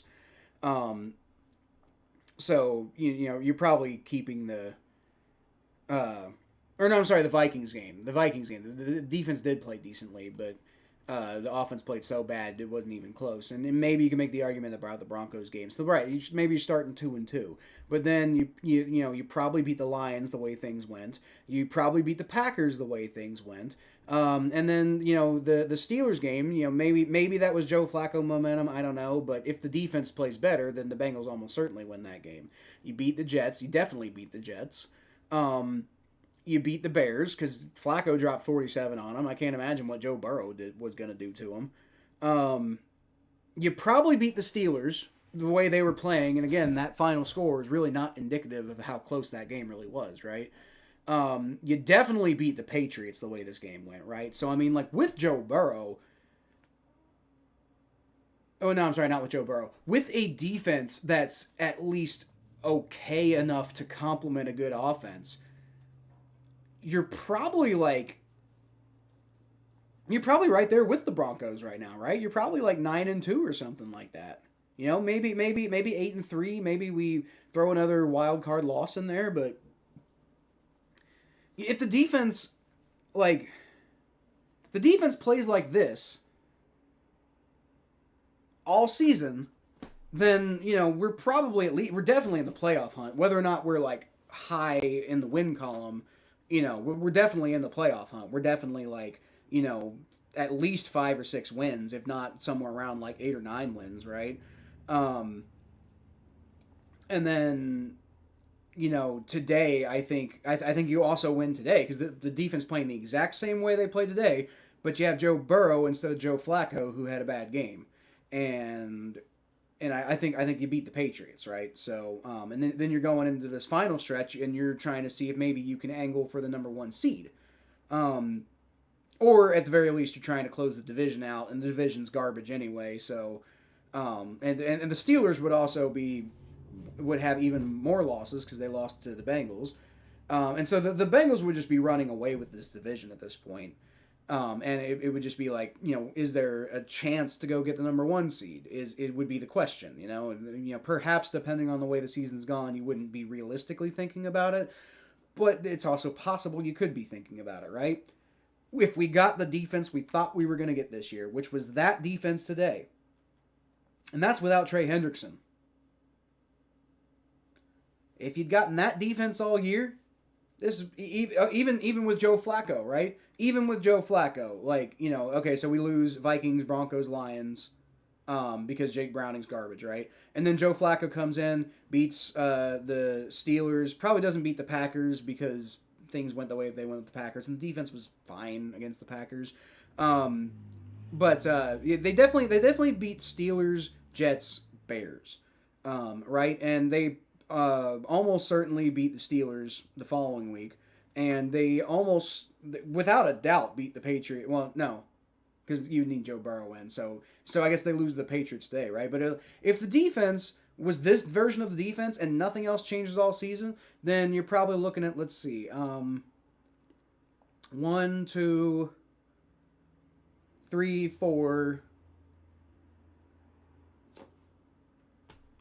4 to 5. We'll say 4 to 5 because that Steelers game last week wasn't all the defense's fault. So, give them some credit, I suppose. Flacco threw a pick 6, and I think there was like a fumble recovery for a touchdown, and they played pretty well for the first half of the game. So, give them credit for that one. So, like 4, maybe 5 wins if your defense is the version of the defense we thought we were getting this year, right? And so 4 to 5 wins on top of what we have now, which right now we're 3-8. But change that by 4 wins, and then we're 7-4. 7-4. That's how close And that's how close things are in the NFL, to be honest with you. Like that's just life in the NFL is that's how close all of these games always are. Like even like the worst football team on the planet going up against the best football team on the planet. If they're both NFL teams, it's going to be pretty close. But that's how close. And I mean, it feels like 2020 all over again. Feels like, and hey, you know what? We went to the Super Bowl the next year after that, so maybe that's what's coming next year. Maybe that's what we're gearing up for. Joe Burrow's going to be healthy next year, so get another healthy season. Maybe they let Trey Hendrickson walk, but they spend some money. They spend that money on other pieces on defense, and have a little bit more balanced of a defense instead of relying on Trey Hendrickson to do everything. Maybe they make a run. Probably not, but maybe. If they can go get some bargain bin free agents who like Larry Ogunjobi, right? Like Larry Ogunjobi was one of the most underrated signings we had that year. Because of like what he was able to do in a pinch, right? Like Larry Ogunjobi wasn't like a Pro Bowler, or he wasn't like making or breaking the defense, but he in a pinch, Larry Ogunjobi really kind of helped that Bengals defense play competently, right? And the Bengals defense played quite well in the Super Bowl. Obviously not like at the very end of the game they kind of choked, but the refs are a thing too, so that's a whole thing. But seeing reports T went out with a concussion. Might have. I thought he had like an arm injury or something. Burrow will return Thursday, most likely. That's what I've heard. I don't like, regardless of being 3-8. I agree with putting Joe Burrow in, right? Because like I said, like if the defense. Okay, here's the thing. Here's the thing. If Joe Burrow can come back in and make the defense better, because you're getting Joe Burrow and Jamar Chase back. Don't forget that. So Joe Burrow comes back, Jamar Chase comes back. This offensive line's playing better than it was. Maybe Joe Burrow learned a thing or two from watching Joe Flacco not get sacked a billion times. And maybe this offense is more efficient. And if the defense keeps playing like this, like the way they did today, to some extent or another, because again, don't forget Drake Maye was also bad today. But just in theory, I think Joe Burrow coming back is a good idea next week, because if Joe Burrow comes back and the offense is playing really well again and the defense plays like that, they could win all the rest of their games. They would have won this game with Joe Burrow for sure, right? And like, you tell me they can't beat the Ravens, who just struggled with the Jets. You tell me they can't beat the Bills, who have been struggling with a lot lately. Then they got the Ravens again, and I mean, beating them twice like that seems in quick succession seems tough. But at least you're gonna have Jamar Chase and Joe Burrow, who are on on the Thursday night game. Jamar Chase and Joe Burrow will at least be rested, and then the next game is in Cincinnati, so got home field advantage at least. Dolphins, Cardinals, Browns, we can beat all those teams if the offense is back to playing well, and if the defense plays like that, right? Now, will the defense play like that? I don't know. That's the biggest wild card. But it's like the opportunity is still there. The Ravens lead the division now, but you still have 2 games left to play the Ravens, right? So if you win your next 3 games with Joe Burrow, then the Ravens at the very least are what would that be? They'd be 6. No, I'm sorry. They'd be at the very least they'd be because if they win the game in the interim there, then they're 7-6, right? Is that right? 7-6 because they're 6-5 right now. No.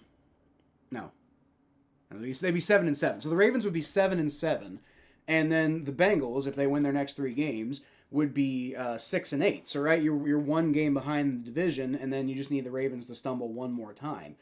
And if they still have to play the Steelers twice. So if they lose one of those games to the Steelers, because the Steelers don't believe their season's over. So yeah. If the Bengals, if the Steelers beat the Ravens once, and the Bengals beat the Steelers twice, then the Bengals are right in the thick of the division race. Now they have to beat the Bills too, but as I just said, if the defense plays okay, then Joe Burrow coming in for a Joe Flacco who seems to kind of be like, like all of the magic he had seems to be gone now. Um, I think Joe Burrow coming in, I don't see why you can't beat all of those teams, right? Now we'd still have to go 9-8. I mean, we could go 8-9, but we'd have to win all the rest of our games, but we could. There's not really anybody that scary left on our schedule, and the Ravens and the Steelers both have very tough schedules. Like the Patriots, the Ravens have to play the Patriots, so they can lose that game, And then if the Bengals sweep them and they're tied with them, then the Bengals are going to get the tiebreaker. So then it would be back to competing with the Steelers, who just lost to the Bears. So the Bengals remain 2 games behind the Steelers. And then it would be basically like, the Steelers would lose at least 1 game to the Ravens, if not both games to the Ravens. And then the Steelers, like I said, the Ravens lose to the Patriots, right? And then other than that, the Steelers have to play the Bills this week, which not going to be, especially with Mason Rudolph, it's not going to be the easiest game in the world. Lions, I know people are dunking on the Lions, but they're still a talented football team. The Dolphins would be crazy, but it does kind of feel like the type of game the Steelers lose, right? The Dolphins game. And then the Browns, it's a division game, but you could say that about the Bengals too, right? The Bengals Week 18 game against the Browns. All of that to say, Joe Burrow coming back next week is the right move. Why? Because he's paid to play football. He needs to play football, and he needs to, get some momentum for next year at the very least. And it's also possible to make a run. If it's possible to make a run, you take the best shot, and you're not getting that shot with Joe Flacco right now, right? Because Joe Flacco, since getting injured against the Bears, has not really been the same guy that he was. Obviously the defense has to keep playing a little better, but like I said, if this version of the defense is who we got originally, holy shit, the Browns are already up 14-0 against the Raiders. But if this version of the defense is who we got originally, then our record would be so much better this year, man. Unfortunately, today they kind of come through for us, and even though I had a lot of negative to say about them as well, but it's not like, now they're screwed because Joe Flacco has apparently lost it at this point. Which if they had been playing better all season, it wouldn't come down to this. But now it's like, now we got to go help the defense. Bringing Joe Burrow back and getting Jamar Chase back, that might help. So it's like Browns lead 14-0. Cincinnati's fighting for last place. Yeah, well, they're already up 14-0. So we would still be in third because we beat the Browns earlier this year. So we would have the tiebreaker over them. But you don't want to be fighting for the Browns for last place. Already beating the drum to draft Peter Woods, defensive tackle, Clemson in round 1. I looked at Peter Woods, and I forget why, but I don't think that would be the best move for the Bengals. I don't remember why. I'll, you know what? Fuck it, I ain't doing anything right now. I'll look him up. I'll tell you exactly why here in a sec.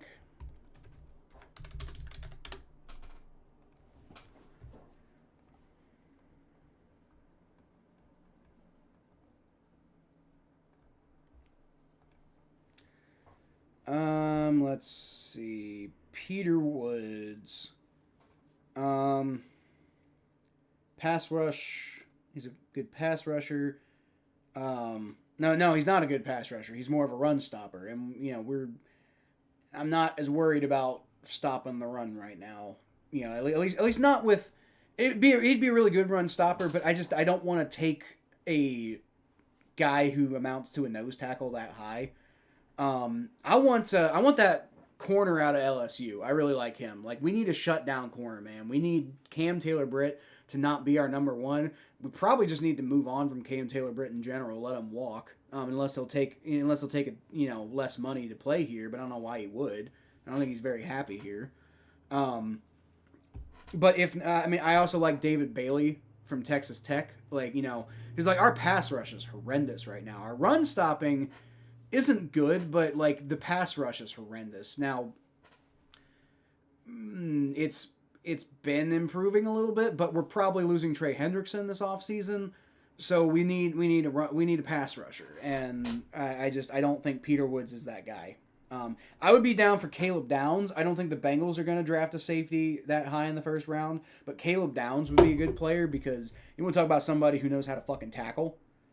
He's one of the best in the country for like actually just wrapping people up, and he's got all sorts of. I'm no fan. I'm no friend of Ohio State. But if there's a guy who makes sense, I'm down. Mansour Delane, that's the guy. I'd like Mansour Delane at LSU. That's who I want the Bengals to get. Peter Woods is the next Geno Atkins. He's not though. He's not a great pass rusher. Like what? Why do you think he's the next Geno Atkins? Geno Atkins' main thing was rushing the pass. Cowgirls just got running into the kicker penalty, giving the Eagles a first. Yep. Raiders missed a field goal. Raiders just picked off Shedeur Sanders. Okay, well, I mean, I hope the Raiders win. That was probably a while ago because according to this, the Browns have the ball in Raiders territory. Nope, never mind, they don't.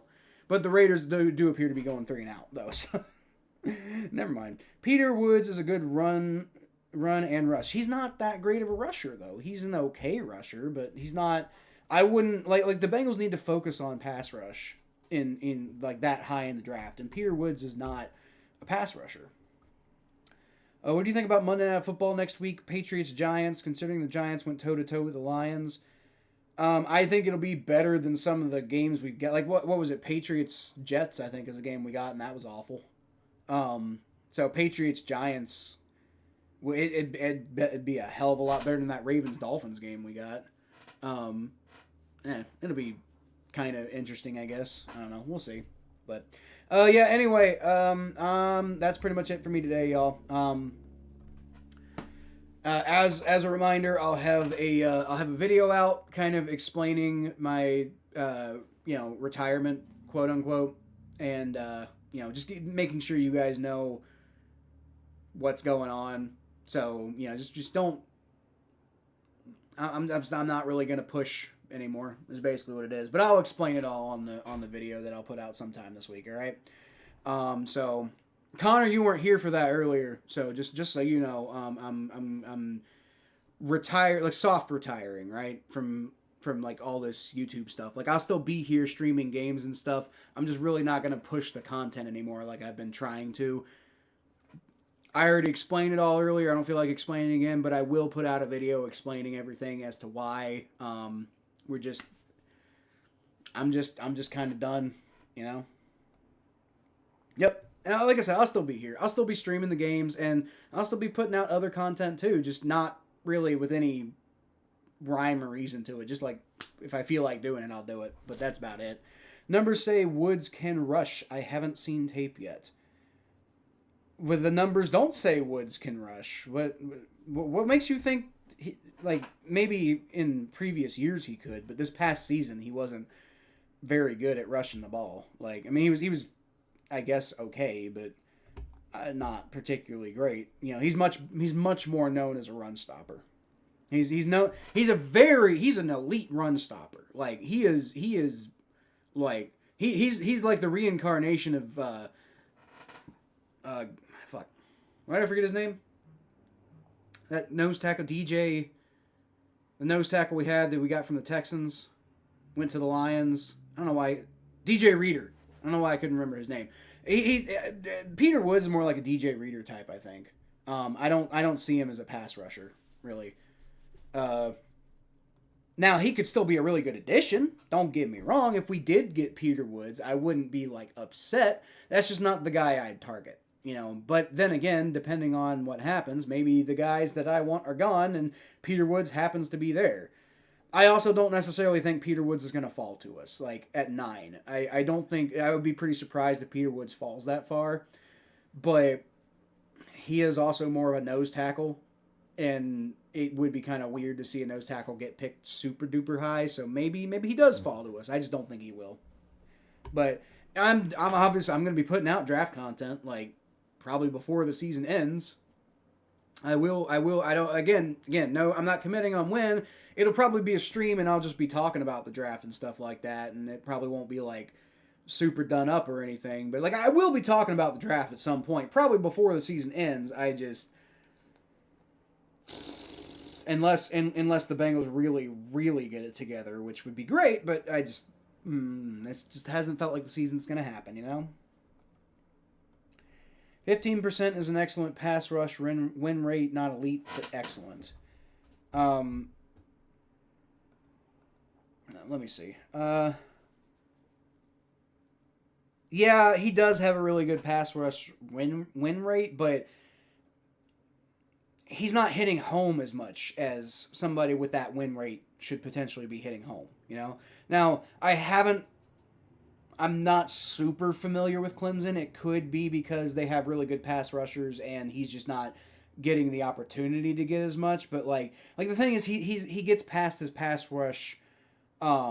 He sheds blocks, but he's not necessarily getting as much pressure as he could be getting. You know, especially with winning as much as he wins. He's got a lot of upside.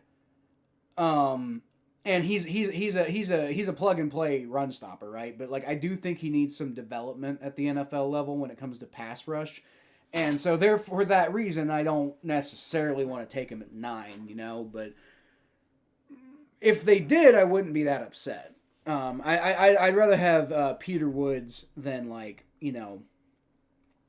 Reuben Bain. A lot of people have been like have hyped Reuben Bain for years.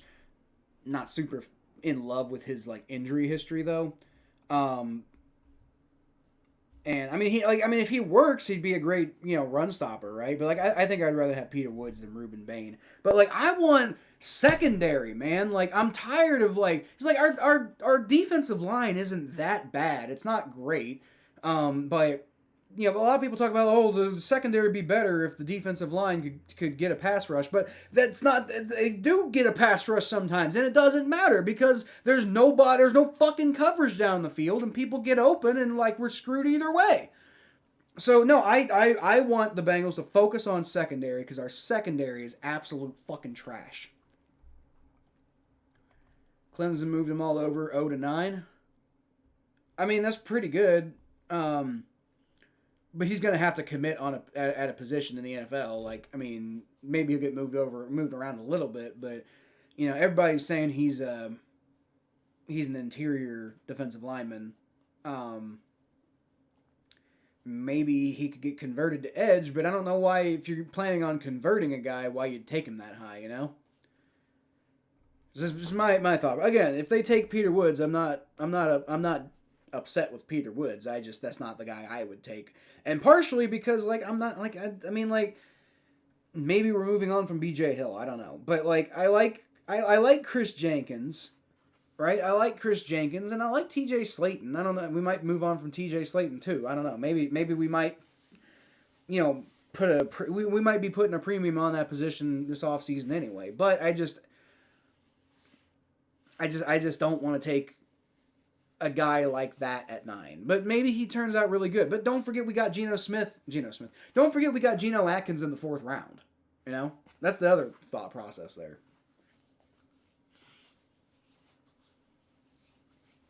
Chris Jenkins has been pretty solid. But he was a 2nd round pick. If we had taken him in the 1st round, that would have been a big problem.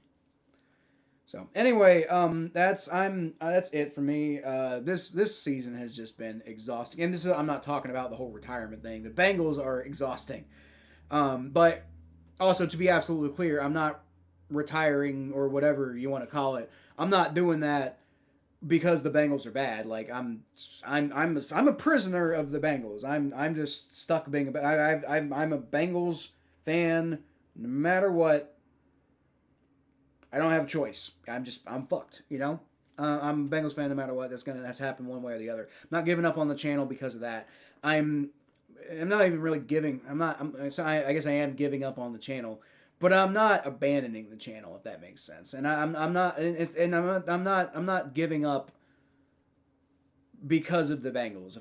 right? Like like the Bengals are the Bengals, and I'm gonna keep doing it because this channel helps me process the Bengals better, and it's more fun to have the catharsis of yelling at them on stream. But yeah, like I said, I'll have a whole video explaining everything. Till then, I'm out of here. I'd like to see Joe Burrow back next week. I don't know if they're gonna bring him back. I think if Joe's choice would be to come back. But I mean, my thought process is the defense showed me a little something today, and if the offense is better, then they can win games. And I don't know if the defense is going to keep playing like that, but it's something to think about, right? So I would like to see Joe Burrow next week. You know, if we don't get Joe Burrow next week and we lose, then yeah, shut him down for the season. You know, if he's not playing next week, he's not coming back. You know, unless we win, which would be crazy. But I want to see Joe Burrow next week. If he's healthy, if he can play, I want to see Joe Burrow next week. I'm sure he wants to be out there. I don't know if anybody other than like a paranoid Bengals fan who already thinks that the season's over and is worried about him getting hurt more. Other than that argument, I don't really see an argument for Joe Burrow not playing next week, right? And even then, I value winning football games more, but you can value not winning football games more if you want. But same people who like tanking, I guess. Yep, I'm out of here. I'll leave y'all,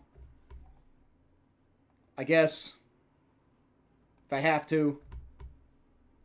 And I do have to. It's a standard I hold myself to as I search for the stream button. But I'll leave y'all, as always, as Stranger says, with a hooday! God. Hey, I got 300